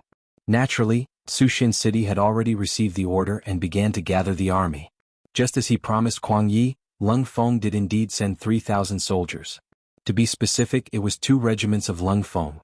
After a few years of development, the small number of soldiers was still one of Yang Xie's drawbacks. But even if they took the path of elite soldiers, there were some things that couldn't be rushed. Fortunately, the number of soldiers was still increasing. Today, the original 2 regiments had been upgraded to 2 divisions. The Army Division commander was Lung Song, while the Navy Division commander was Gao Xiong. Each division had 2 regiments under them. Each regiment had 3 battalions and 1 company, a total of 1,000 soldiers. If that was the case, Lung Feng's regular army had around 4,000 soldiers. This time they said they would send 3,000 soldiers. Of course, they couldn't all be the most elite and regular Lung Feng. There was also an auxiliary division. Compared to the Lung Feng regiment, the auxiliary division had more soldiers. It had 5 battalions each with 300 soldiers. In addition, there was a reinforced battalion, 4 companies, and 1 company, a total of 2,000 soldiers. The Lung Feng regiment was the 2nd regiment of the army, a total of 1,000 soldiers. Regiment Commander Luopa. Speaking of Luopa, he was also one of the first batch of Lung Feng members trained in the Yang clan's old mansion.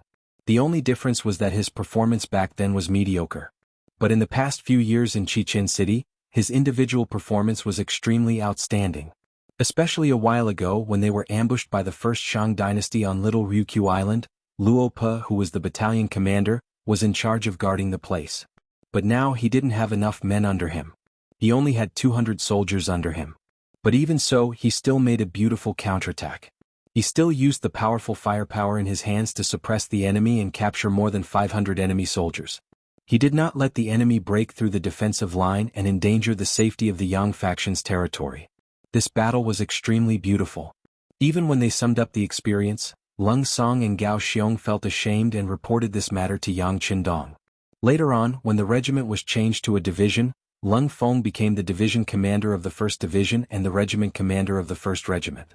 Luopa then became the regiment commander of the 2nd Regiment. This time Luopa was the leader. It was also Yang Qindong's request. He wanted to see if this person was truly talented. If he was, he wouldn't hesitate to promote him. Luopa was the regiment commander. Kong Jie, son of Tsushin City's paper factory manager Kong En, was one of the 5 political instructors that Yang Qindong had his eyes on. Now he finally made a name for himself and became the political instructor of the 2nd Regiment. The 3 battalion commanders below him were Wu Xing, Qin Bo, and Kong Chuanxin, as well as Ling Daqiang, the company commander directly under him. This was the upper echelon of the 2nd Regiment. Among them there were people that Yang Qindong was familiar with. There were also people who had been selected to become members of the Lungfeng Regiment. He wanted to use this opportunity to meet all of them.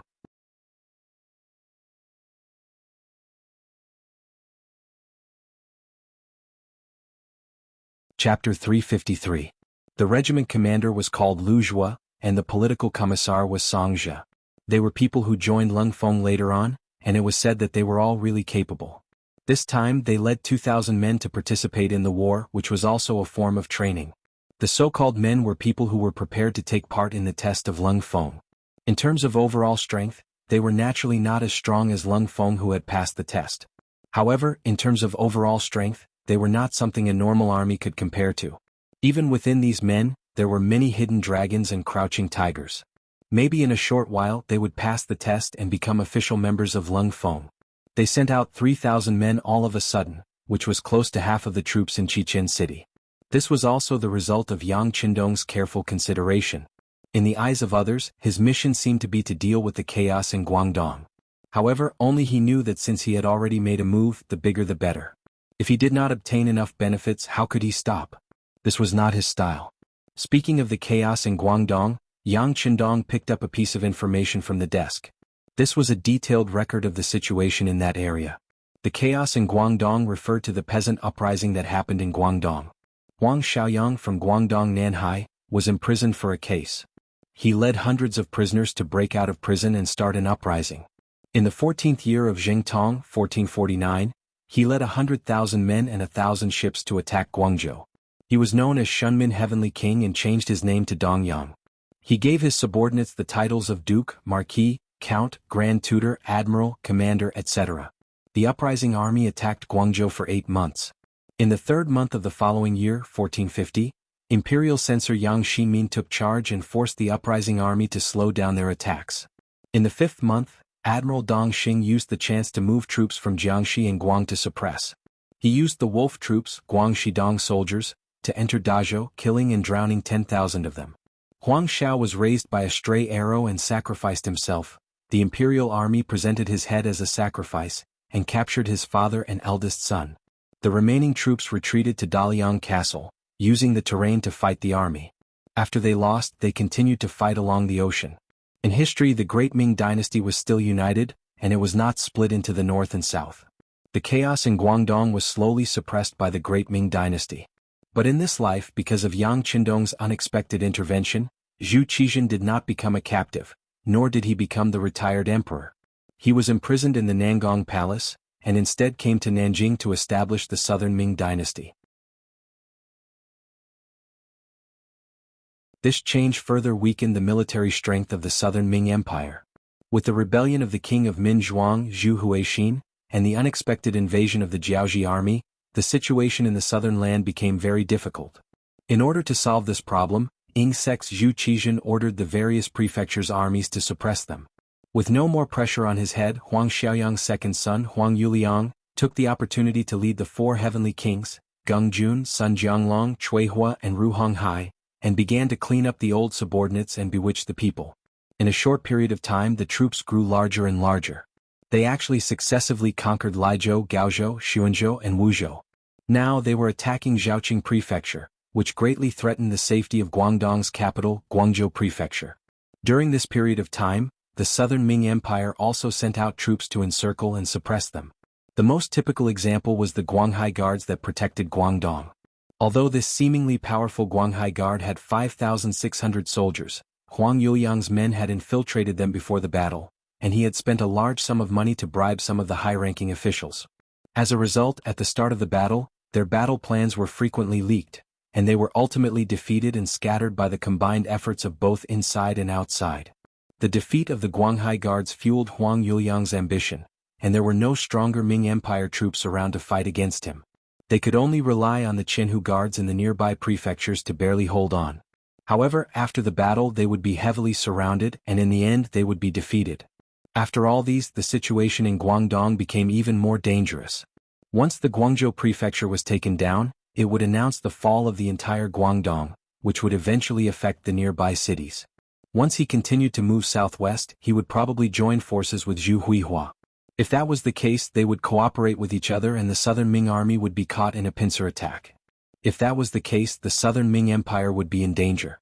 In order to quickly resolve the southern Ming Empire's crisis, Ingzong listened to Empress Qian and asked Yang Qindong to come out. He wanted to quickly resolve the matter in Guangdong so that the southern Ming Empire could focus on dealing with Zhu Huixin, suppress the rebellion and accumulate national strength. Looking at the information that stated that Huang Yuliang had over 200,000 soldiers, Yang Qindong threw the information onto the table. What 200,000? That was including the civilians that he had threatened. In reality, the army that he could use should be no more than 20,000 people. Moreover, most of them were people who could only fight battles that went smoothly. Once they encountered a strong army, they would probably kneel down and surrender after a single exchange. Yang Qindong naturally wouldn't put such an opponent in his eyes. All he was thinking about was how to gain more benefits from it. The south had been rich since ancient times. Although Guangdong had forbidden the sea, it had not been that long and there were still many rich people. Among them, there was no lack of families that were as rich as a country. They usually had many connections that could ensure the safety of their family business, and the imperial court could not do anything to them. However, in the eyes of the rebels, these families were the best. They did not care about your identity or what kind of connections you had, they only knew that you were someone who would rob if you had money. Taking advantage of these chaotic times to steal their wealth was the best opportunity. Yang Qindong had his eyes on them, so how could he let them go? Thinking that once he obtained the wealth of these families in Guangdong, he would be able to further develop Chichen City. Yang Qindong's face revealed a brilliant smile. Just as he was in a good mood, Beta Persei's thunderous voice came from outside the study. Young master, Guanning requests to see you. I'll let him wait in the side hall. Yang Qindong put away the smile on his face as if performing a magic trick, his face became much more normal. Only then did he walk out of the study unhurriedly, heading towards the side hall. In the side hall, Guanning did not wear his official robes, but changed into a military general's armor, looking majestic. When he saw Yang Qindong, who was dressed in green, step in, he immediately lowered his head and cupped his fists in greeting. Guanning greets the imperial envoy.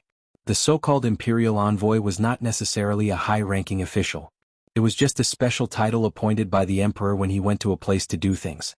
When he was an imperial envoy, he did have the power to do things as he pleased, and for this he looked quite powerful.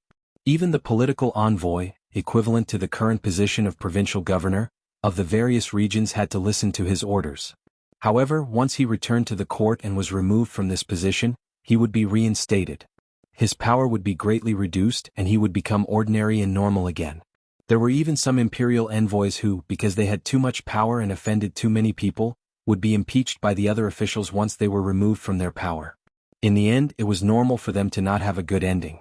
Thus, from a certain perspective, the imperial envoy's job was not easy. Guan Ying's respectful greeting was also for the position of imperial envoy.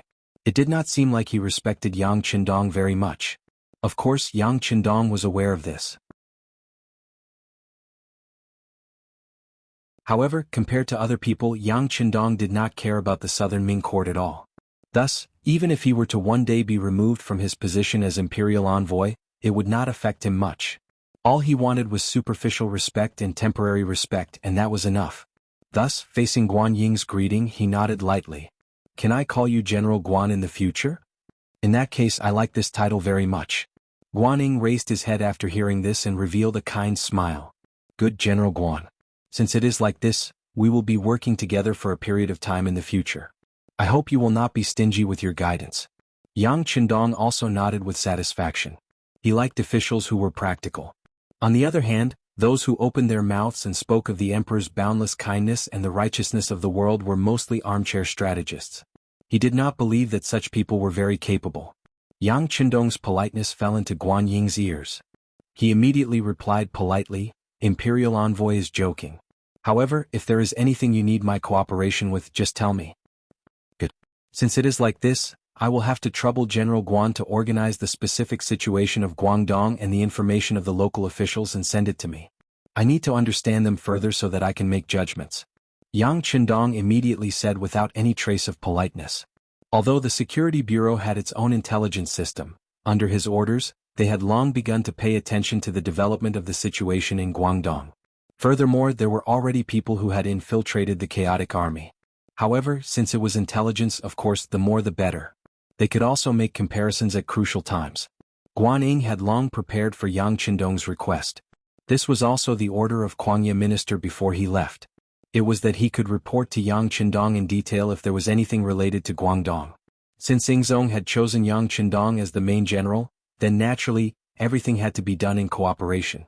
Thinking of this, Guanyin once again cupped his hands and replied, "Please be at ease, Imperial Envoy. I will go back and organize the information and try to send the things you want as soon as possible. And then you can go." Yang Qindong nodded and began to send him off. However, Guanyin didn't intend to leave immediately. Instead, he lowered his head and pondered for a while before saying, "Duke of Loyalty and Courage, there is a woman in my courtyard who admires Duke's talent very much.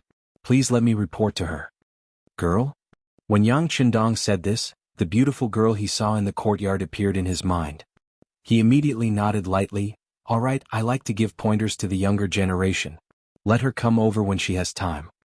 You're tuning in to the Han Li's Wuxia Adventures YouTube channel. We're so grateful for your support, and don't forget to subscribe to join us on this incredible journey through captivating stories. Your generosity through donations truly makes a world of difference, as it's the primary source of revenue that allows me to expand and enhance this channel for you. Thank you from the bottom of my heart for being a part of this adventure.